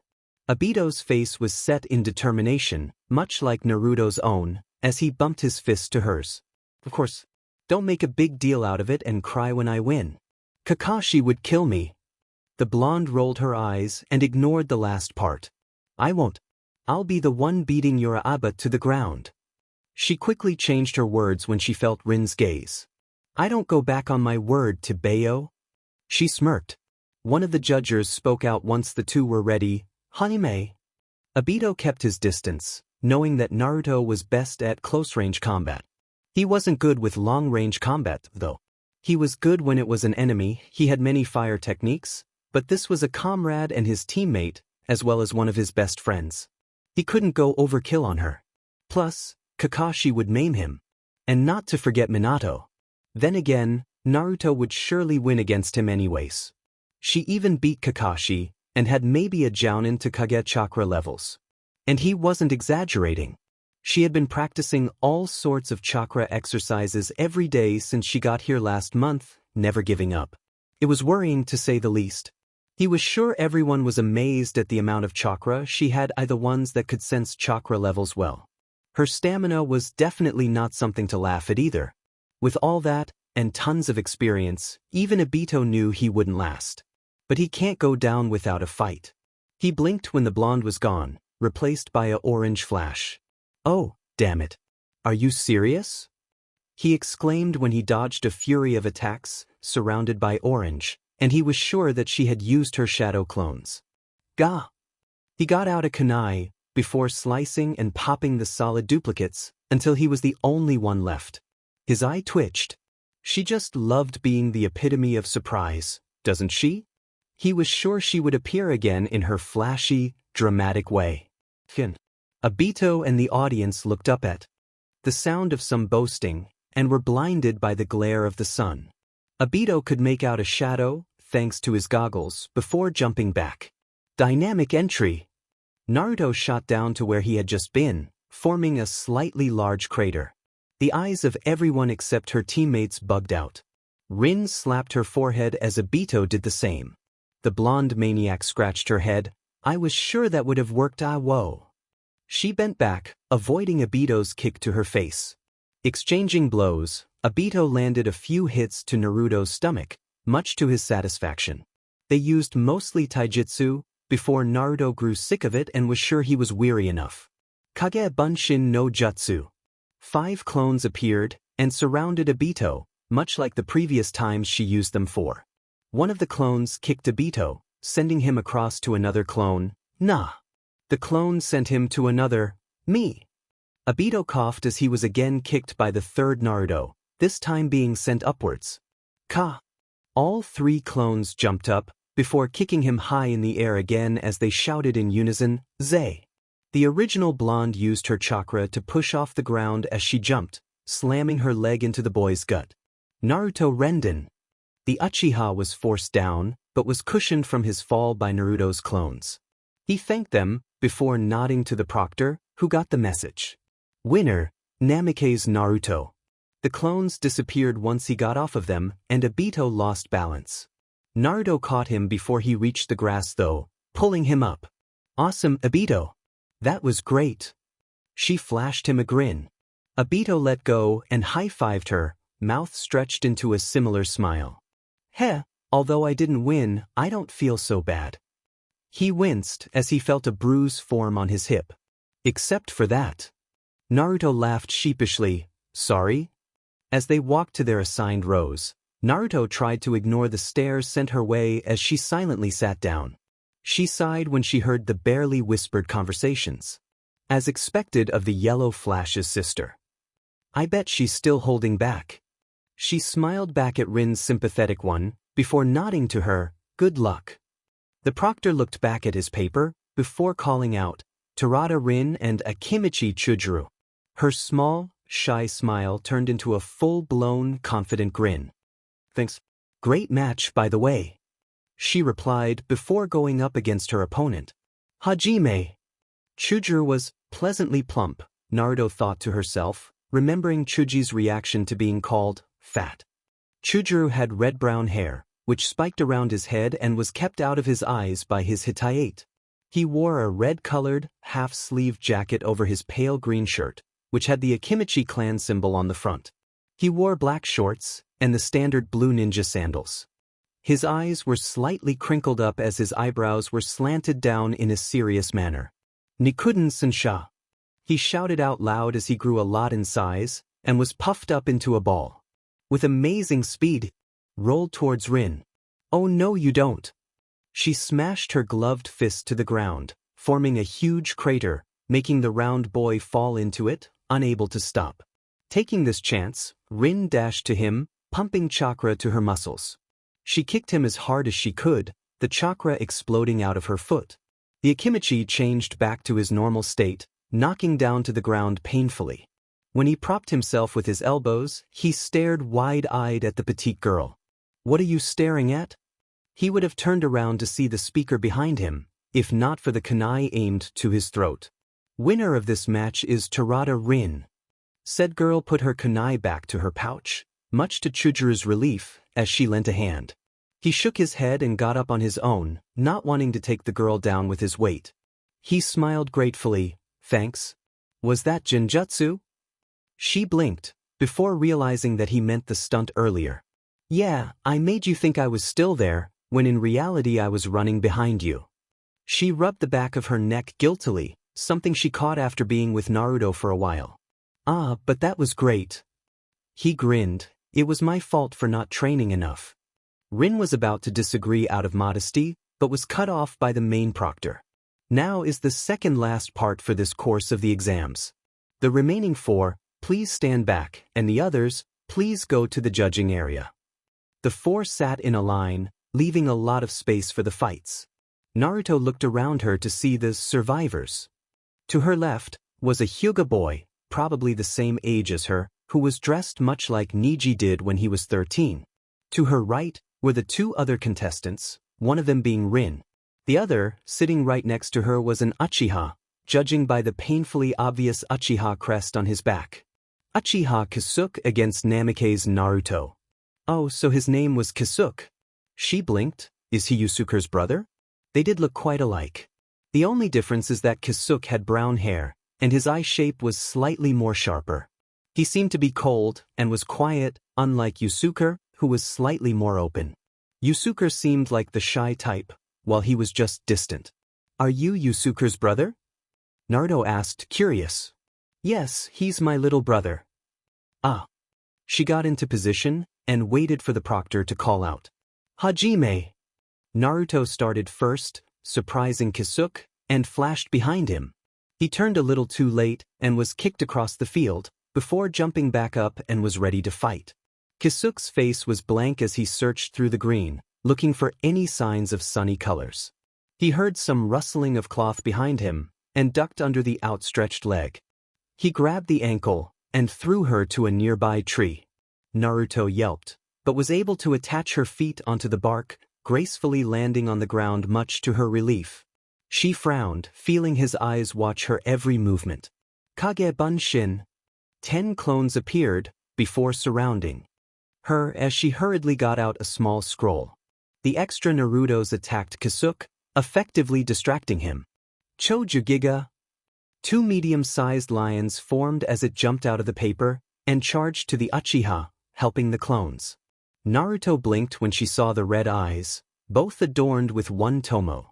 Kasuke dispelled all of them, the 2 beasts splattering to ink on the ground. The Sharingan? She smirked, slightly startling Kasuke. People usually pale at the sight of those eyes, but she was just amused. Hey, he smirked back, interesting. He punched and kicked, dodging the expected attempts of hits. Until she did a 180, and random attacks were sent his way. What? He was stunned. He couldn't anticipate her movements at all. Naruto used Lee's way of fighting, her speed being kicked up a notch as she naturally did what she felt like doing. She didn't think, just acted. Something she was good at. She sent him whirling to a tree, his back smashed into the wood, before he crumpled onto the grass. The proctors, again amazed. Just what couldn't she do? Naruto grinned tiredly, as she helped the boy up before the medic Nines took him, tending to some of his bruises. She didn't have much chakra left, but enough to probably make about 30 shadow clones maximum. That meant she had to finish her next fight quickly. Hyuga Kohei against Terada Rin. Kohei's clothes were different, but other than that, he was like a mini Niji. He wore a brown, long-sleeved shirt, along with black khaki pants and black ninja sandals. His hair was tied at the end, and he wore his hitayate on his forehead. Now that Naruto thought about it, many people wore the protectors like that in this timeline. She shook her head, remembering that she still had the final match. Sorry, Rin. Naruto thought as she sat still, closing her eyes. It looks like I'll have to miss your fight. Rin furrowed her brows worriedly as she recalled the gentle fist style, which uses the Byakugan to view the opponent's chakra pathway system and deal precise blows to disable and impede the flow of chakra. That meant taijutsu and close-range combat wasn't an option, which was bad for her. Oh well, she thought with a slight smirk, I have other ways. Hajime. Kohei ran straight for her, Byakugan ready.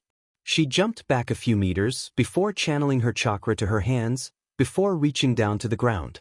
Naruto grinned, as others watched in horror. The small girl grabbed a chunk of earth, almost half her size, and threw it straight to her opponent. His face blanched before he dodged the large ball of dirt, missing it by mere centimeters. Kohei turned back to the girl, slipping back into his stance. He started running again, dodging the smaller boulders, before finally managing to get close enough. The nerves on his temples stood out as he focused on the chakra points. Rin knew this was bad. Very bad. She felt the tingling sensation as he needled his chakra through her skin with his fingers as she tried to dodge with the best of her ability. This wasn't going to be her match, and she won't be able to fight Naruto in the end. But that doesn't mean she'll let him go without a scratch. With new determination, she threw punches to his arms and face fast enough so that he couldn't dodge. Kohei coughed up blood as he doubled over, panting harshly. His arms were numb and wobbly from blocking his face from the girl's wrath. Rin was about to land a final punch until she collapsed on her knees. She looked down at herself to see the red splotches covering her skin, and the match was already over. Medics rushed to their sides, hands glowing green. Everyone whispered excitedly as they heard the proctor speak. As the final round of this part of the exam, Namikaze Naruto would fight Hyuga Kohei. Naruto got up, an orange tint shadowing around her eyes, as she flexed her fingers and tightened her forehead protector. She readjusted her long bangs, tucking them in. Kohei merely raised a brow at her new makeup style, but didn't question it. Luckily, he saved enough chakra, and he wasn't willing to lose. Fixed up, he stood and prepared himself for the match. He had one more trick up his sleeve. Hajime! Naruto dashed for it as she raised her fists. Kohei managed to dodge, but was still blown by the hit as he gingerly held his slightly swelling cheek. She missed, and yet I got hit? Naruto smirked, before aiming another punch to his face. His face flipped to the side from the impact, despite the absence of skin contact. The Hyuga glared and jabbed his fingers to her tenketsu points. Naruto choked as she tried to jump back from the sudden flurry of pokes and sparks. She growled, fighting a Hyuga is a pain. Niji was a major pain in the butt though. She stood back up slowly, ignoring his annoying, preposterous, as she regained her balance on her feet. She channeled the sage chakra and mixed some of Kyuubi's chakra in. The red chakra flipped around her, twisting and turning around her as she dashed to the boy. Ha! She shouted as she punched him, and this time, Kohei crouched down, remembering that she didn't need skin contact to land a blow. Naruto smirked before ramming her leg into his gut, ignoring the way he choked and half flew, half stumbled across the grass. Kohei drowsily got up, trying to regain balance. Naruto didn't take her chances as she tried to finish this off. She got out a seal from her pouch, one that was already prepared, as she whispered the name of the technique and ran to the Hyuga. Kohei braced himself, before noticing the slip of paper in her hands. He cursed, before trying to get some distance between them, despite knowing he was very weakened and slow from the last attack. Naruto catched him barely sticking the seal on him before he froze. It was the same seal used earlier on Yusuke, he realized. They all waited and waited until the proctors were sure he wasn't able to move. They looked at her in disbelief before one of them called the end of the match. Winner, Namikaze Naruto.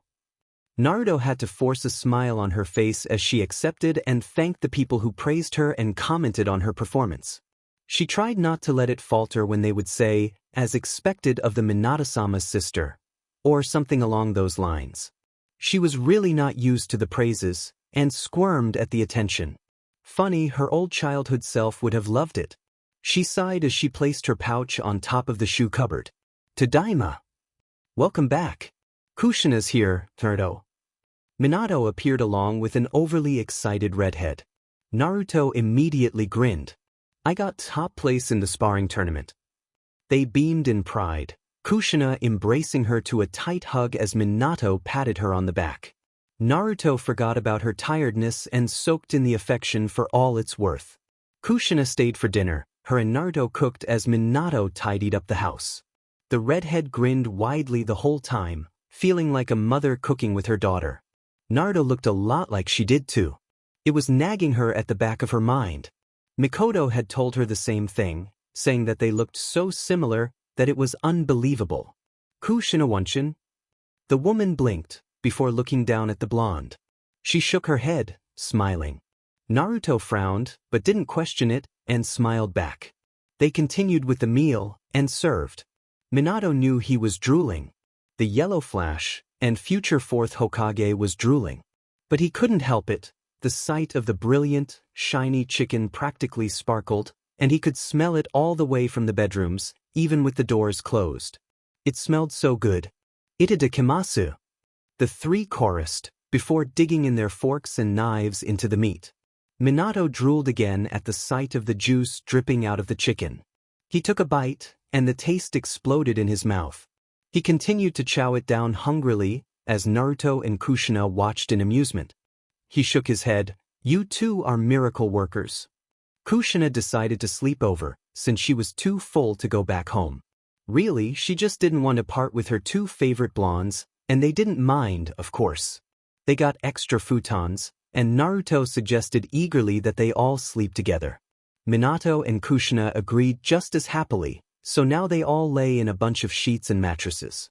Naruto slept cozily between the two adults, as they were cuddled up close together.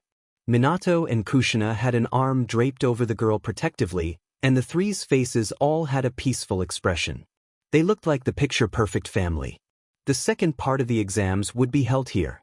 Each of you would be called inside that room. Hiruzen pointed to a metal door that had a barred window, and would be treated as if it were a real mission for up to an hour. You would each receive a paper listing important information that is vital to the safety of the village. You must not give it away under any circumstances. Naruto blinked before understanding. This was an interrogation test. Whoever's inside wants the information that was written on the sheet and would do anything to have it. They could torture the contestants, mentally or physically, and it's up to their willpower whether they pass or not. This is the real test. She narrowed her gaze. The last one was basically a test on our physical strength, while this one is a test on the mental state. She looked around. Everyone is given a second chance. Her eyes shone with determination. I see. Many came back out, terrified and shaking in different times. Some was out not even half the limit, while most had passed successfully. The people who still haven't gone yet were glancing at the door in nervousness, anxious and frightened at what could be happening inside. Screams could be heard, causing the Chunins to wince. Rin and Obito had already gone and passed, much to the Naruto's relief, and she noticed how the Uchiha was practically shining with glee. A whole lot more different from everyone else's pale expressions, but she'll ask him about it later. They, along with the others who had already been tested, were dismissed, leaving behind 7 contestants, including the blonde. Namikaze Naruto. Said girl ignored the eyes that followed her as she walked, wrapping her hand around the handle of the door. She in a breath, closing her eyes, and relaxing the constant thudding in her heart. She pushed the door open and opened her eyes to see a dark room with nothing but a table and a chair. In front of the metal desk was a tall and huge man, in a black suit and wearing a black bandana-styled hete. He smirked, lips twisting as his eyes watched her every movement.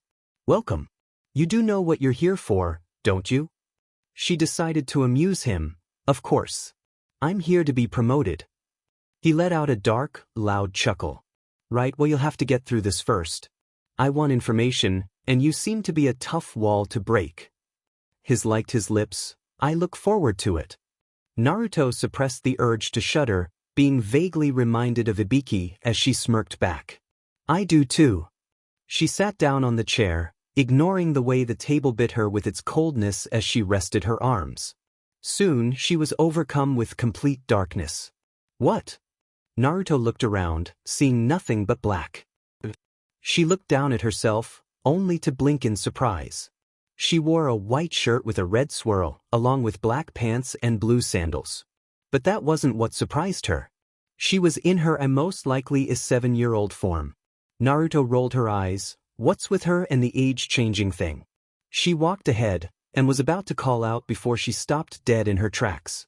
The shiver that went up her spine traveled down her arms, the hair sticking up behind her neck. It's her. That monster. She should just dig up a hole and fall in. Preferably die in the process. I would like to shove her down myself. Naruto's blue eyes were wide with shock, and then grief.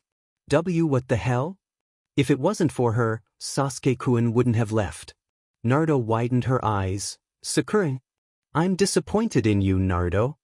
Kakashi-sensei. You were a pest. You constantly got in the way. Don't you ever give up on trying pulling everyone down?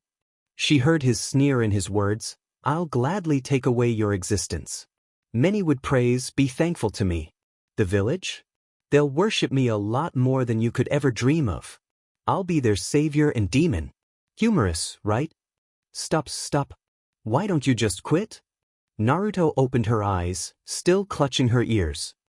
Quit. Everything. You'll never be able to gain peace to the world. Did you honestly believe that? Naruto stood her ground. I do. And it would work. She fell back on her knees, clutching the part of her jacket where the heart was. It pulsed, and sent a wave of excruciating pain through her body. Kakashi chuckled darkly. Don't be such a kid, Naruto. Sure, I tagged along and supported you since I cared. But now it's getting old. Stop your delusions. It was already impossible to begin with. I'll make it possible. A bigger pang, causing the blonde to whimper out in agony, her emotional hurt adding onto the pain. Nagato's voice rang. Then why haven't you found it yet? Where's the peace you promised? I surely don't see it. Tis something you'll work out with by time? Don't make me laugh. You won't get a happy life if you chase onto that pathetic sliver of hope. It would betray you in the end.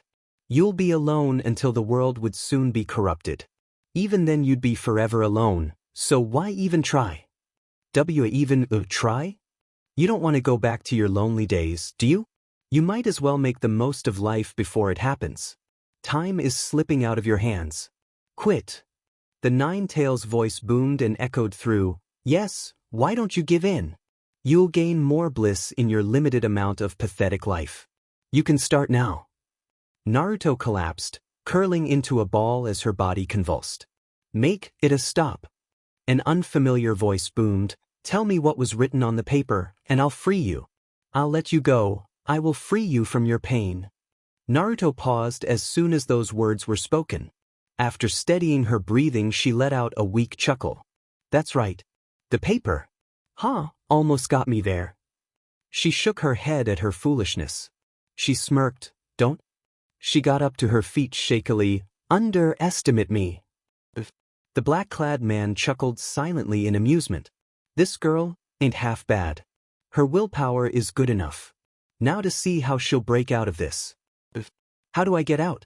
Naruto glared. This is why I hate my non-existent skill in genjutsu. She looked around for any signs, but all that met her was black. You want my help in this again, don't you? No, I'll try on my own. Idiot. He'll tell that it's your chakra. I'll try to find and escape myself. The beast rolled his demonic red eyes. Are you stupid? Wait, you're fine. If you want to do it on your own that badly, I'll tell you how to do it. For real? Yes, now shut up.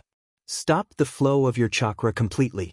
Hold on there, Crumb. Naruto pinched the bridge of her nose. She did as he told her to, and if the beast didn't have claws he would have slapped his head. You take too long at this. Shut up. I'm just below average. Then tell me how you can use your former pink-haired teammate's technique. Never mind. I got it. True to her word, she managed to stop the flow, but not for long. Hurry up and tell me the next part. Apply an even stronger power to disrupt the chakra flow of the caster's chakra. In other words, make your chakra seem like an uncontrollable current. She did as he told her and blinked. The scene changed back to the room she was previously in. Naruto turned to look up at her captor clapping, a satisfied smirk cast on his face. Good job, Namikaze. You have a week of rest and time to train for the final round of the exams. Be prepared. And with that, she was kicked out of the interrogation room. It wasn't so hard, Naruto concluded, although it did distract her. She knew that the proctor didn't know what the genjutsu showed her, so it was most likely a jutsu based on the target's fears. It was too realistic. That spooked her uncontrollably. She gave an encouraging smile to the next Chunin, wishing her good luck. The girl smiled back weakly, thanking her before the door shut behind her. Naruto continued to the exit, grinning at her team as she high-fived Obito.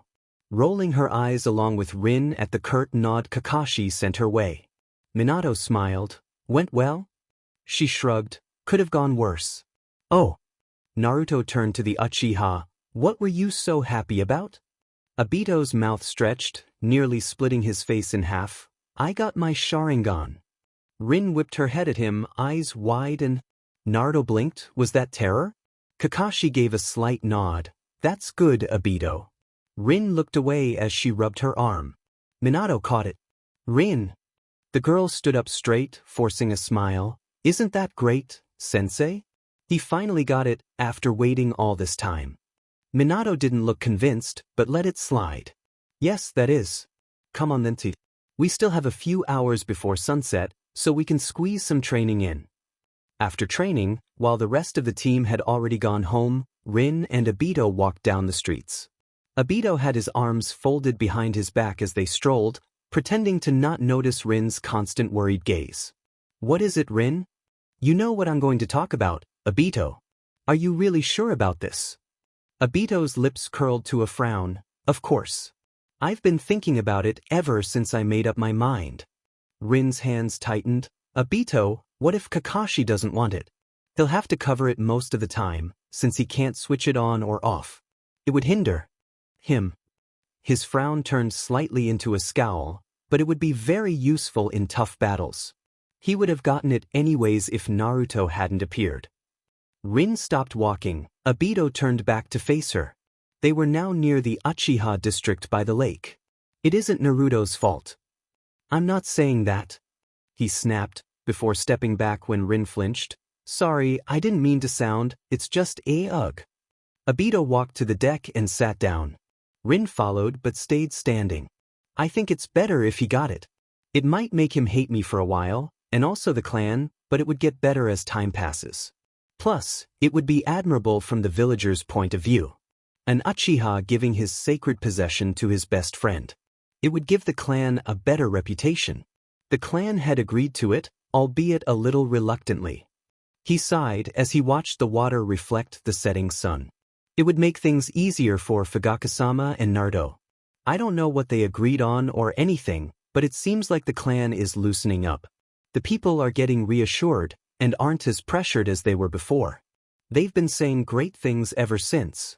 Rin stayed quiet as he continued, I don't mind if Kakashi hates me for this. I feel like I owe him, seeing him work so hard over that jutsu. It would be the perfect gift for passing Jounin. Obito finally looked back, grinning at the girl. Her lips curved into a gentle smile. See, I doubt he would hate you. Isn't like that anymore. She walked and sat down next to him. He'll probably blame himself, though. It would be good if you explained afterwards. Hey, Rin? Yeah. Do you still like Kaka? Obito blinked, turning his head to his right before smiling to himself, watching the sky darken to a beautiful purple. Rin closed her eyes, the ends of her lips lifting, as she rested her head on his shoulder. So you really are going? It wasn't a question. Naruto looked back behind her to see the tall man. You aren't even going to say goodbye. The blonde smiled sadly. I don't have any words to say. They already know my gratitude and love towards them. I don't want to make it worse for them and distract them from the war. His eye bore into hers, the moonlight bouncing off his hair. They are bound to find out soon. Sakura already knows what I'm planning to do and she knows how I feel about her. I love her like a sister. She'll tell everyone about it and explain it better than I ever can. Naruto smiled, her eyes crinkling up as she raised a thumbs up. You know how I feel about you too, right? I think of you like a second father. Thanks for being an awesome sensei. Kakashi sighed. He seemed to want to say something, but shook his head. He showed her his infamous eye smile before ruffling her hair one last time. Thank you for being an excellent student, Naruto. The dream shifted into a dark scenery, clouds gray and lighting struck. The blonde stopped running, looking up. At the figure, her eyes set in determination. Sasuke. So you came, Naruto. His chuckle dark and sinister. You never go against your promises. His eyes void and empty. Then I trust that you'll keep the promise. This is the Sasuke I see before me. On your death. Naruto awoke with a jolt, breathing harshly, wide-eyed. She looked around to see that it was her room, the moon's light entering through the window as it draped over her bed. She ran a hand through her damp hair, before grimacing. She needed another shower. After doing just that, she decided to go for a walk, seeing as she was now awake and didn't seem to be able to sleep anytime soon. Slipping on her shoes and closing the door without a sound, she walked on, not really going at a certain destination. She was lost in her thoughts and her clearer memories that mostly were on Team 7. Her Team 7. She was now walking on the road near the lake after about 30 minutes. She looked at the deck, remembering the very memory that wouldn't leave. It was when they were 7, weren't they? Right after the Uchiha massacre. Without realizing it, she walked towards it, drawing her knees close to her as she sat, staring at the moon's reflection. She must have been there for at least an hour before she succumbed to exhaustion. She fluttered her blue eyes open, only to see a puppy's face right in front of her own. Whoa! She fell off the bed with a loud thump. Series of thoughts ran through her head as she looked around the gray walls, the dark wooden floor, and the navy blue sheeted bed she was in. She looked out the window to see that it was daytime, before she blinked. Wasn't she at the lake last night? So you've finally woken up. She turned to see something she didn't expect, or more correctly, someone. Kakashi? Said boy rolled his eyes. Yes, who else would I be? What were you doing so early in the morning anyways? In your night clothes, no less. Naruto blushed before glaring. I was taking a walk.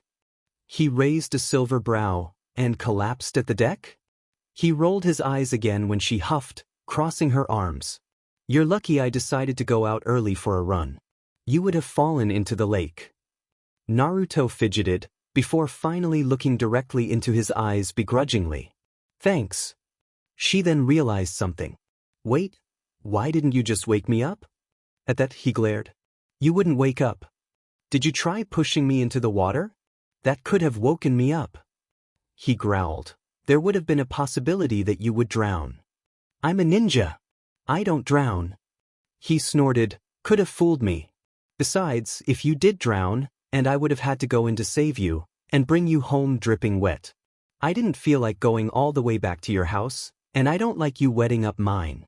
Plus, Naruto was sure she saw the red tint on his cheeks. I would have had to undress you myself. I'm sure you understand. Naruto knew she herself was turning into an embarrassing shade of tomato. She merely nodded, gulping at the idea. Ow! The two of them turned to see the puppy from earlier rub its head as it got up from the floor. Naruto blinked, before sheepishly smiling. Sorry there. I didn't mean to hurt you. She picked it up, scratching the back of its brown ears. She turned to Kakashi with a questioning gaze. Is he a summon? This pug's sort of familiar. Pakin. The blonde blinked, before holding the small pug away from her, inspecting it. She grinned and brought it back to her chest. You're so cute when you're a baby. Pakin scowled. I'm not a baby. Kakashi coughed into his hand, earning the attention from the other occupants of the room. He raised a brow at his teammate. Since when were you so squealish? Her face scrunched up in disgust. I'm not squeal, she emphasized the word, fingers up in air quotes. I just didn't like cats that time ever since a certain mission. Pakin beamed. Cats are smelly, and their paws aren't as nice as mine. He raised one leg, showing off his pink stubs. See here? These are nice and soft. Kakashi rolled his eyes as he patted the dog. Naruto blinked, pressing his nice and soft paws lightly with her fingers. Hey, you're right. Pakin tried to hide his happiness, but his tail betrayed him as it wagged furiously. Finally, someone acknowledges them. They all jumped as the front door slammed open, before Kakashi groaned. Naruto was about to check it out, nearly getting hit on the face by the door. Naruto! A frantic Minato dashed into the room, before turning as pale as Orochimaru. He looked down in horror at his daughter, who was inside a boy's apartment. Inside Kakashi's apartment, alone except for the pug with the said owner. This was entirely unacceptable. He turned to glare at Kakashi, who shrank back at the intensity of it. What the hell is going on here, Kakashi? The boy brought his hands up defensively. Nothing, Sensei. It isn't what you think it is. He stepped back as the furious blonde man stomped towards him. What do you think is going on in my head? Kakashi. Naruto glared, a little put off that she didn't know what they were talking about. What the heck, Dad? You nearly killed me with that darn thing. She pointed at the door, unknowingly saving Kakashi from his humiliation and doom. Oh, if his father would look at him now. Minato's eyes squinted down at the girl. And you, young lady, what is the meaning of this, going out on your own when it's still dark out? And going to the house of the opposite gender? No, Dad, if you would freaking listen for a minute. No, Naruto, we're going home, and I expect you at the training grounds, Kakashi. Kakashi couldn't help but to silently wail in despair. Why was it always him? Obito was doing a horrible job hiding his entertainment at seeing disheveled Naruto's appearance. What happened to you? Rin was more concerned. Kakashi still brooding. There was a visible cloud hovering over his head as he shifted away from the blonde teacher, who was quietly but clearly satisfied. Naruto gritted her teeth. A certain father misunderstood, so he punished his daughter through unbelievable amount of training 5 hours in a row. Obito grinned. Well, you look like you've run a marathon all around the world, got attacked by ninjas on the way, and then trampled by a herd of buffaloes. He laughed loudly before realizing no one else was, slowly regaining self-control. He coughed as Naruto stuck her tongue out. It sure feels like it. She threw a glare at her sensei dad-brother hero, who glared back. And Kakashi helped me by bringing me to his house.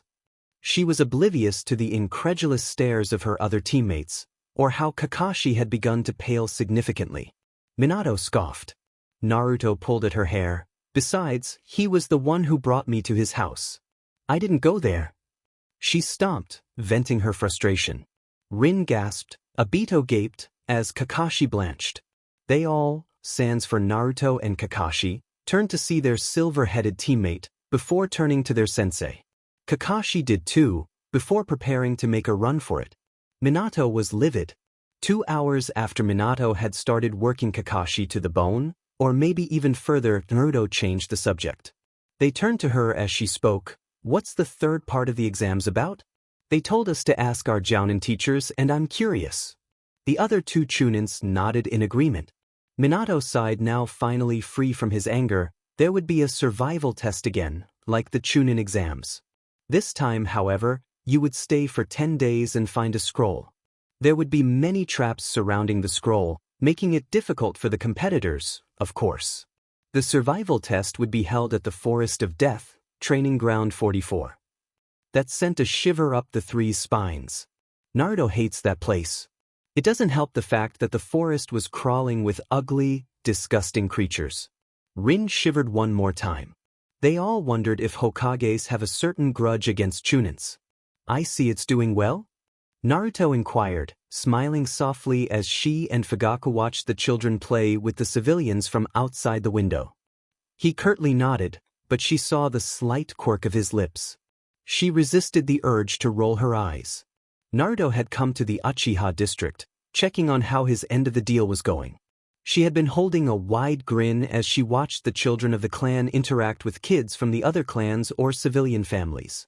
She had seen the slight surprise as the parents had come to pick them up, but noticed it had been a pleasant one. The bond between the Uchiha and the village was slowly being repaired. I have a proposition that might benefit the both of us. The blonde raised a brow, prompting him to continue. I would make this clan have a better future, as you have suggested. In return, I would like for you to ensure this clan's safety. When he didn't continue, she repeated, for me to ensure this clan's safety? He had nodded once. How? To keep the secret. I will change the Uchiha ways into a brighter, more pleasant clan. In return, you will prevent the fall of the clan, you will prevent the Uchiha massacre from ever happening, as well as any other assassination attempts on that matter. This way, I will do my part and you do yours. She smirked, very well. Naruto's smile was still gentle, watching a child protest when his parent told him it was time to go home. The boy pouted, before following his mother back out of the district, waving a cheerful goodbye to his new playmates nonetheless. So I believe that your trip had already been decided then? She turned to look up at the man, before looking back out of the glass, head resting on a palm lazily. Yes, I would be leaving with Jiraiya a little over a month after the exam's end. Naruto's eyes followed the bubbles a young girl blew, the 1st of July. Fugaku sighed, I believe you haven't told your teammates? Obito had never mentioned anything about you leaving for a while. Naruto laughed softly. He does tend to react a little over necessary. But no, I haven't. I plan on telling them once the exams are finally over. I don't want to distract them or anything. Kakashi and my Fa brother, I might have to tell earlier. She shrugged, who knows, maybe Jiraiya's already told Ni-san. Aichin, Itachi has been asking about you. The blonde's surprise was clearly expressed on her face, as she lifted her head up to see him. Itachi?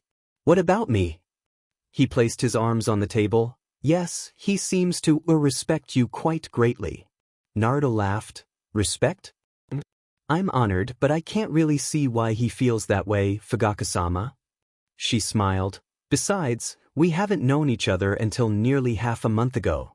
Fugaku shook his head. Regardless of whatever you may think, it is true. He is a sharp one, that boy. I know even he can tell how deep your powers lie. There was barely a hint of a smile on his face, but she could tell it was there. The girl blushed slightly at the praise. I thank you for your compliments, but I doubt that's the reason. One of the clan head's eyebrows raised up. Believe what you want, but you will see once the time comes. He has the ability to see many things that even I can't when I was his age. Naruto merely nodded, not releasing a breath of resignation. I think it is about time we get an upgrade in the BGMI mode. Excuse me? Kurama growled. It's not like I actually want to bother myself with the likes of you. But I've been feeling rather anxious lately. Anxious? Naruto frowned. How so? I believe that the right word would be jittery. Jittery? The blonde would have laughed at the incredulity if she hadn't noticed that he was completely serious. But you, the great nine tails feared by all 5 nations, are feeling jittery. Shut it and get to work. She concentrated on the chakra he let out, feeling the warmth of it envelope her. She grinned. It's been a long time since I've been in this form. Unlike the QB mode, it had lines and circles spread further across. Her whiskers darkened and grew thick. Instead of completely covering her, it formed a coat, and her fox-like eyes seemed to glow. We'll try to get it to the next level and continue from there. Heh, We had it up to 10 minutes before, didn't we? She smirked. Let's make it 30. Kakashi didn't even want to know what she had been doing in the training grounds. He eyed the thick branches hanging above his head warily, watching out for the random, gigantic holes on the ground. Imagine how much she'll have to pay for all this damage. The blonde had lain down on her back, arms and legs spread, as she panted harshly. Clothes torn and ripped, her headband left on the grass, equally tattered, and scratches littered her face. It seemed to disappear slowly, however. What on earth have you been doing? Naruto turned her head his direction, tearing her gaze from the sky, unsurprised. Training. That's what the grounds are for, aren't they? He rolled his eyes. I mean, what have you done to make yourself and the training ground like this? Nothing you need to concern yourself with. She cringed as she slowly got up, gathering her headband and some orange, ripped cloth. She looked down at herself, noticing her sleeves had been tearing out of its stitches, the Hittite's navy blue cloth also ripped in so many places. She'd need to buy more clothes. Well, she's close to 14, much like when she had to go buy new ones with Jiraiya. How funny. Kakashi frowned. How are you going to pay for all this? He gestured the destructed area by merely glancing around. Naruto paled. Darn, she had gone a little overboard. She hurriedly grabbed whatever evidence she left behind of her being there and dragged Kakashi with her on her way out. He sighed, letting himself be pulled by the straps that held his new katana in place. Well, I was planning to train, but since you insisted on having lunch with me, who am I to resist? Naruto tried not to punch the living guts out of him, as Kakashi gave her the eye smile, now both eyes, she had grown to hate and love. Although hate seemed to be stronger now. She grit her teeth. I haven't said anything about. He ignored her, ordering a shoyu ramen once they entered the stand. He turned to her, eyes still scrunched up. Aren't you going to order? She glared before smiling sweetly at Tucci. I would like miso and let him pay. Her smile turned sickly as she turned back to Kakashi. After all, gentlemen are there to please the ladies. Kakashi pinched the bridge of his nose. Fine, you win. Just never say that again. She grinned triumphantly. Heh, Yuzui Namikaze always wins. Her grin faltered at her slip-up. Kakashi stiffened. Tucci didn't seem to notice, however, so their tense forms relaxed. Kakashi rolled his eyes. Who mistakes their own names?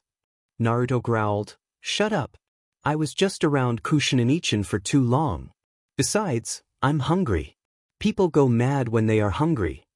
Kakashi merely laughed lightly. That had been merely an hour ago, so how can it turn out like this? Naruto paced with eyes wide, along with Minato and Rin, who have been sitting down quietly. Why would Obito? Rin tightened her grip on the flap of her skirt, biting her lip.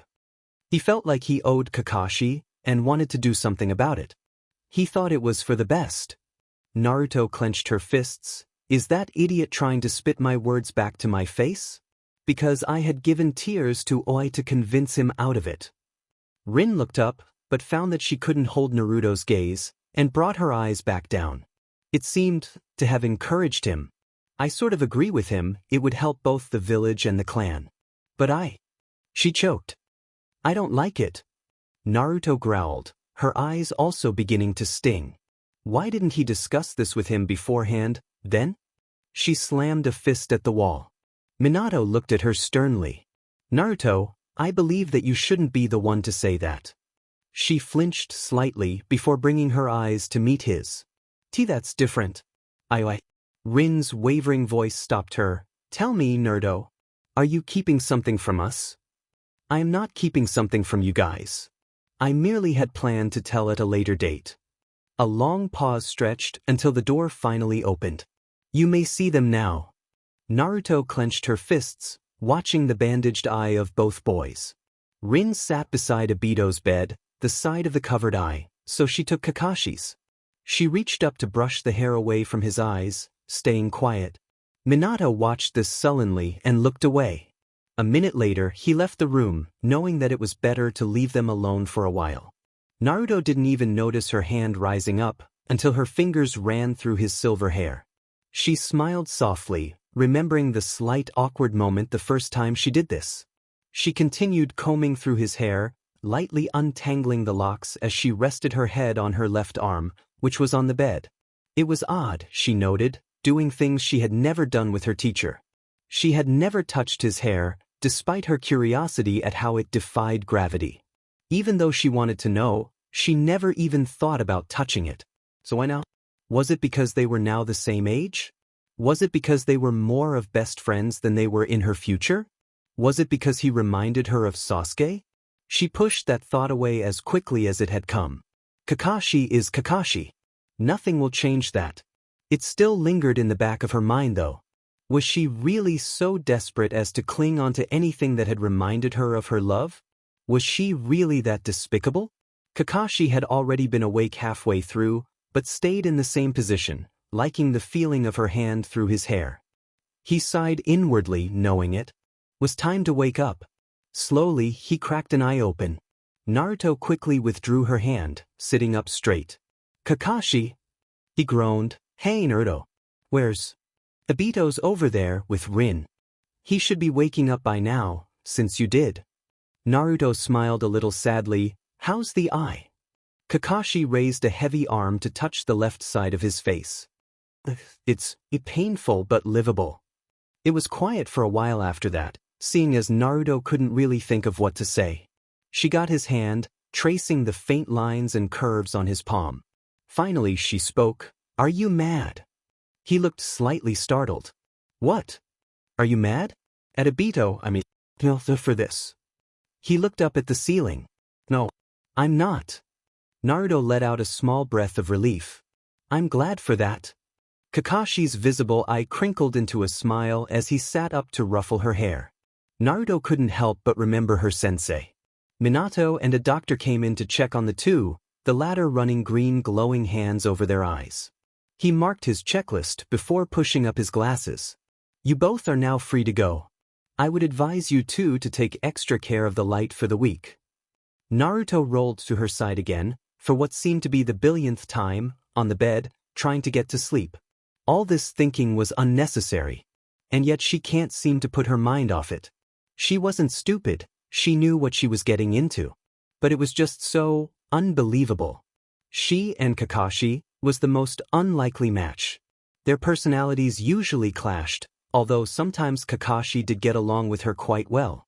They are going to be in a student-teacher relationship. It wouldn't work out. She knew Kakashi would feel odd about it too, if he ever even considered it. Naruto had already noticed before that she might not ever get a person she would love as a man, and vice versa.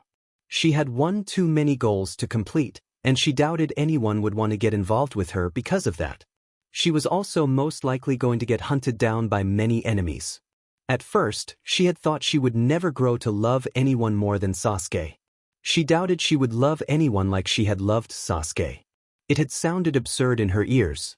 That was until she realized she was starting to forget. His voice, his face, and the warmth he used to have in his eyes, they were starting to leave her with only her feelings once it has all been squeezed out. Those feelings would soon turn hollow, and she will forget why she even loved him in the first place. Was love always this easy to forget? Regardless whether it's because of a jutsu or not, shouldn't it at least last longer than this? If she should estimate, it would only take her less than 6 months to forget who he was. She might remember what he meant to her, but definitely not his characteristics or anything of the kind. Maybe it was better to not love in the first place? If she hadn't known any better, she would have beaten herself up for thinking that. But then again, it's better to try than to not try at all. Love? It is like roses, she realized. Though beautiful, it can betray you with its thorns. Love has a breathtaking, happy ending waiting ahead, but the path to it is filled with thorny obstacles. You need the courage to pass it. You need to be prepared for whatever you might have to face, be it a rejection, or possibly even death. The ninja life is unpredictable. All in all, it can end in a horribly bitter ending. The alternative, however, would give you a happily ever after. Something that is seen as an impossible dream in the ninja world. But when it came to the child of prophecy, did it matter? She had overcome everything that was said to be out of her reach.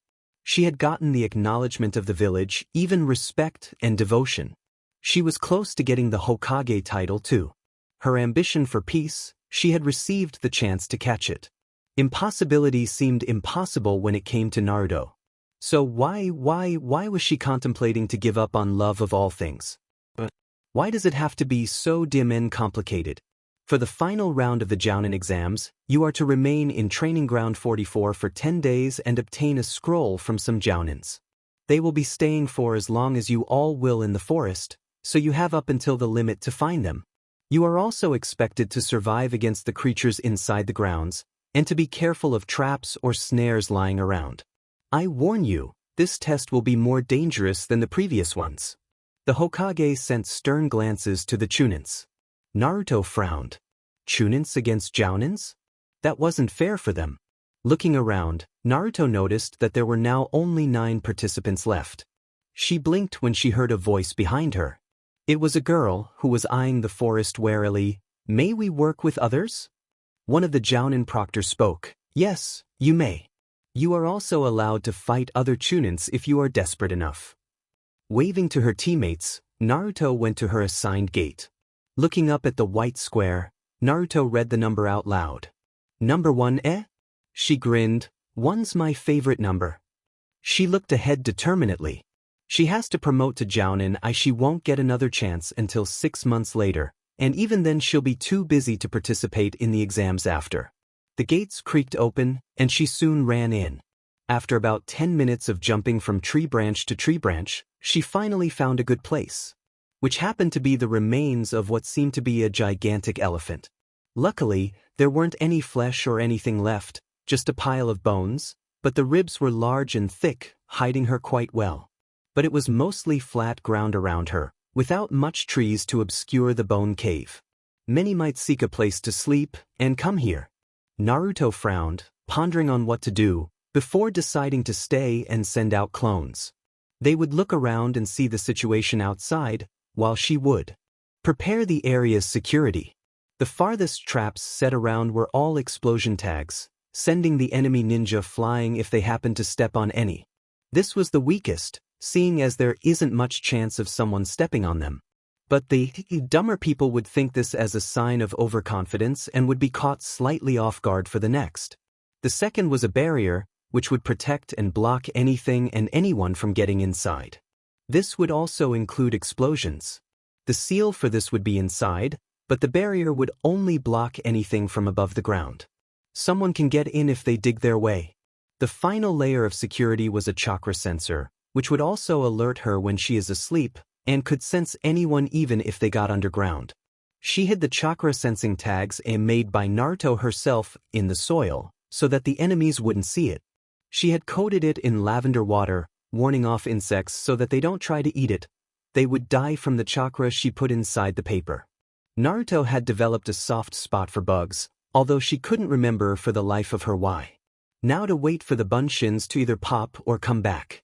The Naruto clones decided to split up, one of them going to the center of the forest, where many would most likely go through. After a long while, she heard the rustle of leaves from behind her. Instinctively getting out a kunai, she crouched, ready for an attack.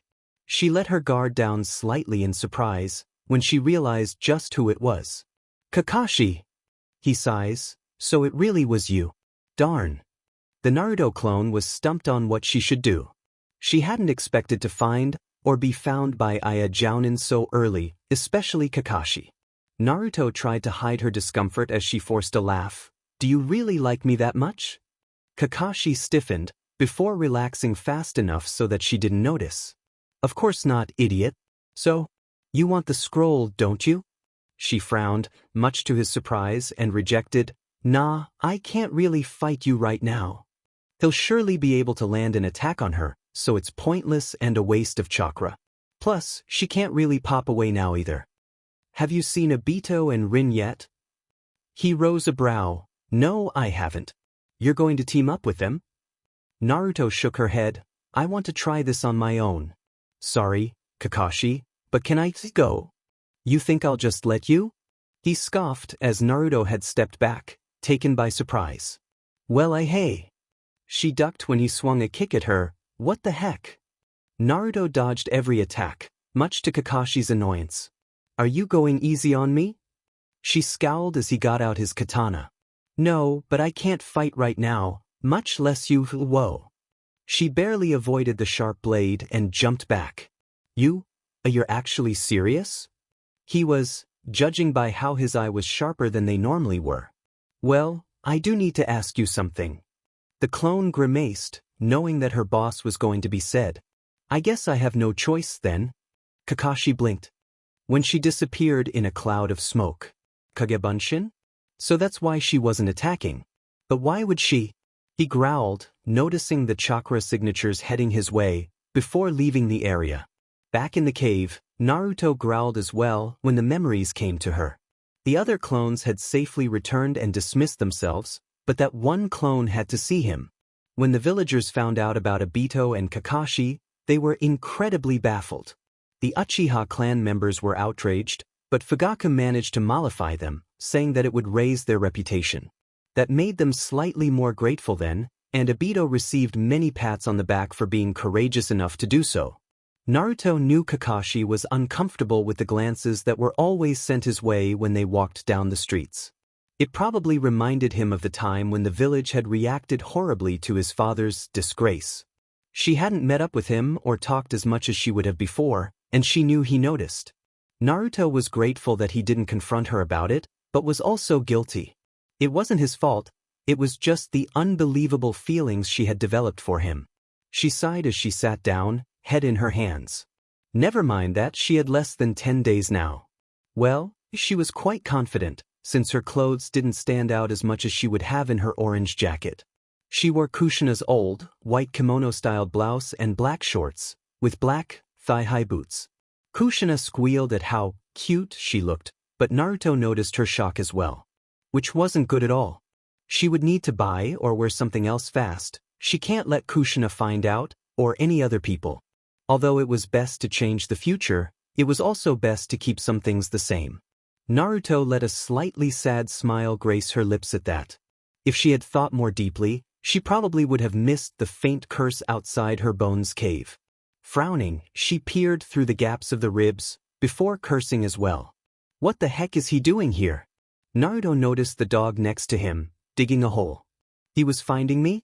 Darn, even now Pakken seems to be an expert at tracking. She sighed, before going out, knowing that they would dig themselves in anyways. What do you want, Kakashi? Aren't you guys supposed to hide from us? Naruto grimaced, noticing the width of the hole Pakken dug. She'll need to work hard in covering and returning it back to normal. She smirked. It's not like she would just stand there and watch them worm their way in. One good thing about this barrier is that, futon, de tappa. It blocks, but also lets attacks go from inside to out. In other words, she can lethally injure people without getting hurt herself. Only if they're above ground. Which means that she needs to stop Kakashi and Pakken. The large gust of wind didn't blow Kakashi away, but it did stop Pakken from his digging. The little pup was blown far, a few meters, but successfully landed on his paws. Watch it. These paws are delicate. Kakashi had sported an angry, visible tick to his temple. Pakken, forget about your paws. He gritted out through his teeth, tone clipped with barely restrained frustration. Naruto rolled her eyes at the two. You'll get used to it, getting out a seal, she shouted. Fuinjutsu, Kaze Suiro no Ikari. As the name of the technique says, an angry, large water dragon had erupted from the paper. Wind had kept the shape of it, forming scale-like patterns and its beautiful tail. The pink shell formed ripples as the dragon went through it, and the beast continued flying its way down at the jounin. Kakashi barely managed to escape from the attack, jumping a good few meters away from where the large serpent had crashed. He widened his eyes as he saw the large crater it formed, the water seeping into the soil.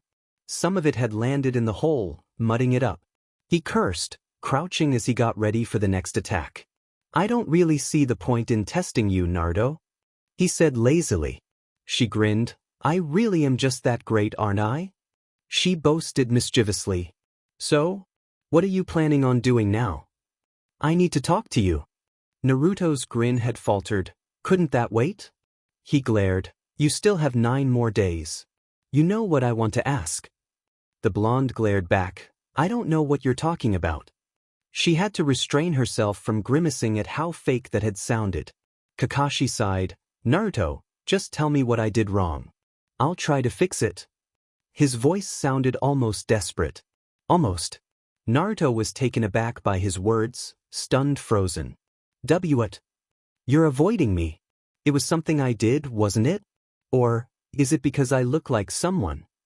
Kakashi's eyes seemed to almost be pleading in Naruto's point of view. That's not. That's not it? Then what is? Naruto bit her lip, the answer at the tip of her tongue. Of course she can't say it. Stuffing it back down her throat, she smiled weakly. I assure you, it's not what you have done or anything. It's just me. There's a lot on my mind right now. She exhaled slowly. Look, can we just discuss this later? It's distracting me from the test. The boy frowned in displeasure, before dismissing the puppy. You owe me a better explanation than that, Naruto. He disappeared in a puff of smoke, much like how Pakken did. Naruto sighed, going back to her little camp. Checking her small bag once over, she decided to go hunt for food. She already had a few rice balls, but it wouldn't last for over 5 days. She sat down and began meditating. Obito frowned at the group. Team up? The tallest of the 5, a boy that seemed to be a few years older than him, spoke. Yeah, we figured since you seem to be quite strong and are close with the Namikes. Also, Terada seems to be quite a fearsome opponent. His voice was confident, the other 4 slightly stepping up. Obito was slightly put off with the arrogance oozing out of his form. Slightly. While I would like to work with you guys, the tall boy straightened, daring Obito to refuse. This is something I would like to try on my own. I'm sure my teammates will tell you the same thing, but you'll never know unless you try, will you? He rolled his eyes as the group stalked off, telling him that he's missing out. He shook his head, clearing his thoughts and replacing them with a plan for the night. Obito was confident in his abilities. The team had trained for endless hours, and they had probably improved by leaps and bounds. He was sure he could accomplish gaining a scroll from at least one of the Jounins if he pushed to the limit. And, if he was desperate enough, he could try stealing a scroll from another Chunin. It was low, but ninjas do something similar without thought during normal missions. Anyways, back to the test. He had enough ration bars to last him about 6 days without starving. Obito wrinkled his nose in disgust. Those flavorless sticks were emergency food supplies. He would never eat them unless he had to. That would leave hunting the only option. He sighed, before adjusting the backpack straps on his shoulders. Keeping his hands fairly close to his weapon pouch, Obito headed further into the woods. Rin was so startled she nearly jumped out of her hiding spot when an explosion sounded far behind her. What was happening? She shook her head, focusing back on her prey. It seemed to be a turkey searching for worms and insects. Frowning in concentration and with a flick of her wrist, her Senbon pierced the bird's throat. Checking to the right and left for any enemies or beasts, she shot down to check her hunt. It was dead, of course, and safe. Getting out a cloth, she spread it on the ground and placed the dead turkey in it. Enclosing the sheet and knotting it up, she hoisted it over her shoulder. I know you're there. What do you want? The hiding bunch of Chunins got out of hiding far up in the trees behind her, jumping down. Rin finally turned around to see them, glaring slightly. It isn't very nice to sneak up on someone. The leader brought his hands up defensively. Whoa, we ain't here to attack. He continued at the raise of her brow. We're here to ask if you would like to join us. She frowned. Why? We just thought it would be a good idea to work together. Rin nodded, showing she understood, but the frown stayed. I see, but there are some things we need to do alone. This is one of those things, I believe. I want to test my skills to the limits. The leader's brows knit together, and he bit his lip. That may be, but I don't think we all have a chance against a Jounin. It all seems a little fishy. That is true, I also think that way, but it could all be a test on our individual powers, like the first round. I would try to get a scroll on my own, but if I can't, I'll try to work with someone else. I'm sure Obito and Naruto feels the same way, so I wouldn't bother asking them if I were. They are really stubborn, Rin said with a small laugh. The team sighed before giving up. Alright, we'll leave now. If you need anything. The brunette smiled. I'll ask, thank you. Naruto weaved through the forest, feeling the presence of the various animals in it. She felt Rin's chakra up ahead, along with 5 others. Heading towards them, she listened in on their conversation. I'm sure Obito and Naruto feels the same way, so I wouldn't bother asking them if I were you. The blonde realized that the group must be getting members to gang up on the Jounins. Understandable, the objectives are quite extreme. They are really stubborn. Naruto frowned. The group only had 5 people, and adding her team, it's 8. What happened to the 9th person? She furrowed her brows, trying to recall what she looked like. All she could remember was that she had purple hair, tied up. She sighed when she couldn't remember anything about the girl. But, Naruto thought with a frown, she was quite familiar. Well, it is possible to find her, but it would be a slight waste of time. Besides, her sage mode doesn't last too long, and she needed food. She turned away from the scene, hopping from tree branch to tree branch, scanning the woods below, sensing anything and everything she can. She grinned when she spotted a hare, preparing to strike. Getting out a kunai, she angled it to aim at the back of its head, ending its life as quickly and as painless as possible. The brown rabbit was down in an instant, and she gently wrapped it in her cloth. She unconsciously tucked her hair back in her ear before frowning at the small task. Her hair was getting quite long. It reached past her mid-back, close to her waist. She'll have to get a haircut soon. Sighing, she leaped to her bone cave, satisfied with her hair, but irked with her hair. Naruto yawned, waiting for the meat to cook under her hand. It was covered in her blue chakra, as the seal siged it up. She smiled proudly at her work. The seal she had placed on the now furless hair was something she had thought up herself. With the help of Jiraiya, she had invented a stove that didn't make smoke. The user has to pump in a lot of chakra into the paper, and the seal would convert it into heat and cook up the food. It was quite a fairly simple, basic sealing type, but can be very dangerous. It can be a very scary, stealthy assassination technique. The target can be burned from inside out, and there would be no signs of smoke. She liked her lips once the meat was cooked, and sunk her teeth in. It was quite good, better than she had expected, but that could be because she was starving. Eating the rice she had prepared before the exams with it, she thought over the test. Now that she thought about it, it was highly likely that they were being watched. It seems as if this was a test on their performance and if they could handle tough, dangerous missions alone. The contestants who choose to do solos would be the Umbu type of person. They work on assassination missions or as spies. And if they were to team up, the leader of the group would be tested on their leadership skills. This would give them a chance to be Jounin senseis. Well, this was all just a theory though. But it sounds like it was close to the objective of this round. Naruto wondered what type of Jounin she was. Umbu? They weren't heartless, only the root Umbu were, and they weren't supposed to be around, but it didn't really ring a bell. They were supposed to be subtle, quiet. Naruto just wasn't like that. But a Jounin sensei? She guessed it was a great idea. She loved to be around kids, and she worked well with them. But her leadership skills, she never had been a leader before, despite wanting to be one, and the village's leader nevertheless. Team leader had been mostly Shikamaru, Niji, Sasuke, and Kakashi's job. Gaara was an amazing Kazekage, and he also did a fantastic job in leading the war. Her Jounin sensei Kakashi had said that she would have made a great village leader, but she wasn't so sure. Trust her when she says she isn't trying to be modest. Sure, the village had acknowledged and deeply respected her that time, but her moves were always brash. But then again, the Raikage was hot-tempered and equally brash, wasn't he? Naruto dismissed the clouds of doubt filling her head, remembering that she was getting off topic. She can't start missing her previous life now, can she?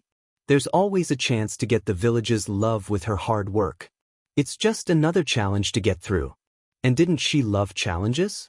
Yawning yet another time, Naruto prepared to get ready for the night.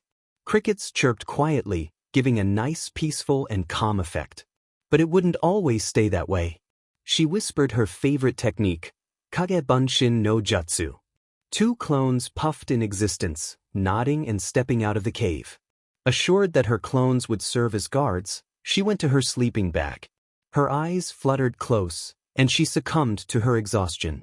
Naruto woke up, squinting her eyes through the glare of the sun that had went past the gaps in the ribs and down her face. Judging by the way the clones had successfully dismissed themselves, the night went well and it was currently about 8 in the morning. Eating the leftovers of last night's dinner, she let out a smile, anticipating a fun match today. It's been quite a while since she had a proper fight, and maybe one of the Jounins will give her just that. Kakashi would, but it was clear that he'll try to squeeze his answers out of her when he had the chance. Naruto wondered just who the Jounins in the test were. Guy? Highly possible. His skill in taijutsu is extraordinary, after all, and she believed that he had some amazing jutsus in his arsenal. It was likely that the Jounins are around their age, so it would be less difficult. If she remembered correctly, wasn't Azu Aosuma already a Jounin around this time? Her forgetfulness is worsening with each passing week. Naruto was sure she knew the Jounin senseis of her generation and Guy. She could say their names without a second thought just the other day. She realized that she could remember the faces of her closest people clearer than her acquaintances. The images of the Konoha 11, Sai, Kakashi-sensei, Gaara's team, Lee's team, Konohamaru, Iruka-sensei, Sasuke, they all burned strongly in her head. The villagers and the faces of the people she had met a few times were already blurry and unfamiliar. She still remembered the faces of the Akatsuki, of course, which is what she's most thankful for. Nagato, Konan, and the corpse of Yahiko were still etched in her mind. Tobi, the masked man, was still scratched into her head painfully. Although remembering his face, or the mask, was important, she wished that she could just throw it away like every other memory. He was the man she absolutely didn't want to remember. In his place, she wanted to remember the every faces of her beloved village and keep her precious memories of her former life. Her precious memories of her close friends and people. Sighing, Naruto stood up, her breakfast properly digested. She had to go find the 9th Chunin participant, after all. Obito panted harshly, "Demon. That was way too close. And it's not even past the second day." He crumpled down on the thick branch supporting him and leaned against the tree, bandaging up his thigh. So much for fighting a Jounin by himself. Though weaker than Kakashi, the man he tried to grab the scroll from had been quite strong. He glared at the wound, but his anger lessened when he remembered with slight satisfaction. He had given that Jounin a tough time as well, judging by the numerous burns on the man's skin. Plus, he hadn't used his Sharingan. He wished he knew Iryo Ninjutsu right now, however. Then he could patch up this hindrance properly and try again. Should he go to Rin for help? Self-doubt bubbled inside as he knew that he would only weigh her down. He sighed, before blinking, then grinning. How could he forget about the first aid kit he brought with him? Obito had packed several sets in case of this, but he must have forgotten from all that was going on. He hurriedly got one out, noticing that the red patch on the white bandages was growing with each passing second. That kunai must have dug in quite deep. Frowning, he unrolled the strips of cloth from his thigh and pressed the thick, moist tissue against his leg. The scent of herbs coming from the sheet had filled his senses, as he hissed in pain. Rin had given him the tissues and made sure he was in stock. It was supposed to speed up the healing process. The tense muscles in his face relaxed when the leg didn't throb as much anymore. The sting was gone, finally, and he pressed the white square harder, cringing. Once a few agonizing moments passed, he let go. At least the bleeding stopped. Wrapping it up again with a new bandage taped tightly, he stood up, feeling his leg. It didn't hurt as much anymore since it was quite numb. He'd need to limp throughout the day then, he thought with a scowl. Got clumsy again, Obito? The tips of said boy's lips went down further as he whirled around to see the owner of the voice. Even without looking, he already knew who it was, though. Shut up, Kakashi. The silver-haired prodigy rolled his visible eye, like you could make me. Why don't you pay your girlfriend a visit instead of hanging around here? This time, it was Kakashi who scowled. Don't you ever listen? I'm sure Naruto told you billions of times that she's not my girlfriend. He was met with a sly grin. "Ah, but I never said who, did I?" Kakashi didn't even show the slightest bit of a reaction to that. "Well, you've indicated it enough times to let me know. And as for your question, she's trying to avoid me. Not that it bothers me much." Obito scoffed rather loudly, much to the Hataki's annoyance. "You know, your tone tells an entirely different story." Kakashi didn't bother retorting to that, and pointedly ignored the comment. "It feels nice to know that I don't have another fangirl on my trail." Naruto never was a fangirl. Neither was Rin. Maybe she was a little, but she isn't anymore. Yeah, Rin's head's over heels over you after all. Don't see why, though.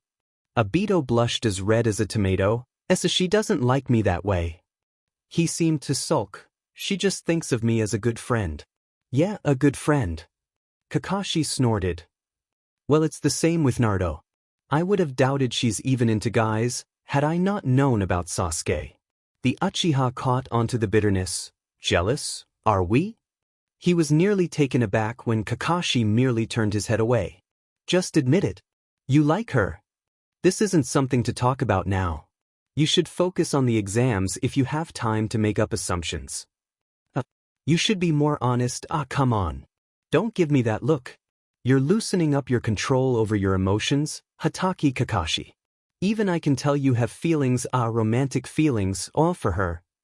Even if I did, it would be pointless." Obito flapped his arms up in the air, venting his frustration. "Why?" This time, Kakashi's voice was sharp. "You know why." Obito was sure he didn't hear such a bitter tone from him before, which says something. The orange goggles didn't lessen the seriousness he now held in his eyes. "You'll never know if you don't try, Kakashi."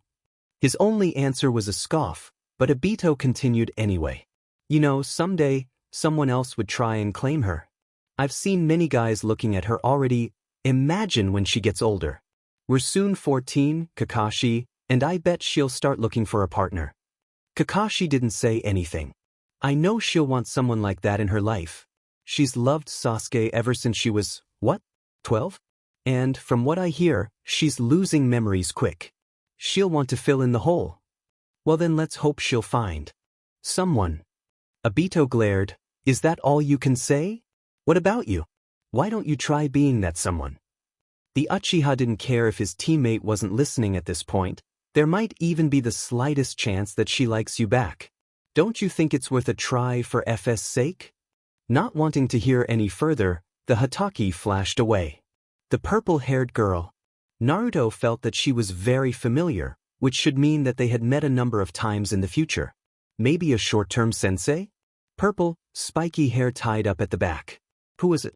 Naruto let a small frown mar her face as she hopped from branch to branch at a rapidly high speed. She couldn't waste time on finding this one person, and yet it tugged at the back of her mind. But she cursed under her breath, knowing that she wasn't going to find her so easily. Drawing her fingers together, she called out loud. "Kage Bunshin no Jutsu." 10 clones puffed into existence, before going off in different directions without a single word. After hours of endless searching until she finally decided to use Sage Mode, one of her clones had found their target. The memories the clone had brought showed her where she needed to go, but the clone wasn't close enough to see the face. But now she was. It slapped her hard when she realized just who it was. Of course, there was only one person she knew with such a hairstyle and color. Mitarashi Anko, the Chunin proctor for the survival exams, who had been so bloodthirsty. But the woman was also one of the few who understood her. One of the few who knew the pain and loneliness of isolation from their own home. Plus, she needed to prevent Anko from receiving the curse seal. There wasn't a mark on her throat when she managed to get a peek. "What are you doing here?" Naruto brought her eyes from the girl's neck to the light brown eyes glinting dangerously at her. "Oh, just curious. Since you weren't part of the team, like Obito, Rin and I." It was obvious Anko doubted her, judging by the skeptic glare. "Coming all this way to find me? I find that hard to believe. Or are you just stupid?" Females are meant to be curious creatures. Curious, eh? I admit, you're strong, but if you're this dumb, I don't think that accounts for it. Naruto frowned. It's been a while since someone's tried to insult me before. You're Mitarashi Enko, right? Yeah, so what? Wanna fight? Enko sneered. I don't have a scroll on me. I wasn't here for a scroll, but it would have been nice if you had one. Just wanted to see how strong you are. It wasn't technically a lie, since she really wanted to see how much skills the future woman had now. Orochimaru's pupil, correct? Stalker much? But yeah, I'm his student. Got any problem? It was clear that Enko's getting irritated with the questions. No problems. Just wanted to make sure. Naruto brought her index finger to her chin, as if contemplating a thought. But now that I've talked to you, I think I want to get to know you better. You know, friends. She knew Enko was startled at her words, and the suspicious tone in the purple-headed kunoichi was expected. Don't make me laugh. Friends? I'd rather drop dead. Then why don't you? If you can't do that, then be friends with me. Naruto smirked. She was about to say more before flickering her eyes to the left. She threw a kunai to the leaves of the tree that hid the ninja. Quit hiding. It's annoying me. Well, isn't this a cruddy time for her to return back to normal? She didn't show the small exhaustion she felt as an aftereffect of the sage mode. It would wear off soon anyways. It was a jounin she has never seen before, but he looked vaguely familiar. She must have seen him around the streets or something. She turned to see Enko raise a brow at him. Genma? What are you doing here? The senbon between his teeth stayed as he spoke. I'm not a jounin, but I'm still close to one. Elite jounin, remember? Naruto blinked. She scanned the boy's appearance, before coming to a conclusion that he was the same age as her. He had brown hair, that was covered with a bandana that served as a hitayate. Just where has she seen him before? He noticed her staring and bowed his head. Shiranui Genma. You. Namikaze Naruto. She finally managed to stop her habit of using her other surname. He nodded in acknowledgement, before frowning as he rubbed the back of his neck. Well, 2 against 1 isn't really fair.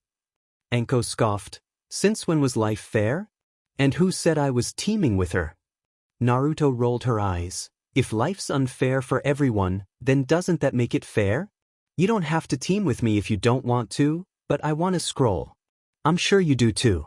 You got someone you want to prove to, don't you? Naruto crossed the 2 fingers of both her hands together. Kage Bunshin. Genma whistled. You sure have a lot of chakra to summon that many. 5 clones were by her side, as Naruto pet her head to the side and smirked. That many? You haven't even seen a cent of it, honey. Enko frowned, before bringing an arm up. As much as I hate to admit it, you're right. I'll work with you. But who'll get the scroll? How about we fight him first and then talk? Just who is that guy? Naruto asked incredulously, furiously blocking the flurry of needles with her kunai. She caught the senbons and put them in her own pouch, much to Genma's annoyance. Enko replied for her, evading the medical weapons. Shiranui Genma, Tokubetsu Jounin. Age is 14, soon 15. Future candidate for Hokage's personal guards. Now that the blonde thought about it, she might have seen him in the future a couple of times, but not as much as to be able to remember him clearly. Wasn't he also a proctor in the Chunin exams?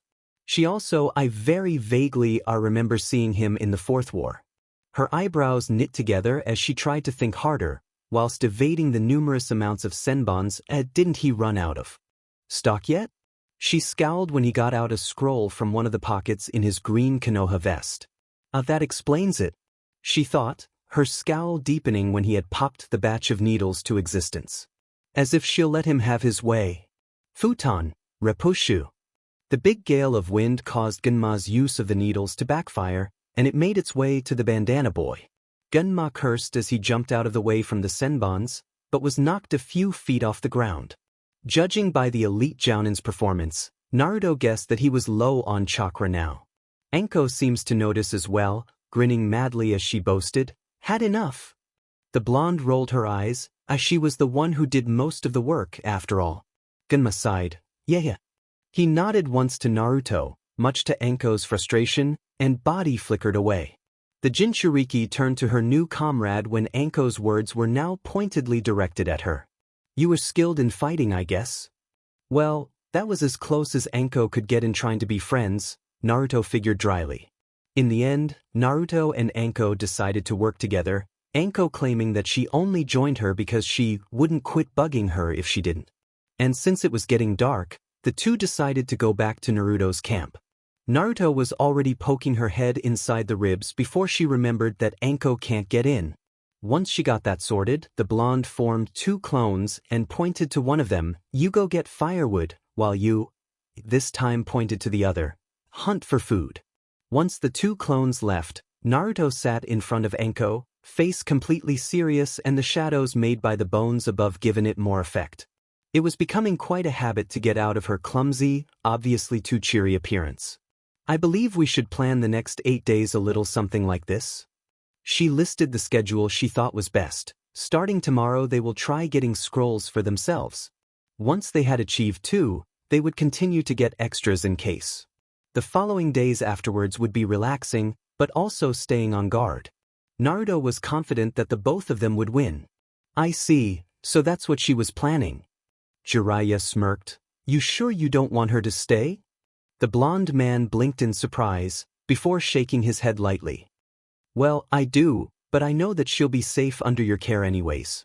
I just don't see how she claims to not have mastered the seals yet. I've seen her performance with them, and I'd say that she might be getting close to my skills." He frowned, but still a little far from Kushina's though. Jiraiya sighed, rolling his eyes at the memory of the girl. Probably just using it as an excuse.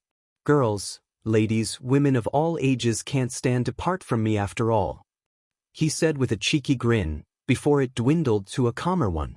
"Or, she might just be trying to review everything so she doesn't forget them. From what I hear, her memories are clearing away at a rapid speed." Minato raised a brow. But didn't she seal her memories so that she could access them and remember them again? Yes, but she isn't sure how long those would last either. She thinks that if she uses them too much the seal keeping them shut will weaken. Nodding in understanding, Minato sighed. It made sense. Not all seals were permanent, and the ones that were usually cost a great load of chakra. Even life force. Speaking of which, does Naruto know if she's going to have to get back to her own time PRD? Minato didn't need to keep his voice down. This was his house, after all. She highly doubts it. Jiraiya furrowed his brows in thought. She thinks she might have to kill herself to get back, if she can, to her own time, or that she'll disappear once the brat's born. Kurama doesn't think the latter's likely though, so we probably won't have to worry much. Minato let out a shuddering breath. If we don't manage to stop Tobi's attack, does she plan on sealing the 9 tails into herself? I know she is aware that she can survive the sealing. I don't doubt her, nor do I doubt Kurama has much if any ill intent anymore. But the Kurama in Kushina doesn't know that. Jiraiya contemplated Minato's words. I believe that she would choose that idea. I think both Kyubis will fuse together, and it's up to them to see who overpowers who. If that was all true, then just which one would win? Yin or yang? Sleep, Anko. The girl froze. Naruto knew she was faking her sleep. I won't do anything bad. I won't leave or betray you intentionally. You're a Konoha shinobi, and I am too. We're comrades, got it? Somehow, just somehow Naruto knew about her insecurities. Anko was absolutely sure that her attitude didn't betray her fear of being left behind. She was sure no one had seen through the facade. She had been so sure, because that very facade was starting to seem like it was her. As if sensing her thoughts, Naruto explained, I've met many people and lived in isolation for quite some time to recognize certain things quickly. And I also am the type of person who would never, ever betray their friends. I see you as one, so I'll treat you like it. You aren't alone, Anko. There are many people around you. She smiled a smile that was hinted with a flicker of sadness. You just need to open your eyes. Well now, I don't mean that literally, since you really need to sleep. Don't worry about the shifts, my clones would take care of that. In what seemed to be like a very long time since, Anko slept through the night, feeling safe. Much to their surprise, Anko and Naruto had gotten along pretty well. They had gotten a scroll for themselves in one day, but were tired and very worn out by sunset. That didn't stop the grin from staying on the blonde's face, though, and neither did it stop Anko's. Arriving at the camp, Naruto collapsed onto the grass and let out a breath of satisfaction. "We did awesome." Anko nodded, a smirk ever so present on her face. "Though they haven't gone all out, I'm sure we have pushed their limit far enough." Yawning, she joined the blonde and lay down on the ground. "I guess we were awesome for Chunins. Soon to be Jounins," Naruto corrected happily, though her words were slightly slurred from exhaustion. "Well, for tomorrow I think we should take it easy. I'm sure my muscles are going to ache." Anko grunted in agreement. The purple-haired girl grinned maniacally as she continued speeding towards the camp, not bothering to check how close the enemies were chasing her. Heck, she didn't even know who they were, or even what they looked like. Naruto would probably be said, but Anko knew that even she was itching for a fight. Naruto knew what her partner had done even before she had a chance to explain. Sighing, she surveyed the woods, trying to make out any signs of the Jounins. "How many? Can't you sense them?" "Geez, there's only 2.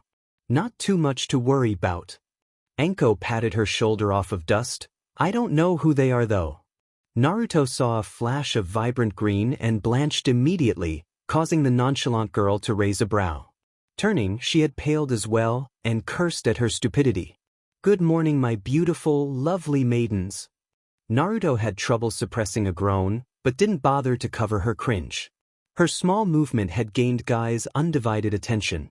"Why, aren't you the beautiful young lady of youth?" His grin sparkled. "Remember me? I'm Mato Guy." "Yeah, I remember. And you know that young and youth means the same thing, right?" Naruto wondered why she still wasn't used to his sparkling teeth. Was it the memory problems? Another complaint to the creator of the jutsu, then. Hold on a minute. Anko had said that 2 people were following her, didn't she? The only person Naruto could think of who would be with Guy was. Damn it. Naruto didn't even try to confirm her thoughts, knowing that the silver-haired ninja was on his way. Anko, of all people, why them? They were the ones who decided to follow me. Blame them for being idiots. Naruto growled but didn't say any further. Her brows furrowed as she mulled over their chances. They have a high chance of losing. Guy and Kakashi, no matter how young they are right now, they still are strong. Guy's, like Lee's, taijutsu is monstrous. Topping that with Kakashi's jutsus and now Sharingan, Naruto wasn't going to use Kyuubi's chakra. It would raise too many questions if the wrong person saw it, and she was sure even Guy was smart enough to realize what it was. But they can't escape. Naruto wouldn't leave Anko behind. That would go against everything she said, and she wasn't that type of person. Plus, Guy wouldn't allow them to go. And Kakashi had already arrived anyways. He looked shocked to see that Naruto was working with Anko of all people, if the slightly wide eye and his rigid form was any indication. Naruto glared at Anko. "Nice going." "Hey, blame them for following me. I said that not even a minute ago, didn't I?" Anko snapped. "What's your problem anyways?" "Guy, I understand, but Kakashi? Wasn't he your teammate?" "They're strong, Anko." Kakashi sighed as he cut in. "I'm happy you think so highly of us, Naruto." "Well, we only followed Anko to try and get her out of the exams, since that's half our job." Rubbing the back of the neck, he flicked his eyes to both girls. "But then the both of you are a handful." Naruto's hand lingered near her weapon pouch, which the Hatake didn't miss. His eye watched her slowly crouch and spread her feet farther apart, before it rose to her face when she spoke. "I don't think you'll let us go though, will you?" Naruto shifted closer to Anko, and lowered her voice so that Guy and Kakashi couldn't hear her words. "I need you to fight Guy, and make sure that he won't get to my clone." Anko snapped her head to the blonde, eyes wide in disbelief. "Clone? What do you want me guarding a stupid clone for? And Guy, are you nuts? Just trust me on this. I need to buy time for my shadow clone, and it would probably take about a minute." Fine. Naruto looked back at Kakashi, locking her eyes with his as she drew her hands together in a seal. Kage Bunshin no Jutsu. A clone had popped into existence and was behind Anko, getting down into meditating. Anko mumbled out something incoherent in annoyance as she began her fight with Guy. Kakashi didn't shift from his spot, waiting on Naruto to make the first move. Naruto sighed, "If you think I'm avoiding you because of how you look, I'm over that already. You look slightly different, and I won't remember how you looked like then anyways." It was true, Kakashi still had silver escaping from his Hitayate, and his clothes were different. His height was a major difference as well, and he was nearly as short as she, much to her pleasure. He merely raised a brow, before glancing at Naruto's copy. "I'm guessing you're using that to match Guy? I'm not sure how much you have improved on Sage Mode, but I know you won't be able to win even with that." "I won't know until I try, right? Besides, I've wanted to try it out against him for a while. I want to see how much I have improved with Ero Sennin's training." "Are you going to talk all day or what? Fight, damn it." Naruto rolled her eyes at Anko's shout, but charged for her teammate. Kakashi turned rigid, waiting for her attack. They traded punches and kicks, limbs blurred by the speed. He couldn't help but let a smile creep up his face, and he was grateful for the mask. It felt as if they haven't fought for a long time. Naruto managed to hit his stomach with her left fist, and while he doubled over she twisted and kicked him hard. Kakashi was thrown far, until he got hold of the ground with his hand. Wiping the soil off with his shirt, he looked up only to barely jump away from a chakra-enhanced fist. Naruto didn't pay any heed to the impact she made on the ground, shaking her hand lightly. From the corner of her eyes, she could see Anko having a hard time keeping up with Guy's speed. She had to hurry. Just as she was about to check on her clone, however, Kakashi had reached her. Raising her arms as a shield, she cringed when his elbow jabbed hard. She can clearly see that he intended to return her blows fully. Her right arm was too numb from the hit, so she let it dangle while she got a kunai with her left. Cursing, she twisted her foot into the ground and dashed towards Kakashi. The silver-haired ninja avoided the blade by leaning back, as he got out his new katana. Blade met blade, as a clang sounded. Naruto flicked her eyes to the bunshin, and then back at Kakashi's single eye. 10 more seconds. The Hatake pushed his sword harder, forcing the blonde to jump back. Naruto frowned, as she concentrated wind chakra to her hands. Swiping her arms down, multiple wind blades flew to him. Kakashi cursed as he dodged away, and brought his hand up to his hit. Naruto widened her eyes, as he uncovered his left eye. "You have enough chakra to use it?" Kakashi nodded, smirking slightly under his mask. "Yeah, though I can't use it for long." Without wasting any more time, he charged. His speed doubled, and Naruto had a hard time keeping up with his movements. Seriously, how long does 10 seconds take? Naruto was sent hurling to a tree, and the breath was taken away from her lungs when her back hit the bark. Kakashi was in front of her in a split second, but it was already too late. Eyes wide, he whipped his head to where the clone was supposed to be, before looking back at Honey Eyes. He didn't have a chance to block when she punched his cheek. "You better be grateful I didn't add much nature energy to that." Anko cursed as she was knocked to the ground yet again, as the green-clad boy got his ninja wires out. No way was she going to get caught. Snakes slid down her arms, stopping Guy from getting any closer. "That's right. Stay away or else. You're low on chakra. Using any more by controlling them would be dangerous." "Anko!" Said girl's eyes followed the flash of orange as it collided with Guy, and her eyes widened when she realized that it was Naruto. She could only watch in shock as Guy barely jumped away from the punch. Her mouth was left hanging open when the force of Naruto's fist caused a large crater to form on the ground. "Naruto!" The Namikaze cursed as she pulled her arm out of the soil. "Yeah." Once her hand was free, she grinned at her partner. "Sorry I'm late." Once she was out of her stupor, Anko glared. "Late? You took 2 minutes. Double the time you said you needed." "Not my fault. Besides, you're fine now, right?" "Yeah, except for the fact that I'm low on chakra." "Whose fault was it again? I'm pretty sure I wasn't the one who lured them here." Guy coughed into his hand, getting the attention of both females. "We're in the middle of a fight, and I don't want to take advantage of your distractions. Ungracefully, so I would very much like it if you would. Yeah, I get it." Naruto crouched before stomping her foot on the ground. Guy readied himself, as Naruto formed the sheep seal. Kage Bunshin no Jutsu. The clone stood next to Anko, serving as a guard, much to her annoyance. She didn't say anything, however, and got up on her feet. Well, I guess I could work with you. You don't have. I have enough to give that guy a scratch, which should count as something, shouldn't it? Now shut up and let's beat Kakashi. Naruto furrowed her brows when she took in the situation. She herself was fine, though her sage mode was reaching its limit. Guy merely looked a bit tired, and Kakashi seemed to be able to continue for a while. Anko, however, seemed to have used her chakra too much. Things weren't looking so well. She could try getting help from others by going to them, but all of the Chunins were too far away, and the only one nearby was the Umbu Watcher. Looking back, she realized that they were very close to the barrier. If they can get in fast enough and prepare a jutsu, then they might be able to wear the two Jounins out. One problem with that, though, was that she'd need to deactivate the barrier to get Anko in. Guy and Kakashi were fast, a lot faster than Anko was. Naruto was well known for her unpredictability, though, and she intended to use that. Kage Bunshin no Jutsu. Two clones appeared and were by Anko's side. Naruto placed her hand on the curved wall as she used the other to concentrate her chakra.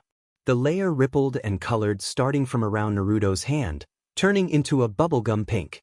Once the whole barrier changed, the area around Naruto's hand formed an opening. Naruto looked back at her clones, both holding on Anko's arms. Now! What? The purple-haired Kunoichi could do nothing but scream as she was being thrown into the hole. Twisting so that she didn't land on her face, she faced the sky and clenched her fists tightly to her chest. She was going to skin Naruto alive for this. She let out a loud yelp as her rear hit the grass, which didn't cushion the fall in the least. Rubbing it, she tried to give Naruto her most hate-filled glare. The blonde wasn't looking, however, as she got inside as well. The barrier closed just as Kakashi was about to follow her. Cursing, he jumped back. Guy, we should leave. We wouldn't be able to get inside it without them trying to kill us, anyways. Naruto grinned in victory, ignoring the suffocating killing intent behind her. Obito cursed when he saw how dark the sky had turned, and quickened his pace. Pushing force into the branches to go further, he blinked when he saw light in the corner of his eyes. He stopped, took off his goggles, and his eyes squinted as the Uchiha tried to get a closer look. The tree's leaves were obscuring it, but he could see that the light was from a pile of bones, and around it was flat land.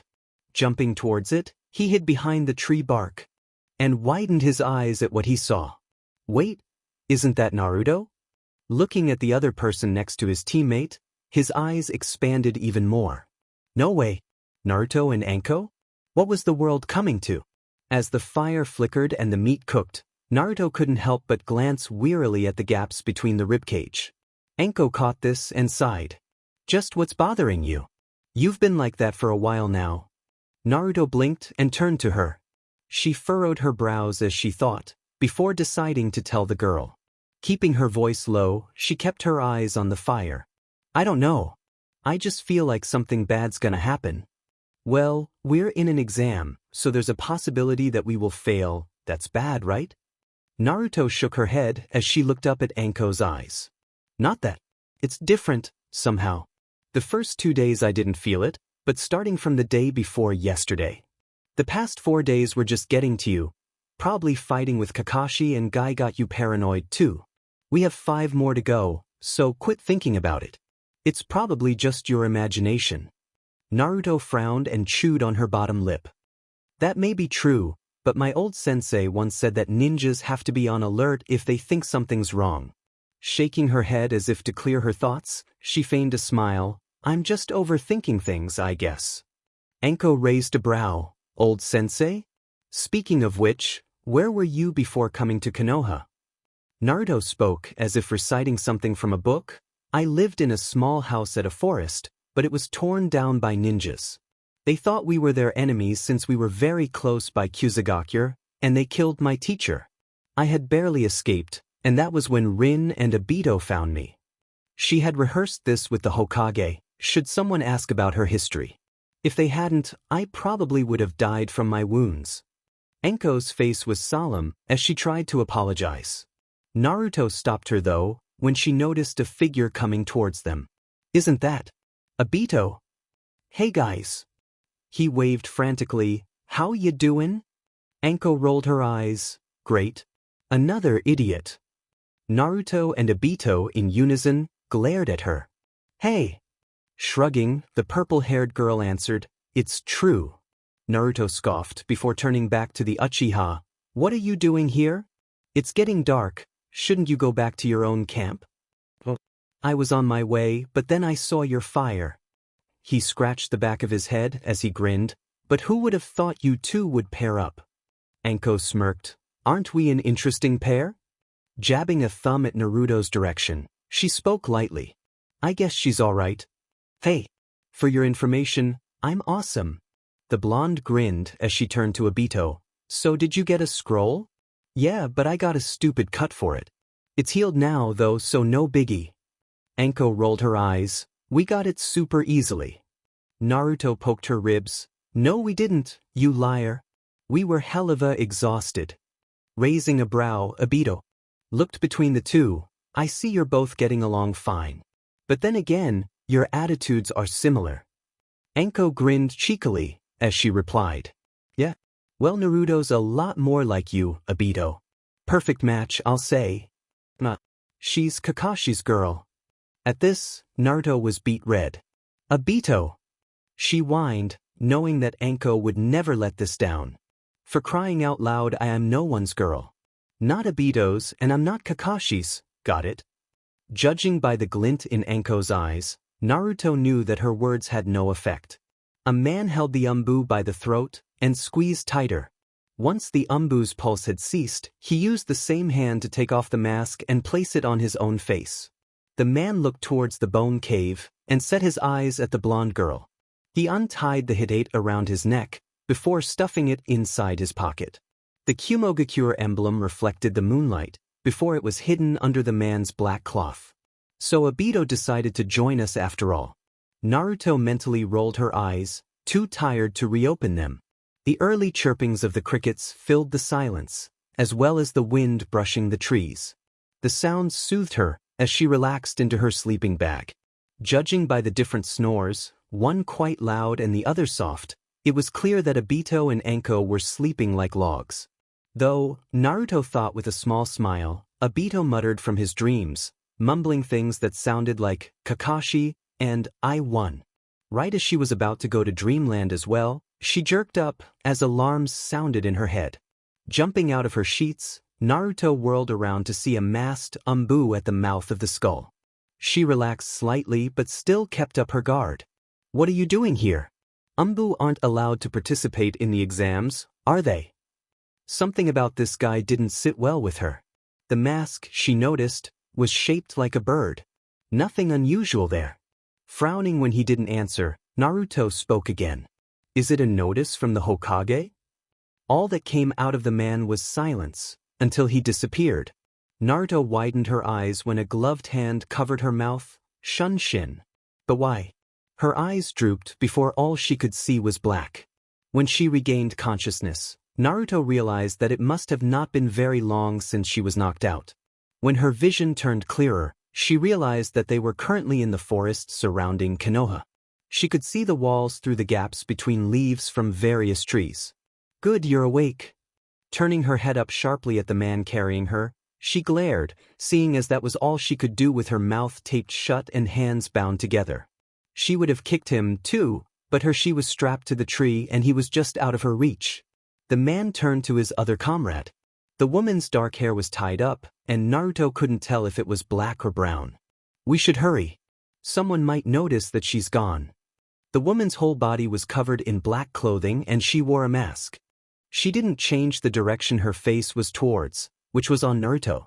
Her voice was quite low. I doubt that. The genjutsu would surely last until tomorrow morning at least. Till then we have a lot of time. Besides, finally, she turned her head towards the man. The two kids she was with would merely think that she left them. Naruto widened her eyes as the moonlight revealed the symbol on the mask's forehead. Kumogakure. The haze that had slightly clouded her senses was gone now, replaced by realization. They were here for the Yellow Flash's sister.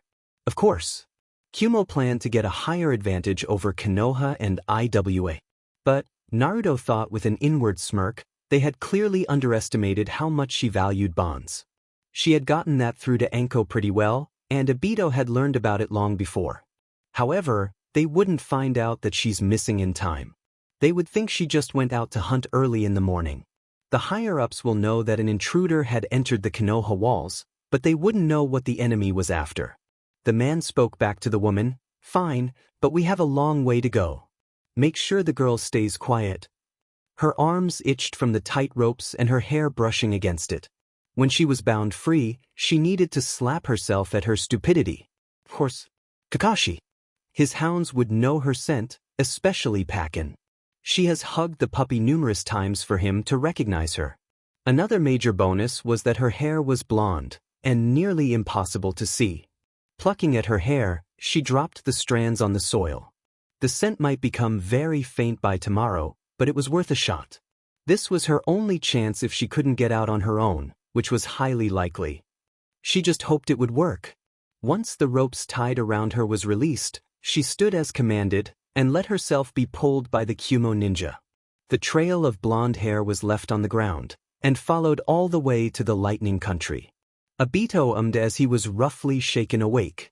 Trying to slap away the hand, he glared sleepily at Anko, before sitting straight up at her distressed face. "What is it?" His voice was slurred, but the way he spoke was obviously serious. The crease between her purple brows increased, as she all but yelled out, "Naruto's gone." He would have sighed in relief, but when he turned to Naruto's blanket left messily on the sleeping bag, he panicked. Naruto would have tidied it up as a message saying that she left on her own accord. It was something she never missed on missions. Checking for any written letters left behind, he realized that there was none, and whirled towards Anko. Muttering strings of curses, he hurriedly packed his bag. "Come on, we're going to find the other Jounins." He just hoped that it was all just paranoia. Kakashi frowned worriedly, along with Guy, Genma, and a few other Jounins. A sudden intruder, and Naruto missing? He turned to the small crowd of ninjas before turning to Obito and Anko. "You sure you have checked around for her?" Anko glared. "Of course I'm sure. I used the best of my snakes to try and find her. She's gone, Kakashi." Her hands turned to fists, knuckles white. "She even left her things behind." "Fine, but I'll need to see the place you three were staying." Turning to the others of his rank, he tried to keep his voice calm. "One of you, go alert the Hokage about this. Guy, go to Minato-sensei and inform him about Naruto. The rest should stay and keep the exams going." It was Genma who popped away to the Hokage tower. Guy didn't say anything, face hard as he nodded once and disappeared. Kakashi's eye was sharp, unlike the way it usually drooped lazily. He turned to Obito, "Go find Rin, and bring her with you to where you last saw Naruto." Without a word, the Uchiha complied. Kakashi's visible brow twitched in annoyance when Anko fretted over the barrier. "You forgot to take out the seal?" Sighing, he shifted his hands in a sequence of seals. Kuchios no Jutsu. Pakin noticed the difference in his master's usually calm expression. "You called, boss?" "Pakin, I need you to help me find clues on Naruto. The rest, I need you to dig a hole on the ground to get inside." Kakashi indicated by pointing at the bone cave, and the dogs immediately got down to it. Turning to the pug, his voice had a hint of anxiousness. "Do you smell anything foreign?" Pakin immediately pressed his nose against the grass, before leading towards the trees. Kakashi followed, before he finally saw what was on the branch of the tree the dog had stopped at. The enemy was strong enough to kill an umbu? Sure looks like it. There's only one scent around other than this guy. Kakashi's face was solemn when he studied the dead body. The mask was gone, allowing him to see the face. But he didn't look, only saw the neck that had bruises. "Kakashi!" He turned his head towards the cave, before jumping down, Pakin attached on his shoulder. He jogged towards the pile of large bones and noticed the hole. The bunch of pups had clearly gotten a little excited at being called up. Pakin landed on the grass and immediately followed his nose. It's the same scent of the guy from earlier. It stops here though, and Naruto's does too. Kakashi inwardly groaned. He cursed the body flicker technique and its maker. Enko, I'll inform the Hokage about this, but you stay here and send a snake summon if you find anything. Enko was about to protest, but he disappeared before she could even utter a syllable. That demon Hatake. The Hokage spoke, voice low. Kakashi, I believe that your dogs are very intelligent and skilled trackers. I need you to search outside Konoha. He rested his chin on his hands. It seems like the enemy has gotten the guards under a genjutsu. Kakashi nodded as Minato frowned worriedly. This reminds me a lot of the time Kushina got kidnapped. He tightened his fists. After the Hokage had said a few more things, Kakashi's and some of the Inuzuka's dogs were pushing to their limits with their noses. They didn't miss an inch of grass, and, after a full hour of endless searching, Pakken, as expected, found a trail. Minato grinned when he noticed the pile of hair by a tree and the route left behind. Kushina's girl, for it. This time, though, Minato turned to Kakashi with soft eyes, the silver-haired boy not noticing in his haste, it's Kakashi instead of me. He watched the pure determination on the Hataki's face. Ruffling up the tuft of fur on Pakken's head, Kakashi followed the path of golden strands with his eyes. Even the most observant shinobi would have missed it. This direction, he frowned, isn't it towards rain and cloud country? Minato-sensei. Kakashi. Both had turned to see Obito and Rin running frantically to them. Minato nodded before taking the role as Jounin-sensei. Come on, team, we're going to find Naruto. The voice of the Hokage rang in Kakashi's head. Namikaze Minato, Hatake Kakashi, when you've recruited enough, you are to go on an A-rank mission. You must get Namikaze Naruto back and all of you are to return to Konoha at all costs. With a picture of the blonde girl smiling engraved in his mind, Kakashi fixed his eyes ahead. You better be safe. Naruto's hands and wrists ached from twisting upwards so much. Her legs and feet throbbed as her head pounded with exhaustion, which was also dragging her eyelids down. Exactly how many hours have they traveled for? The sun was starting to set, telling her that she just walked, ran, and had been dragged for more than a whole day. Knowing that Naruto was too tired to try anything, the captors released her hands and gave her food and water. The blonde can't help but feel as if she was treated as a SLV. But, she smirked, they had sorely underestimated her. Now that they were allowed to settle down, she merely sat and froze, making the man think she had given up. The woman, whose alias was what Naruto learned as Maki, had gone off somewhere and left him to stay and watch. Naruto kept her eyes closed as she gathered nature energy. Not much endurance you have there, girl. Well, whatever. Saves the trouble for us, I guess. She didn't say a word. You listening to me? The man was short on patience, something Naruto had long before figured out. I said it. Naruto opened her now honey eyes, orange tinting around them. I heard. What's? Her speed had him startled, making it easy for her to knock him out. Underestimation is a bad thing. I hope you learn. She attached his weapon pouch to her leg, having left hers back at the camp, and finally turned to Maki, who was frozen in shock. Once the masked female was out of her stupor, her hand lingered around her leg, close to where her kunai and shuriken were. It surely is. Tell me, if you had such power, why not use it earlier? I want to see the rakeage.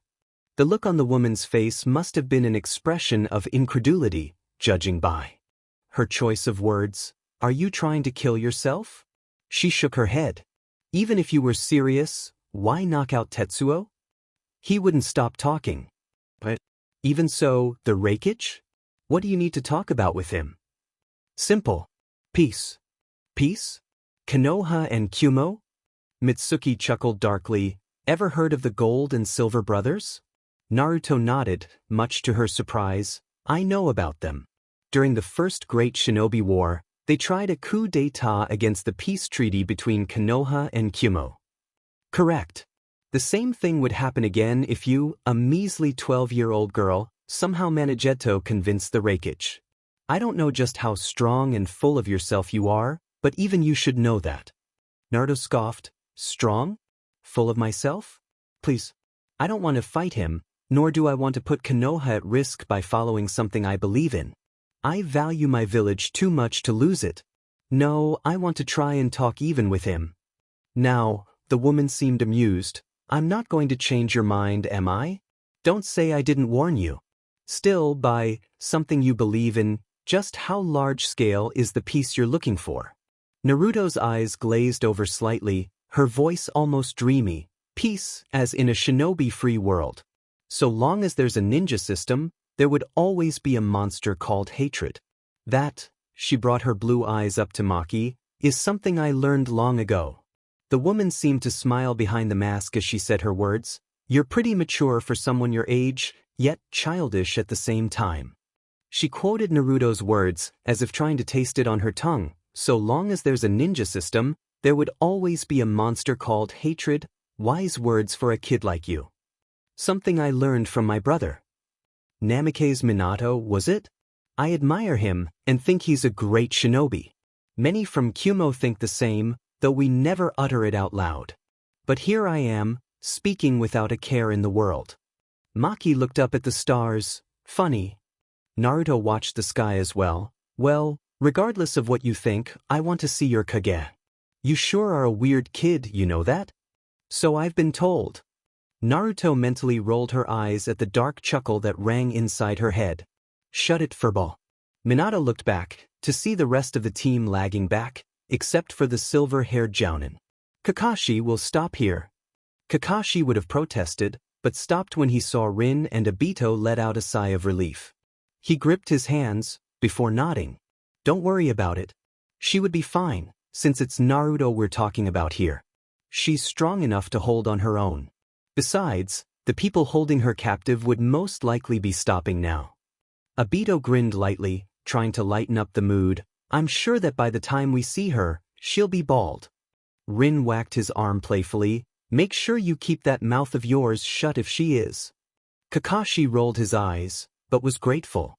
He dismissed the pups and groaned at the slight chakra drain. He looked longingly at the direction they were supposed to be heading, before shaking his head. They'll have to wait.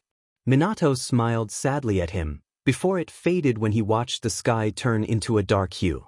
He hoped his daughter was doing fine. Naruto's brows twitched in annoyance when the man's voice slurred over. Maki! The blonde glared. You're finally awake. Can we please get a FING move on? I really feel like having a shower, and I'm pretty sure Kumo has one. The man was on his feet immediately. You little...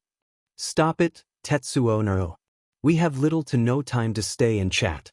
I'm sure some retrieval team's on our tail by now. Maki seemed to have raised a brow as she looked down at Naruto. I wonder how they found out, though. Shrugging, Naruto merely replied, they have great trackers. Whatever, let's go. The man, Tetsuo, eyed the two suspiciously. Just how were they so friendly? So he asked, only to be answered with silence. Scowling now, he turned to Maki, who pointedly ignored him by walking a pace further. What the hell? You better start talking or I'm... Naruto rose a brow as she smirked. You're gonna do what? Throw a tantrum? You brat. Me? A brat? Let's see. A brat's supposed to be loud, annoying, impatient, easy to anger and basically childish. Naruto marked them off with her fingers, before looking up at Tetsuo. I don't act that way now, do I? You on the other hand. Maki smiled under her mask in amusement at the two. You two are unbelievable. Now let's go. We've all rested and have wasted quite some time. Itachi was currently frowning, wondering just why Obito had rushed to get supplies. Wasn't he supposed to be at the exams? Turning to his mother, he noticed her worried expression. I'm back. The gruff voice of his father sounded as the door slid shut. Itachi and his mother rushed to the main hall, as they welcomed him back. The boy immediately noticed the difference in his father's usually calm appearance. There was slightly fatigue and anxiousness. Mikoto noticed it too, and questioned him about it. He shook his head lightly, before mulling over whether or not he should tell them. Deciding that they would find out anyway, he explained. There had been an intruder, and it seems like the person had taken Naruto. The woman gasped, horror marring her face. Naruto? Oh gosh, if Kushina got word of this? Itachi was frozen in his spot. Taken? He knew what that meant. Kidnapped. His fists tightened, as Fugaku continued, her team is now searching for her. The only thing now that we could do is sit and wait, and if we find anything we are to inform the Hokage. He ruffled his son's hair, a hint of a smile on his face. It's Naruto we're talking about. She'll be fine. Mikoto smiled softly at the scene. Naruto better be alright, for she was the one who had saved their family. Kakashi grinned as he saw the light reflecting from the thin, blonde hair. Naruto never gives up, something he was terribly glad for. His smile dwindled until it was fully gone, replaced by him clenching his jaw determinedly. He was getting her back no matter what. He looked down at Pakken. How far are they? The pup didn't look back. Very. They had nearly the whole night to travel before we were on their trail after all. Oi, Kakashi, quit asking that every 5 minutes will ya? Your girlfriend would be fine, if we keep hoping she is. Don't underestimate her for crying out loud. Obito shouted out rather loudly, but it had gotten the Jounin to calm down somewhat. Minato frowned. It seems like they are heading for lighting country. From what I could tell, we just passed rain. Rin nodded as she took in her surroundings better. Seems like it. So they're Kumo ninjas? Most likely. It would probably take us a full week to get there if we continue this pace. Kakashi answered for her. But now that I think about it, they wouldn't dare kill her. She has too much valuable information to lose, and they don't know just how far her skills go. Plus, she's the sister of the infamous Yellow Flash. Obito grinned, and another plus. Hatake Kakashi would not allow it, correct? His visible eye flashed as Kakashi lifted his mask higher. Of course. Naruto looked up at the tall gates and concluded that the concrete walls were probably a few meters taller than Konoha's. She'll have to report that to the Hokage when she gets back. You've reported your successful mission, and you may leave. You should have no business with me unless you want a new mission. The Raikage raised a thick brow as he looked down on the two Kumo ninjas. Tetsuo twitched before leaning over to Maki. Yeah, so why are we here? Naruto rolled her eyes at the not-so-subtle ninja and nodded to Maki, who stepped back a little, before looking squarely into the huge man's green, pupilless eyes. Actually, I have something I would like to discuss. Tetsuo glared at her and was about to say something before the Raikage had beat him to it. You. Yes, me. I'm, as you have probably already known, Namikaze Naruto. I have something that might be in your interest and can be used as a compensation for this kidnap attempt. Naruto ignored the incredulous look she received from Tetsuo, as she can see it clearly now that his mask was gone. By the way, we know of your other attempt at kidnapping Uzumaki Kushina and have solid proof. Well, she hoped they did but didn't need to know that. What makes you think we'll need to give compensation? I doubt that any Konoha ninja, not even your brother, can get past our walls. Yeah, about that, mind telling me just how tall they are? And if possible, allow me to write it down. Naruto brought her hands up defensively at the glare she received. Okay, never mind then. Maki just barely repressed sighing at the girl. Naruto. She mentally slapped herself. Stop acting stupid and get on with it. Yeah. So I was thinking, and the Hokage was thinking the same too. I just letting you know. Stop rambling, damn it. That Kumo and Konoha should form an alliance. Now how easy was that, HM? Though I admit I could have introduced the idea better. Tetsuo nearly fainted at the girl's bluntness. Weakly, he shouted at the girl, an alliance? Are you mad? Remember the, Yes, I fudging remember the Gold and Silver brothers. Naruto snapped back. The Raikage had honestly felt like he was dealing with kids at the moment. Will you two shut up? The man all but yelled as he slammed his fist on the desk, and luckily, the wooden furniture didn't break. Tetsuo, you may leave. I only need to deal with one brat at the moment. The young man sulked as he went out the door, but not before throwing the blonde a dirty look. Naruto returned it with a not-so-polite hand gesture. The leader sighed. Naruto, was it? Well, whatever. Are you sure about that? Naruto got back to her serious mode. I never joke when it comes to peace, Raikage-sama. And I know what you're thinking. Konoha's surely weak if they desire for peace and hate fighting for power, right? She didn't give a pause for him to answer. Wrong. If you think about it, this war could easily be won over if two shinobi villages join up to fight off the individual villages. So, in fact, Konoha's ways of thinking is strongest, and let's not forget about their strong ninjas. Maki smiled under her mask, while the Raikage stood blinking at the girl's logic. To be able to knock some sense into our power-hungry leader so easily, she shook her head. It's almost as if she had planned the whole thing beforehand. Naruto knew that the friendship and strong bonds type of speech wouldn't go past this man at all. He was all for strength, and not in the soft ways of the will of fire. It wouldn't be very wise to go against this, though, Raikage-sama. And it would be absolutely stupid to try something when you, and I know you will. I accept the deal. What's the deal now? Simple really. Konoha and Kumo have a peace treaty and neither two will go against or backstab each other. Naruto grinned. By the way, Konoha has a really big trump card right now. I can't tell you what. No form of interrogation will work on me either until I have permission to, however, so just keep that in mind. Are you bribing me, kid? Naruto twitched a brow in annoyance. I'm 13, soon 14. I don't think I'm a kid anymore, Raikage-sama. The man snorted, barely repressing an amused smile. Sure you aren't, shorty. Naruto didn't hold back her glare at the nickname, but let it slide. It wasn't the first time she was called that.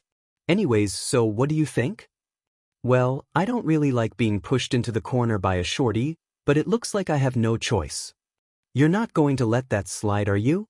Naruto questioned in irritation. So I guess we have a deal. Getting out a scroll, Naruto smirked. Maki raised a brow, hidden by the porcelain mask she wore. Are you sure you hadn't expected being hauled to Kumogakure?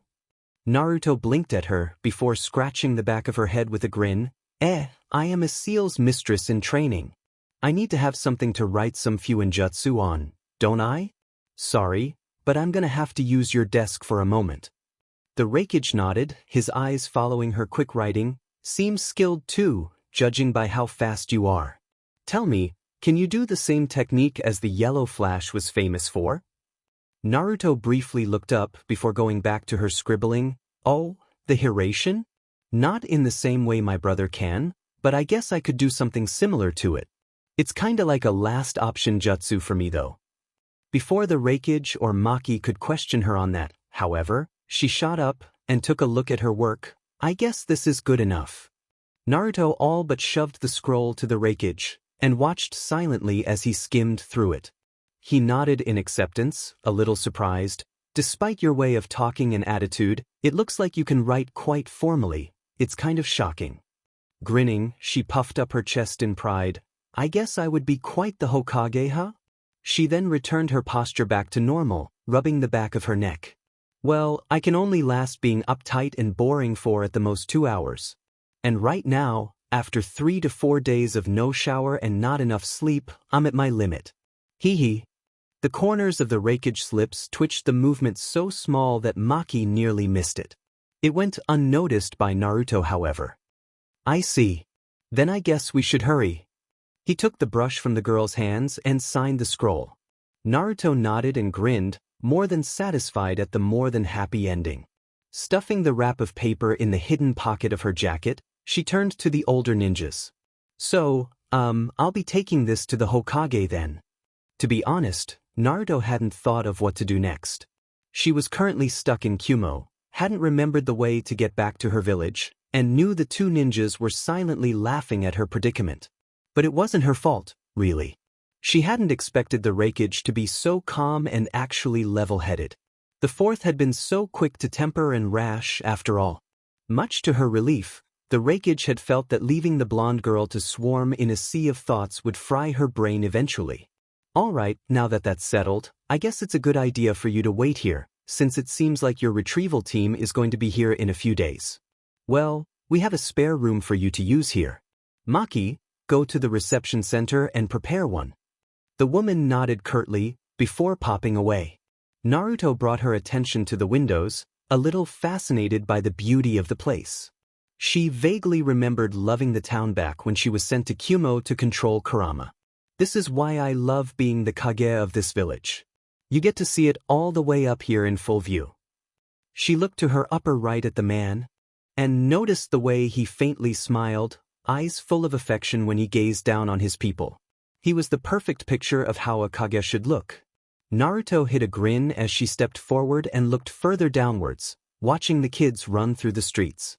Naruto let out a sigh as she flipped onto the bed, feeling very refreshed from the long shower. The bathrooms in the Kage Tower really were gorgeous. She ran her hand through her damp hair, and opened her eyes to look at the white ceiling. A thought had appeared at the back of her mind, before it slammed forwards, almost making her see it. Her promotion exam was interrupted. She rolled onto her stomach and groaned in her pillow. Damn it. Well, since she was supposedly kidnapped, she had an excuse, right? And she formed the alliance between Kumo and Konoha, so that should count greatly, right? But then again, the whole encounter with the Raikage went a little too smoothly. In all honesty, she was still recovering from how easy it was. Must have been the bonus she mentioned that would result from the treaty. Definitely that, and probably the fact that Konoha would have a grudge against Kumo for the 2 kidnap attempts. The main thing that probably got through to the Raikage was the fact that Konoha had strong ninjas. Namikaze's Minato, the Uchiha and Hyuga, the other prominent clans, and the promising young Jounins. Not to mention that Tsunade, though kind of wary, and Jiraiya had connections with Konoha. Now that she thought of it, the Raikage probably thought that Kumo had profited from the deal the most out of the 2 villages. Well, she thought with an inward shrug, let him think what he wants. She had gotten what she wanted the most though. She was a step closer to getting world peace now. 2 out of 5 nations are now connected through their shinobi villages. Wind, water and earth. The last, Tsuchi, would probably be the most difficult. If she was correct, it was probably the old geezer in charge. But then again, she's way in the past, almost exactly 20 years, really, so he might still be soft enough to see good logic. Oh, how she wished she had Gaara around. She can't do that heart-filled speech when she already knew what would happen. People say practice makes perfect, but it doesn't seem so in her case. Ugh, her head was pounding with all the hard thinking lately.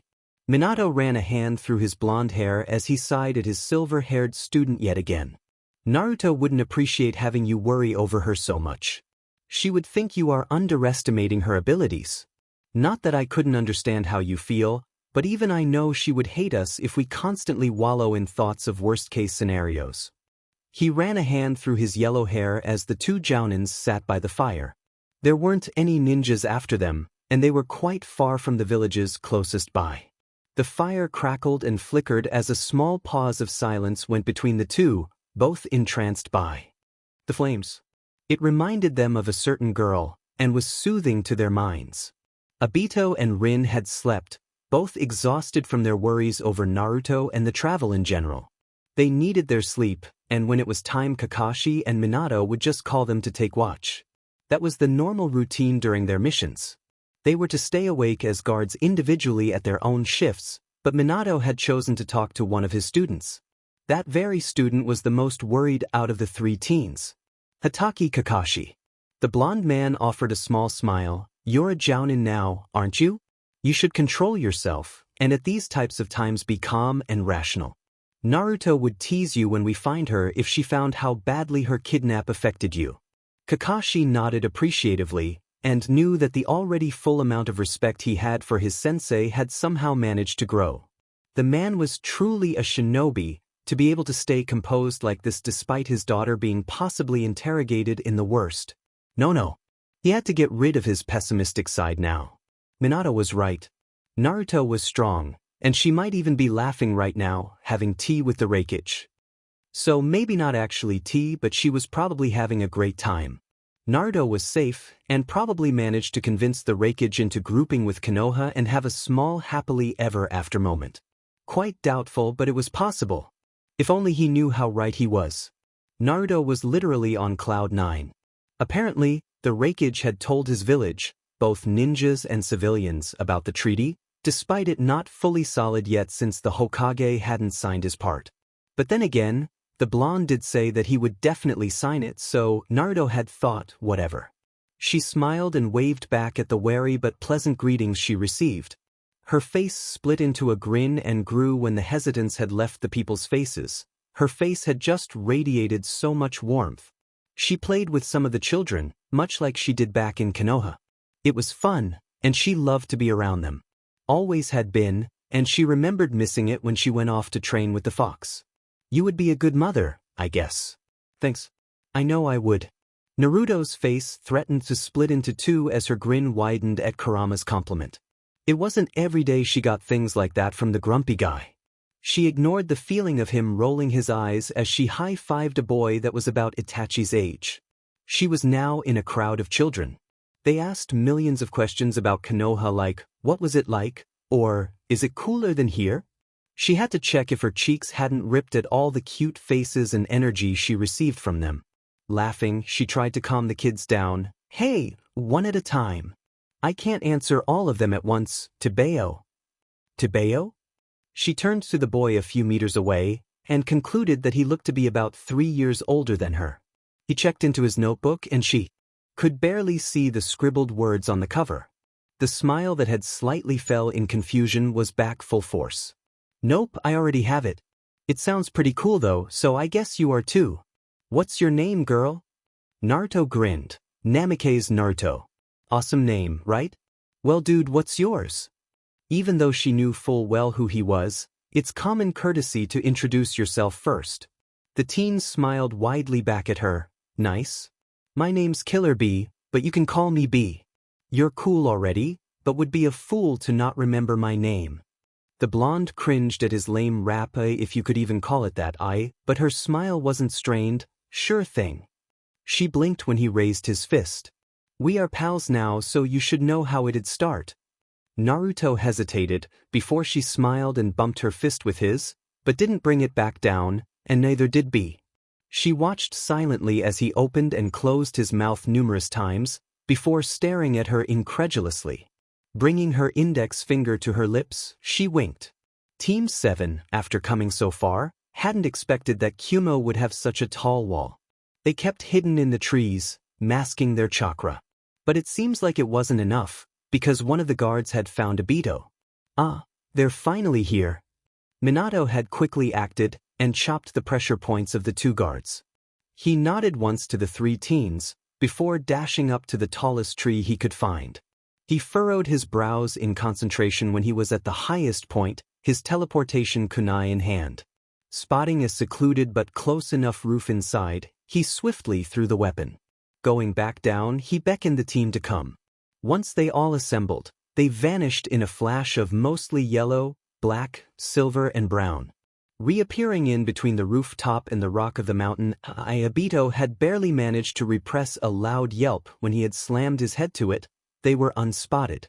Without a word or sound except from the jutsu, the team henged into Kumo ninjas, the ones they had seen passing by the streets. They had no idea where Naruto was. Team 7 was going to have to take drastic measures. They walked confidently into the Kage Tower, greeted the receptionist politely, and proceeded into the office of the man in charge. With 3 knocks on the door, a gruff voice echoed through, "Come in." Bowing his head in respect, the team walked forwards. The Raikage raised a brow. Business? Minato nodded once. We finished our mission, and are ready to report. He reached behind his back, as if trying to take something out of his pouch. The seal that had been on his hand traveled down and across the dark wooden floor quickly. What team? My apologies. We are team. Minato, now back to normal, flashed behind the Kage. S7. The kunai in his hand reflected the light as it was a mere millimeter away from the huge man's throat. Sighing, the Raikage glared at the door, seeing as he can't shift his head unless he wanted to. Slice his head off. Shouting, his voice bellowed across the room, "Get Namikaze in here!"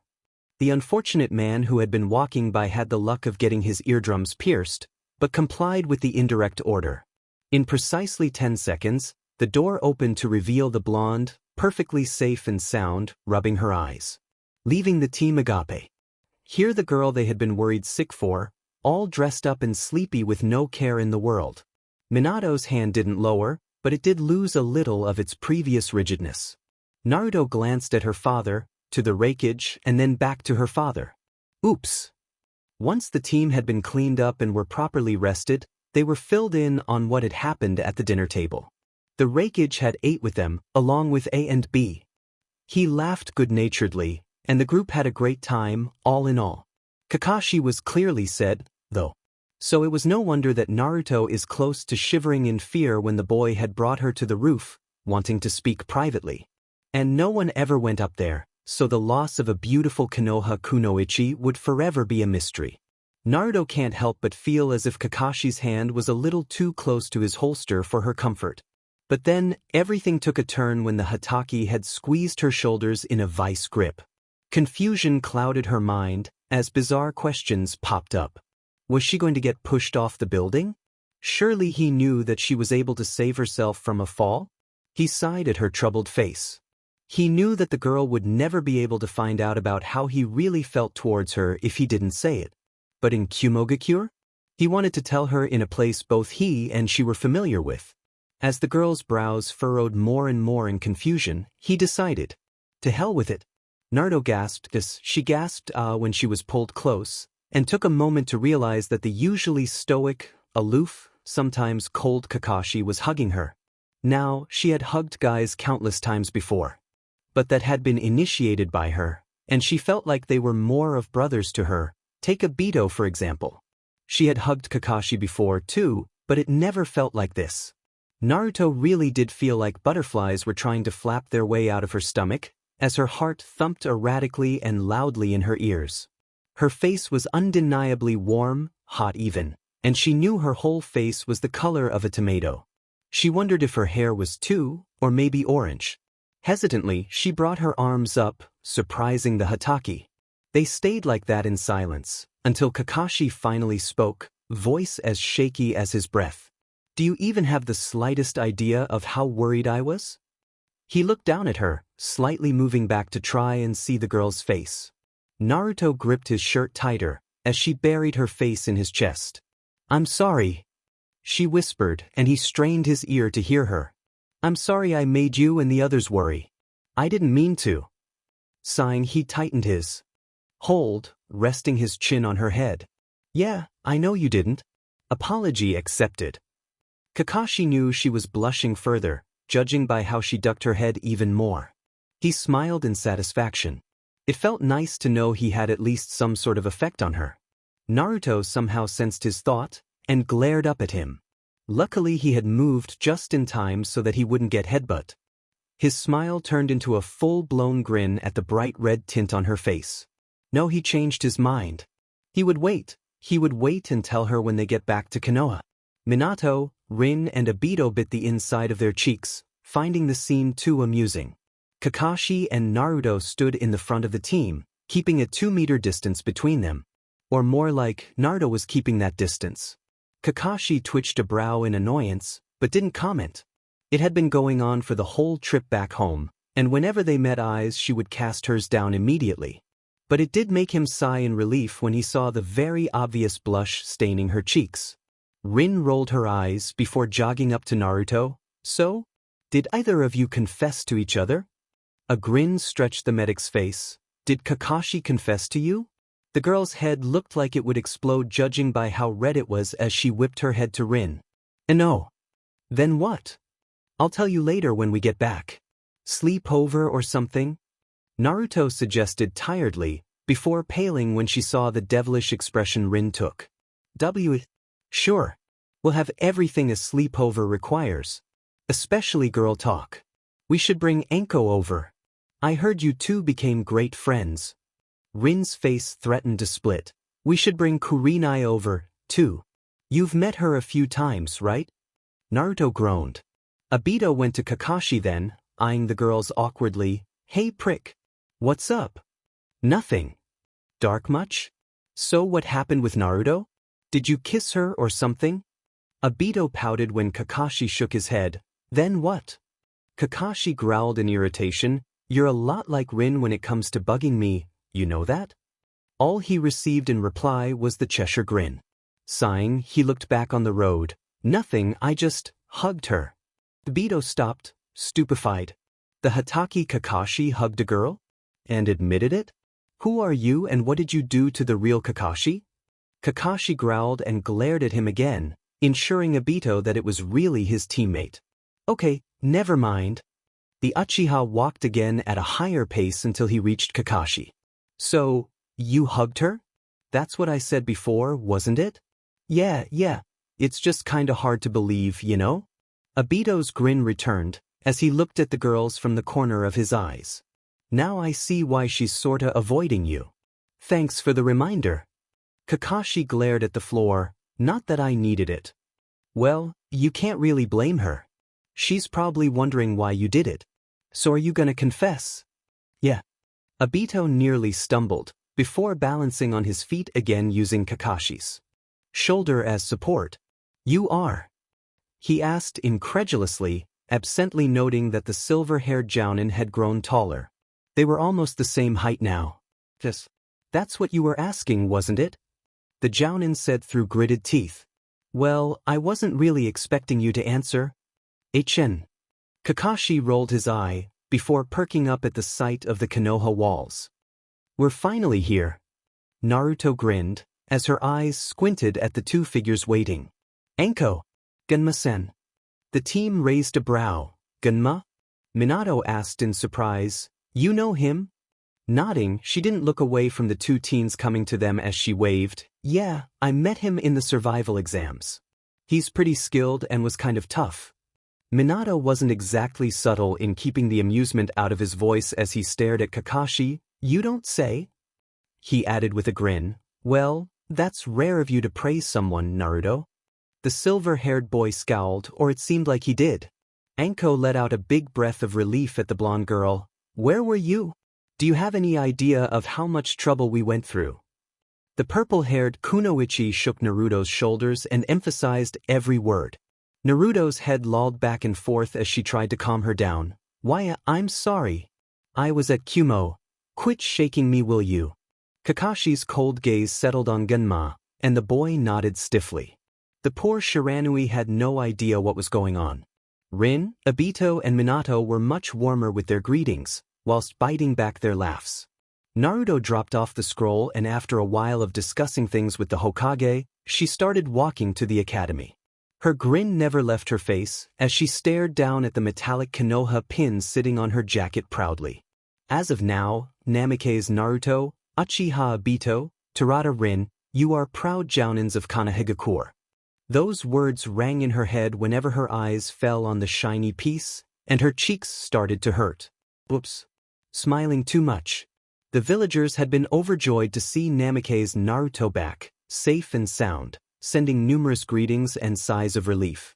She basked it all in for all it was worth, and made sure to pay it fully back with as much warmth. And now, she was patiently waiting for the classes to end. Whoa! Naruto stumbled back and landed on the floor harshly as she tried to support the boy's weight. Laughing wholeheartedly, she grinned down at him. Hey there, Itachi. Missed me? He replied by tightening his arms around her waist, burying his head in her stomach. I take that as a yes, then. Sorry for worrying you. Naruto smiled softly, patting the boy's head just as gentle. I see you've made many new friends. Naruto grinned at Irika and the three other boys standing behind him. Their jaws hung in shock at Itachi, then up at the blonde. I'm guessing that this isn't an everyday occurrence for you guys then? Naruto asked jokingly, her blue eyes twinkling in amusement. Her grin widened at the child voice of Irika. Are you kidding? The prick's always so antisocial. Naruto chuckled at his trouble in saying the word. You mean antisocial? Yeah, that. Irika pointed at her, eyes wide. He's always antisocial, y'all. Naruto grinned, antisocial. She corrected again. Is that so? Well, at least he's improving, right? Naruto raised a brow down at the hugging boy. Itachi nodded, before getting up reluctantly.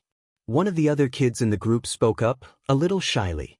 Itachi talks more in class and he asks to play with us more now. He's actually fun to be around, even though he's still kinda quiet. The Namikaze nodded in approval, patting Itachi's head as she got back on her feet. That's good to hear. Brother would probably scold me for this, But who'd like to eat some ramen? My treat. She laughed at the boisterous cheers of the boys, and grinned back at the big smile Itachi wore. Irika, being the loudest, was jumping around in glee. Ramen's the best food in the world. Naruto whooped in agreement, as she turned to the dark brown-haired girl standing by shyly. How about you? Want to eat with us? The blonde absently noted that the girl seemed to be a Hyuga, judging by the big creamy pupilless eyes. Don't worry, I won't bite. Well, I might scare you with the number of bowls I eat, but you'd get used to it. The boys laughed at her, and laughed even more when they noticed her serious yet joking face. In all honesty, the adults nearby watching the scene in amusement never thought such a look was possible. The girl beamed, before blinking at the number of kids joining the team. But what about the... Naruto waved a hand, knowing what she was going to ask. Don't worry about the cost. I earned quite some money just now, and I don't mind spending some of it to make some new buds happy. Naruto's face practically radiated warmth. So, what's your name? Mine is Naruto. Hyuga Hirai, Naruto-san, and thank you for inviting us. The brunette's face reddened as she bowed slightly. No need for the formalities, Haruchun. Same goes for you guys, call me Naruto. Just Naruto, and you better remember the name, I'm gonna be the Hokage someday to Bayo. Itachi grinned as the rest of the group laughed, and they went to Ichiraku's. Tucci beamed at the number of customers, before raising a brow at Naruto. You sure are getting popular with the kids. So, what would it be? Naruto, don't bother answering, I know what you want. He stared pointedly. That takes the fun out. Well, what would you guys order? Naruto grinned. The miso one would be best, I think. Irika gawked. No way. Shoyu's best. Miso. Shoyu. Hirai watched the exchange before looking up at the man shyly. Miso, please. Naruto grinned. Good choice, Haruchun. See Irika? Take that. Itachi was feeling rather cheeky at the moment. I would like shoyu ramen, please. Traitor. The other boys ordered theirs as well, laughing when Naruto sighed dejectedly, hugging Hirai close. We girls are better than boys any day, anyways. Miso forever. Hirai giggled, nodding furiously, and they all settled down in their seats to wait for the food. That didn't mean that the stall wasn't full of chatter and laughter, though, as Irika and Naruto still went on with what type of ramen was best. Naruto looked up when she noticed a little girl entering the shop and ushered her next to Hirai. Oh hey there Ayam-chan. Meet Hirai. She looked down at said girl. Hirai, meet Ayam. Hirai, being the timid type, had been shy at first, but opened up after a minute of awkward talking. Naruto grinned at the two now happily chatting girls, before her eyes sparkled at the smell of her beloved ramen. To say that the boys and girls were horrified was an understatement as they watched in agape. Itachi, however, was used to it, and merely chugged at the broth. Naruto was currently on her fourth bowl. That was when, much to the pale children's relief, Kakashi had come along. So you really were here. Sensei says that you have to inform the team about something and sent me to come and get you. He raised a brow at the large number of kids around her, terrified of the number of bowls stacked on the counter. Are you trying to scare them? Naruto took a big gulp, before glaring at the silver-haired jounin. Excuse me? Sighing, she stuffed her hand in a pocket before taking out a fat frog purse. Yes, she bought a new one. Well, sorry kids, looks like I'll have to go. Here's the money for all of us, Akin. Thanks for the great food. The group ummed, before Irika whined. Do you really? You were getting to the good part. Heh, sorry, looks like I'll have to tell you about it next time we meet, alright? The two ninjas disappeared via shunshin, much to the awes of the 7 children in the stall. Kakashi raised a brow while they walked the remaining distance towards their team. So what were you telling them about? Naruto grinned, telling them many awesome missions I had before, but kept it vague, of course. I mainly talked about the fights, and you know how epic those could be. I do admit that your former team had been the most out of bounds, to put it simply. Naruto saw the serious face of her father, and immediately knew what she was here for. Well, she already had an inkling of what it was about.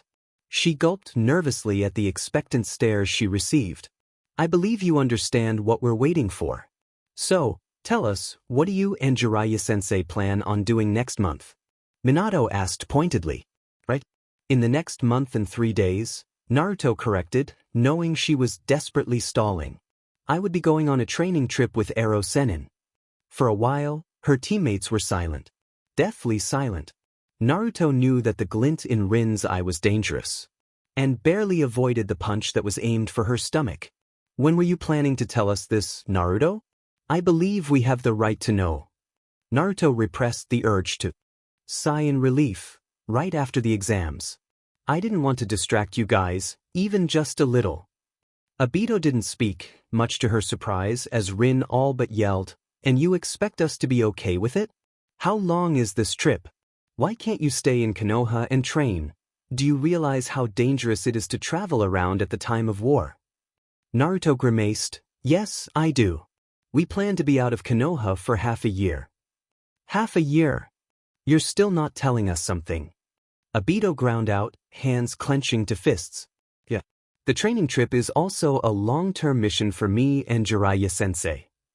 The team realized that Naruto was completely and utterly serious by the way she spoke of her Shursho. We are going to try to talk to the remaining Kages? Kakashi glared, and you honestly expect to have them all agree to the peace treaty? I'm prepared for if any of them oppose. We're probably strong enough to handle ourselves. But that's not the most dangerous part of this mission. Rin furrowed her brows. Then what is? We're going to see Nagato. It had been numerous days since then. The team had clung onto Naruto, not wasting any moment of their time together. Naruto had noticed, though, that Kakashi had been different. He was always making use of the time they spent, so much in fact that it was getting on her nerves, but at the same time he felt so far away. So she was planning on doing something about it. So? How about it? You know, just the two of us for the night. Almost like a date. Naruto grinned, the last sentence in a joking manner. Kakashi froze, before nodding. I have something to tell you, anyways. Sure. It was sunset, as the two lay down the grass by the lake, near the Uchiha district. They talked about many things, nothing in particular. For a long while, they watched the sky turning into a purple to dark hue in silent awe. Naruto had been the first to break the silence. So, what was it you wanted to tell me? Surely it wasn't the random things we spouted earlier? She asked, not shifting her gaze from the twinkling stars. No, it's different. I don't really know how to approach this actually. Naruto finally turned to him, rolling to face the boy as she propped on an elbow. She picked at the grass. You don't say? Well, what is it about then? I have someone I like. Naruto turned rigid, before looking up at the silver-haired Jounin. Who is it? Her chest constricted painfully, as she felt a throb clutch her heart in anxiety. Her stomach lurched, and her mind tried to come up with conclusions. Was it Rin? Kurenai? Anko? Or better yet, the fangirls? Luckily, she managed to keep the maelstrom of emotions out of her voice. Her head was pounding as blood rushed up her face. Since when was it that she felt such? Jealousy? Kakashi took no notice, it seemed, much to Naruto's relief. He disregarded her question and went on, In truth, I never would have thought I'd like her. Her personality clashes with what I want to see in the female eye. Consider as a potential partner. Yet, at the same time, it fits everything I had in mind. Odd, right? Her voice was soft as she glanced at the ground again. Very. Do you want to know who it is? Okami, he was seriously asking her that? It's what I asked before, wasn't it? Naruto tried a smile, as she turned her head slightly upwards to meet his, and froze at the feel of his masked lips on hers. Even through the mask, she could feel the softness and warmth. Her face definitely resembled a tomato at the moment. Naruto looked up, and saw that he had closed his visible eye. She blushed even more at the realization that Kakashi was waiting for her to respond. Though hesitant for a moment, she fluttered her eyes closed and pressed back.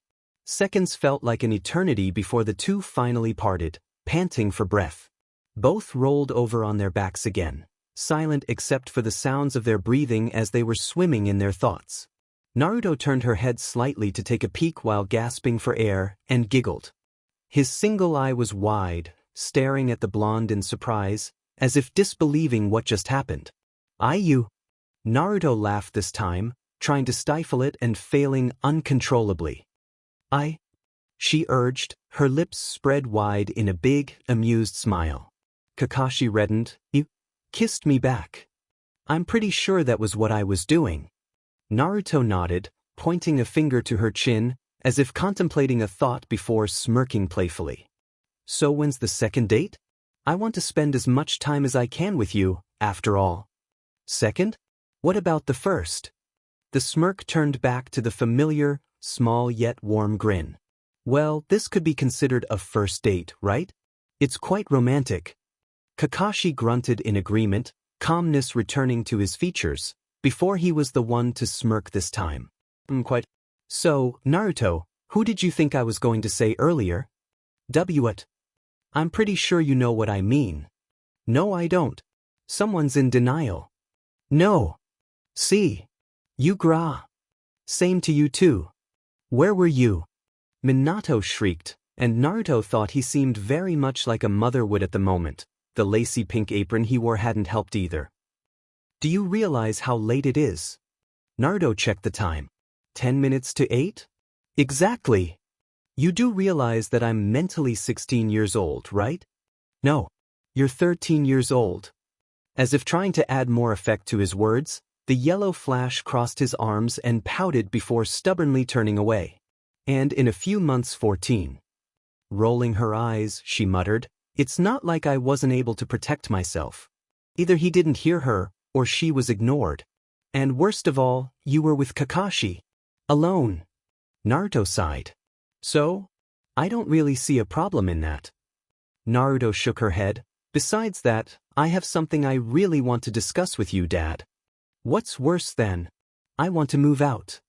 Minato widened his eyes, whirling around. What? Naruto repeated, I want to. Move out.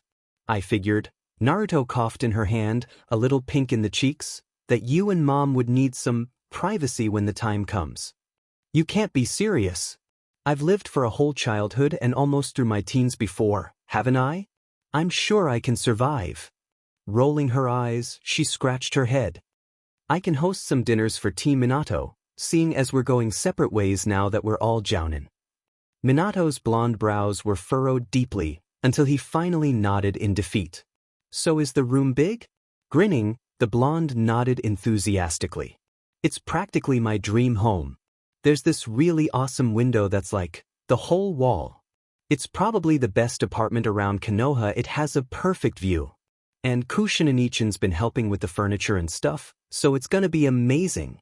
Rin nodded just as eagerly, taking on an almost dazed look in her eyes as she tried to imagine it. Gosh, I can't wait till we get there. Kakashi rolled his eye at his two overly happy female teammates. All this for a few rooms? He didn't see why there was a need for such squeals. That was until he saw just what the blonde was trying to describe. Really, no words could show the extent of the amazing apartment Naruto managed to snag. As Naruto had said, the window was from top to bottom, corners to corners, and had probably the best view of Konoha, other than the Hokage's office, of course. God, imagine what she'll see at night. The living room itself was very modern and stylish. Kushina had definitely outdone herself with this, judging by how well calculated the furniture's places seemed to be. The wooden floors were painted black, the ceilings and walls white. An black sofa was facing towards the window and divided the large room, the other half seeming to be the dining section. The dining table's top was left unpainted, while the metal legs were coated black. The counter that connected the room to the kitchen was also shiny obsidian, with flecks of silver sparkling in the pool of it. All in all, it was a gorgeous place to live in. Naruto giggled at the gobsmacked faces of her teammates, and Obito's eyes seemed to be threatening to pop out. Rin clumsily took her shoes off in her hurry and nearly crashed into the glass. She then proceeded to quite literally rub herself against the velvety black couch, and Naruto swore she purred. This is so awesome. She heard Obito holler from what she thought was her bedroom. Just how the hell did he get over there? and turned to see Kakashi sigh as he put the littered and abandoned shoes properly in place. "You don't have to do that, Kakashi. It's fine," she fussed, trying to keep the fuzzy feeling she felt inside. She was getting too soft and mushy ever since they had had that kiss. Naruto fought down the blush that threatened to spill her cheeks as she remembered. How she had calmed down so fast was still a wonder, and probably will be for the rest of her life. Her efforts in keeping her appearance normal were squashed to a pitiable pulp when Kakashi gave her an eye smile. Just a simple crinkle of the eye. The boy was having a really great time. It made him want to grin maniacally at how he had affected her like this. Her face. Kakashi felt his left eye itch, and noted that this was probably the first time he hated his Hitate was flushed crimson, which she had tried to desperately hide. It was utterly adorable. He still had just about 2 weeks with her before Naruto would leave for the trip. Kakashi was going to make the most of it. This is slam. Thump. Ridiculous. Naruto shrieked as she caught hold of the flying pillow. Oof. Who would have thought a pillow could cause such impact? I wasn't hiding it or anything, Dad. You waited 3 days for me to find out by myself. Splat. Naruto cringed, eyeing the new pudding stain on the wall. I was honestly surprised it took you that long. And hey, that's a limited edition cup ramen. Rin laughed nervously, watching the mini-war between her blonde teammates warily. Can anyone tell me what's going on? What's Sensei so mad about? I think it has something to do with Kakashi and Naruto. Obito gulped, leaning back to avoid a kunai. He turned to the sighing silver-headed ninja. Aren't you going to do anything about it? I really can't see the end of this fight. Kakashi sighed again. Do you think I can stop them? Good point. Rin cheerfully added, Minato-sensei would probably try to kill you too. The three cringed as Minato howled in pain, clutching his shin. They turned to see Naruto huffing haughtily, holding a handful of blunt weapons. I've seriously had enough of this. It was only then that she took a good look around the living room, more like dead room now, and noticed how much damage they made. I'm so glad I changed apartments now.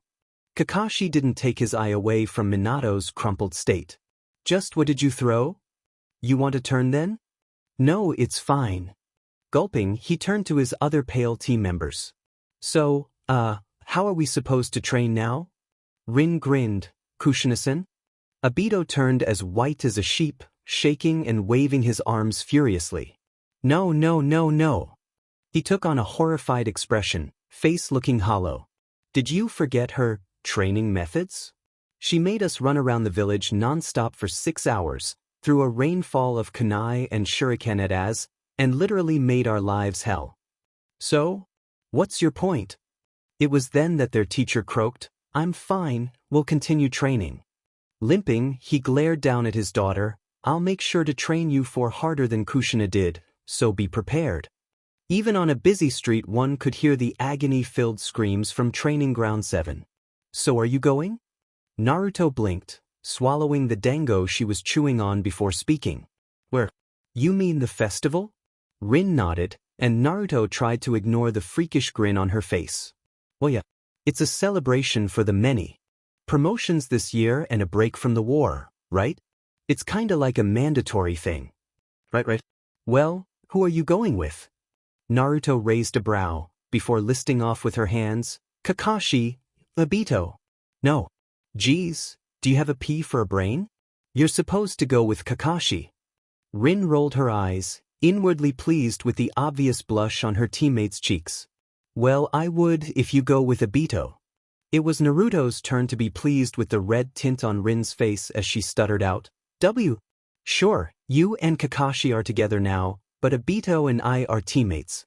Friends. Yeah, and it's gonna stay that way if you two don't get a backbone anytime soon. Sighing, Naruto rested her head on her hands, lazily leaning on the table. Obito's gonna be quite popular, you know.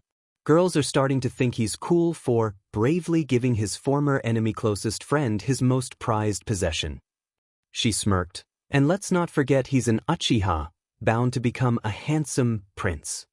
Rin glared. You sure it's fine to say stuff like that? Kakashi's going to be jealous. Just quoting some of what the new fangirls say. Naruto grinned. Don't worry, Rin. I only see Obito as a dear brother. Nothing romantic. Blushing, the medic-nin looked away and muttered, I never thought otherwise. Sure you didn't? Well, how about use the festival as a chance to get closer to him? Naruto's grin widened as she brought her hands to her cheeks and all but squealed uncharacteristically. I can see it now. Oh, girls would be glaring at you from left to right. Rin mumbled, I swear you're becoming too much like me. I know, it's terrifying, isn't it? Naruto slapped her mouth in horror. I'm becoming an annoying fangirl. Watch it, Namikaze. The brunette sighed as she rested her arms and head on the table. Darn, what am I supposed to say? I can't just up and tell him that I like him. Rin and Naruto blinked as they turned. Rin just shifted slightly to see Kurenai and Anko, the latter smirking knowingly. The scarlet-eyed Kunoichi smiled. I'm guessing you guys are talking about Obito? Naruto ushered them at their table. Yep. She's totally stumped and has no confidence whatsoever in confessing. Naruto grinned. We're planning on using the upcoming festival to her advantage though. Anko blinked, before she nodded in understanding. Well, Rin better ask the idiot soon. I saw some girls a while ago pestering him and Kakashi. Naruto and Rin's eyes darkened in unison. Well, here's some good news for you, Naruto. Kakashi literally blew up when he had enough of them and outright said that he already had someone in mind. Same goes for Obito, too.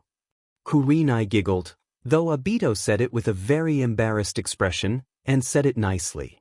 Naruto and Anko laughed loudly, much to the annoyance of the other customers.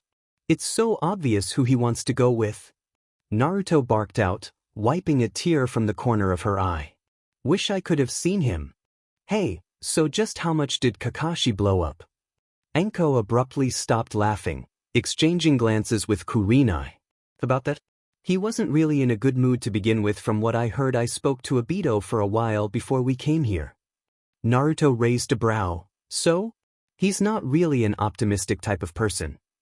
Kurenai chuckled warily. Well, it seemed like he was awfully worse today.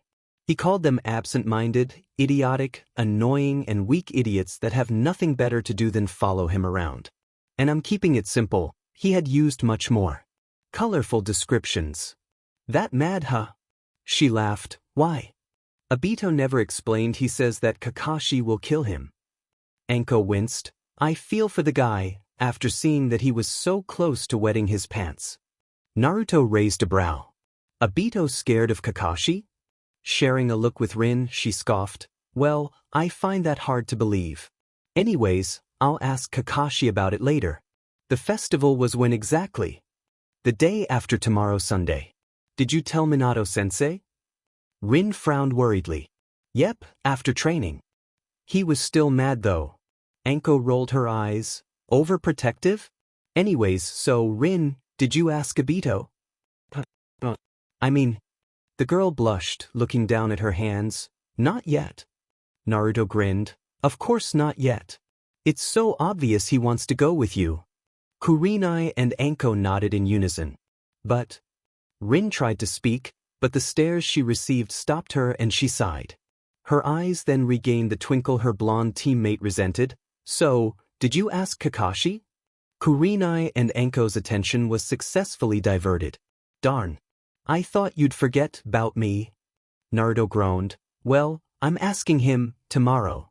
Anko growled, slamming her hands on the table. You two are really pissing me off. You guys ask them now.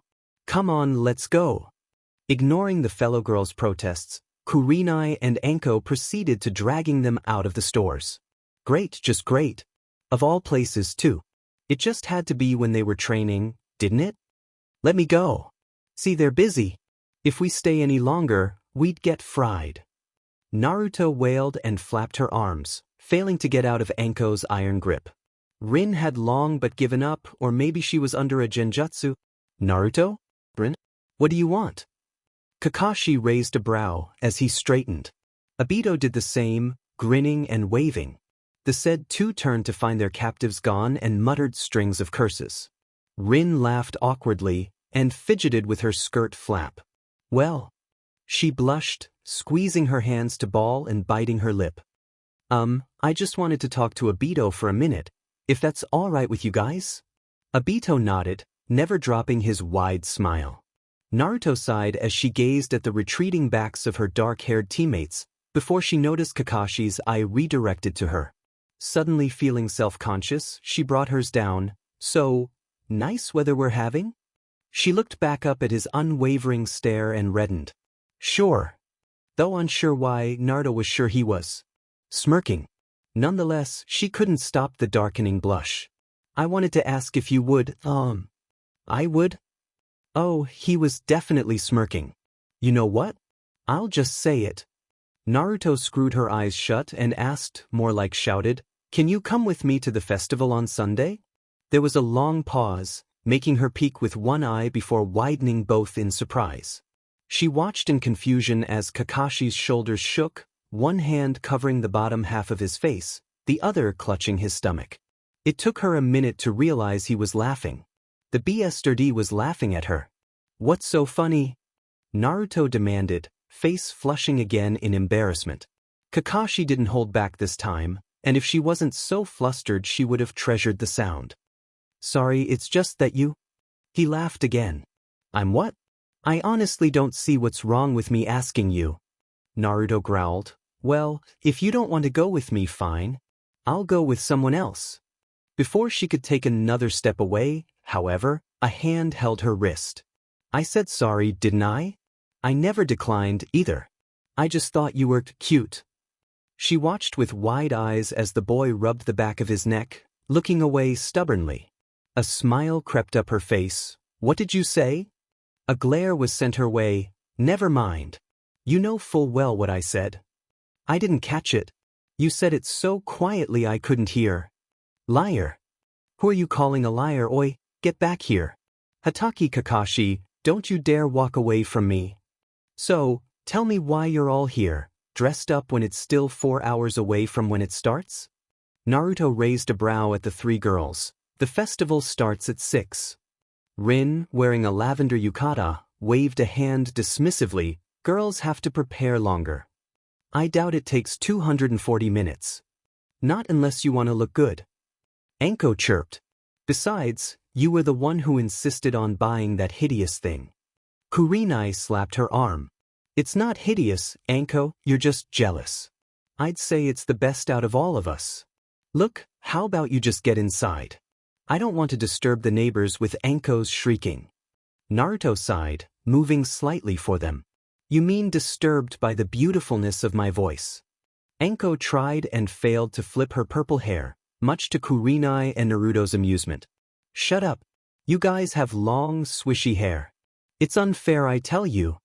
Life's unfair for everyone, Anko. Deal with it. Oh, and by the way, beautifulness isn't a word. Kurenai rolled her eyes. We're here for a reason, remember? Yeah, but dang. I'd kill for a flat like this. You can see everything from up here. Rin clapped her hands, successfully gaining the attention of all occupants in the room. We should all start by helping Naruto get into her yukata.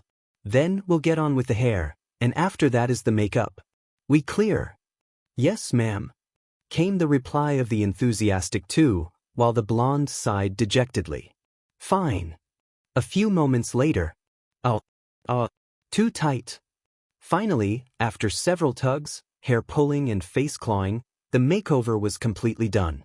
The stylist took a step back to take a look at their handiwork and whistled, clearly impressed.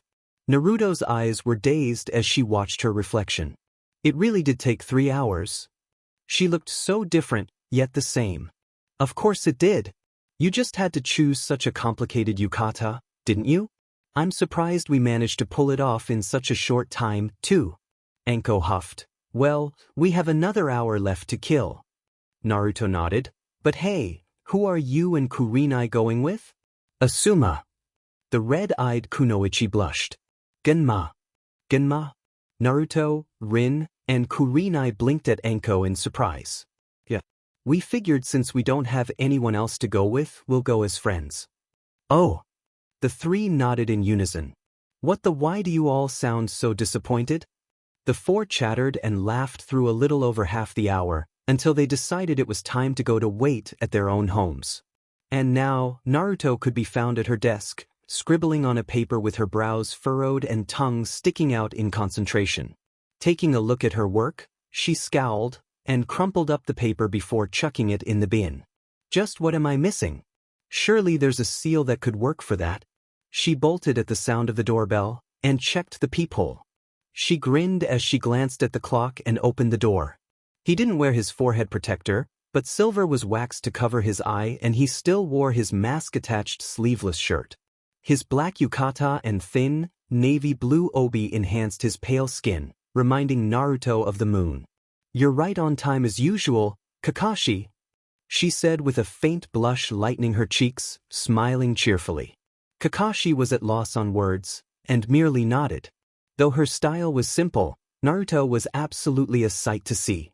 She wore a crisp orange yukata, making her slightly tanned skin stand out. The design of the dress was gold swirls, and the edges were a fiery red. Her lips were glossed with a soft pink, and a natural small blush was tinting her whiskered cheeks.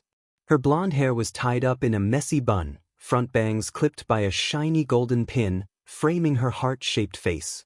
"Shall we go then?" Another curt nod. Rolling her eyes, Naruto locked the door and put the key in her small frog purse. Wrapping her arms around his, she looked up at him. "Well, let's go." Her previous frustrations gone, she half-dragged him happily.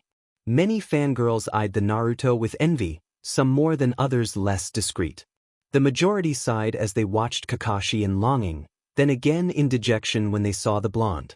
Many of the boys were glaring at Kakashi, while some others were silently laughing at the hate-filled stares from both genders of their age group. The couple walked down the decorated streets, trying different stalls and foods, either oblivious or ignoring Kakashi, the stares and glares. Though sometimes Kakashi glared back at a few. "Hey, let's try that. I haven't tried Kingyosukue goldfish scooping in a long time."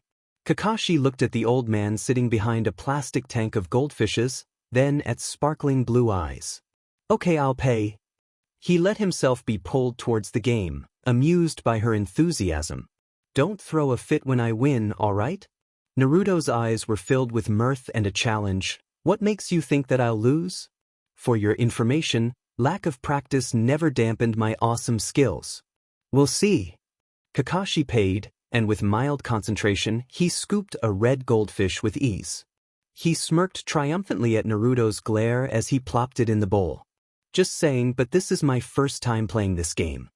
Naruto's jaw dropped. "Not even once?" "No." She scowled before literally shoving her scoop in. Kakashi sighed as she took too long, and the paper was ripped. Naruto tried more times, paying furiously, and each tries were failed. "You need to be more patient," Kakashi said calmly, "and it's better if you hold it like this." He crouched behind her, guiding her hands smoothly, and scooped a golden fish. "See?" Naruto only nodded as she blushed, unable to utter a word at his proximity. He rested his head on her shoulder with his chest on her back, his firm hand wrapped around hers. The onlookers smiled pleasantly at the two, the older couples sighing reminiscently. The aged man in charge of the game grinned as he got out some more bags. Naruto tried again with the same scoop, Kakashi still in the same position with his hand on hers, and widened her eyes when she got hold of a white fish. "I did it!" she exclaimed excitedly as she looked up at him, grinning from ear to ear. "Hey, this is actually quite easy, oops."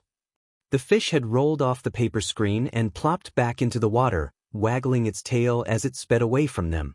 Kakashi nodded, his visible eye showing that he was smiling. He let go of his hand, but stayed behind her as he watched her catch hold of a multicolored goldfish. She hurriedly but carefully put it in her bowl, and grinned happily. At his curious gaze, she said, "This white and black one reminds me of you, so I thought I should get it." The paper was now torn and she pouted, "Well, I guess Kakashi number 2's enough for me." He nodded on her shoulder, before getting up and paying for another go. He set his eye on one fish, and watched it in concentration. He finally raised his hand to scoop it when it reached the corner of the tank. That's quite the cunning one, I'd say." The old man nodded. It's the brightest in color here too. Kakashi smiled as he showed the shining golden fish to Naruto. If the one you got reminds you of me, then this reminds me of you. Naruto's face blew a cherry red, before a wide grin split her face. I never thought you would ever say that. She hugged him tightly, making him nearly lose balance, and her voice was muffled by his chest. Thank you, thank you, thank you. Kakashi was, as he has been many times before, glad that he wore his mask. When she got off him, though he honestly wouldn't have minded a few more minutes, Naruto jumped back to the tank, determination filling her eyes. She got a scoop and scanned the tank until she found the fish she was looking for. Her tongue stuck out, blonde brows furrowed in concentration, as she followed the movements of the quick goldfish. Naruto waited until the fish was alone, her scoop close by, before making her move. She dipped her net in a flash, and flicked the fish upwards into the air. The old man, Kakashi, and the observer's eyes bulged out as the fish flew high, some kids gaping. Naruto grabbed the bowl, eyes wide as she hurriedly brought it under it. The game owner let a breath out in relief, clutching at his heart with his eyes closed. That's the first time I've seen anyone catch a fish like that so clumsily in my life. Thus, Konoha's number 1, unpredictable, knuckle-headed ninja. Kakashi rolled his eyes. But you've got a good-looking one. Naruto grinned from ear to ear, right? It's gold, white and black. So our colors are mixed. The fish, true to the blonde's words, was white, with various flecks of shiny yellowish orange and black. I'm going to keep it as a memory of today's date. Hey, we should go up there to see the fireworks. Kakashi and Naruto turned to see a bunch of giddy kids, one pointing at the Hokage monument. There were already a few waiting for the event to start. Naruto frowned. There's too many people up there. Her eyes lit up as a smile slowly formed her lips. She turned to Kakashi excitedly, lowering her voice as to not ours misunderstandings. Let's go to my apartment. We can probably see the whole thing from there. He nodded, and the two disappeared in a puff of smoke. Mom, I want to do that. You can when you grow older, dear. Whoa. I should really get used to landing whenever I use that jutsu.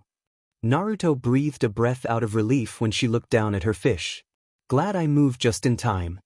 She took Kakashi's offered hand, smiling gratefully. Really? He sighed, pulling her up effortlessly. I believe that's comparatively easier than the other techniques in your arsenal. Sometimes the simplest things are the hardest tasks in the world. She spoke with an attempt to sound wise. Besides, we're here for the fireworks, so let's get prepared already. You can put little me over there at the table or something if you want. She set her goldfishes down at the counter, before scurrying to the window. Kakashi sighed amusedly and left his new pet as well, and followed her to the wide view of the lit-up village. He raised a brow at Naruto's attire. Are you sure you don't want to change? She waved a hand dismissively. Nah, it's not as bad as it looks. It actually feels kind of comfy, plus it makes me feel pretty. She grinned.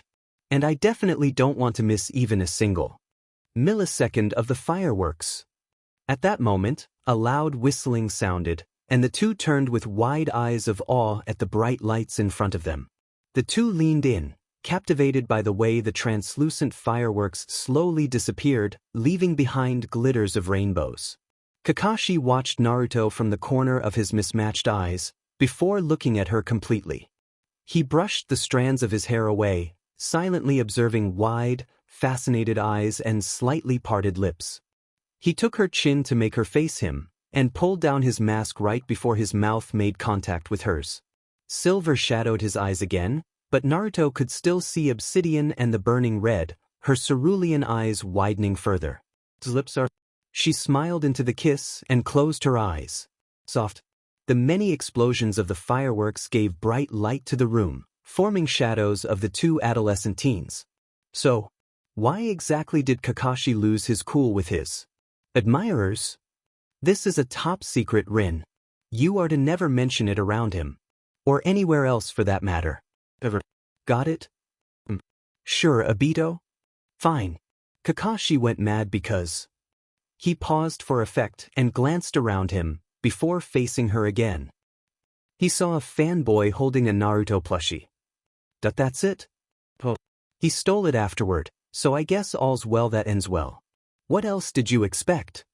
So, I'll leave the two fishes to you, then, Kakashi. Naruto grinned. Don't go through a deep depression while I'm gone, 'kay? Of course I won't, idiot. Sure. Obito smirked. Don't worry, Blondie, we'll make sure that your boyfriend pulls himself together. Rin chirped in agreement and high-fived him. Kakashi and Naruto blinked, shared a glance and looked away, blushing furiously. Minato sulked on Jiraiya's shoulder while he muttered bitterly, take good care of her, and make sure to keep your perverted side to yourself. And make sure she is in good health at all times. And also see to it that the male population keeps their eyes to themselves, too. It's horrible enough that Kakashi has privilege to see my daughter every freaking day. His mumbles were becoming more and more incoherent by his dramatic wails. Kushina rolled her eyes and hugged Naruto. Take good care of yourself, alright? And if something goes wrong with your mission, let it go, there will always be a next time. She sighed, looking directly at the blonde girl's eyes. God, I can't imagine losing you, so don't do anything stupid, okay? Make sure you eat your vegetables, and keep a balanced diet, don't eat too much ramen. I won't, Nei-sen, so you don't have to worry so much.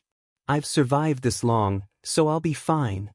Naruto let a crease between her brows form in bemusement at Kushina's unreadable expression. What did she say that triggered it? All right, kiddo, if you say so. Kushina ruffled up her hair, her face returning to its usual, soft smile. Naruto-nichan. Said girl turned to see a desperately running bunch of kids. Shoulder bags flopping up and down behind them. She took in their red cheeks, harsh panting, and the sweat rolling down the side of their heads. Naruto smiled softly as she bent down to be at eye level with them. Is Irika here rubbing off on you lot? I'm pretty sure going to the Konoha walls during school hours are against the academy and school rules. She playfully ruffled his spiky ponytail, giving a wide grin. Itachi stubbornly pouted, raising his arms straight up to her. Getting the message, Naruto laughed lightly and gestured for the other kids to come closer. She then wrapped her arms around the group and squeezed teasingly, receiving giggles. The small party watched the scene in silence, smiles on their faces. Minato and Kushina's were proud. Naruto would surely grow up to be a great mother, that was for sure. Well, we would need to keep this short, seeing as it's affecting your studies. Don't complain now. School's important. Naruto said sternly before taking up a sheepish expression. Actually, I can't say much about that, seeing as I was a child of mischief myself, but that's for another time. I'll keep in touch with you all through the toads, alright? Irika sniffed, biting his lip as he tried not to cry, shoulders shaking violently, and he threw himself to her. Itachi dug his face into her jacket, Ayame and Haruai doing the same. When they all let go, Naruto got up and gave one final to her parents, Rin and Obito. She pouted at Kakashi. What? Don't I get a hug? Ignoring whatever reply he was going to give her, she swung herself to him and squeezed the life out of him. Tell the summons that I'll miss them, too, and also, tell Pakin I'll miss his paws. Got it, I'm having trouble breathing. Right, sorry. Her arms loosened. You'll miss me, right? What kind of question is that? He sighed. Yes. Good. Naruto pecked his cheek quickly, before running to Jiraiya, face aflame. Kakashi ignored Irika and Itachi's glare as well as Obito, Kushina and Jiraiya's not-so-subtle snicker. He paid no attention to Minato's wail, too, though it did make his ears ring for a moment. He watched wide-eyed at Naruto's quickly retreating form, hand on touching the cheek she kissed. It was warm. So, can I base my new book on you and Kakashi, then? No. Never in a million years, Jiraiya. So when those years are over, I can? I would turn you into a flat-chest woman. How does that sound? I thought so. Rin nodded approvingly at her reflection on the mirror. She did not wear her hijit, so she braided the lock of hair that would cover her face to the side, pinning it in place. Her lavender yukata was patterned with silver and pink outlines of nadeshiko flowers, wrapped tightly together by a pastel blue obi. Grinning at the sound of the doorbell, She shuffled quickly to answer it. Hey Rin. You look amazing. Obito gave her his brighter than the usual smile. Rin had gotten a faint red tint on her cheeks. You're not so bad. Yourself. She smiled teasingly. The Uchiha wore a black yukata with no designs on it except for his clan symbol on the back.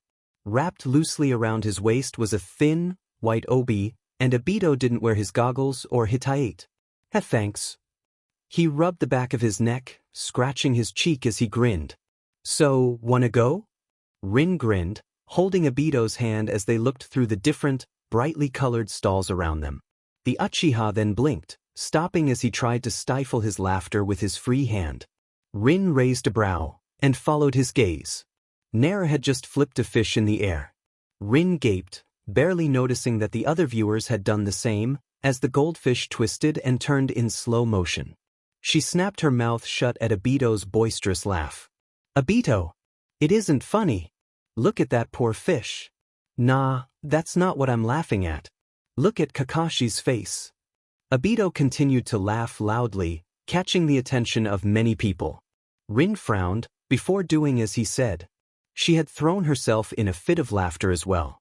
Not only was Kakashi's wide, panicked eye a funny and rare expression to watch, Naru's was hilarious. Naru had her mouth agape, eyes just close to popping out as it followed the fish's movements. The blonde had moved her arms in front of her, resulting in her falling, the water splashing out of its container. Ah, now that I saw them playing around, I want to try a game. Obito grinned down at Rin. Wanna go to the shooting game we saw earlier? Rin smiled ear to ear. Sure. I bet I can take the most stuff down. Oh, bring it on. So? I think it's clear who won. Rin grinned as she blew the end of her gun. Aren't I a pro? Obito rolled his eyes, muttering, I swear you're becoming more like Naru with each passing day. He then grumbled, Well, the bet's a bet. What do you want to do? Chocolate-covered strawberries. That's a dessert, Rin. She pouted, Fine. I want you to buy me some chocolate-covered strawberries. Lots of it. Lots? How many is that? Obito scoffed, but had a smile on his face. And do they even have that around here? There are only bananas, ga. Okay. He waved his hands around, panicking at Rin's sad expression. It's all right, Obito, we can just...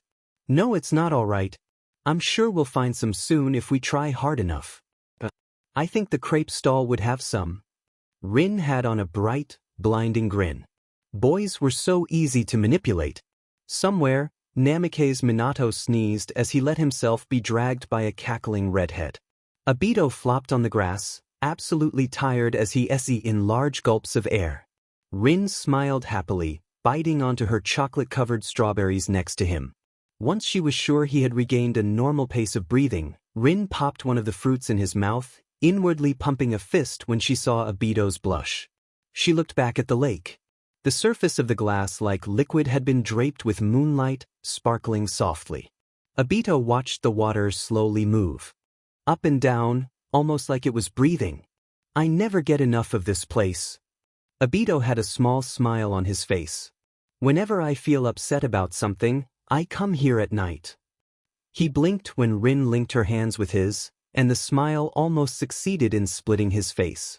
It really is beautiful, Rin agreed. Brings back a lot of nice memories too. With the team and all that. Yeah. I still remember accidentally dropping the demon cat in the water. Rin giggled, right, I do too. Kakashi was really mad at you for breaking the mission rules, Obito. Pissage. He wanted to torture the beast, I'm sure of it. He just said that to keep up his, stick shoved up his butt, reputation.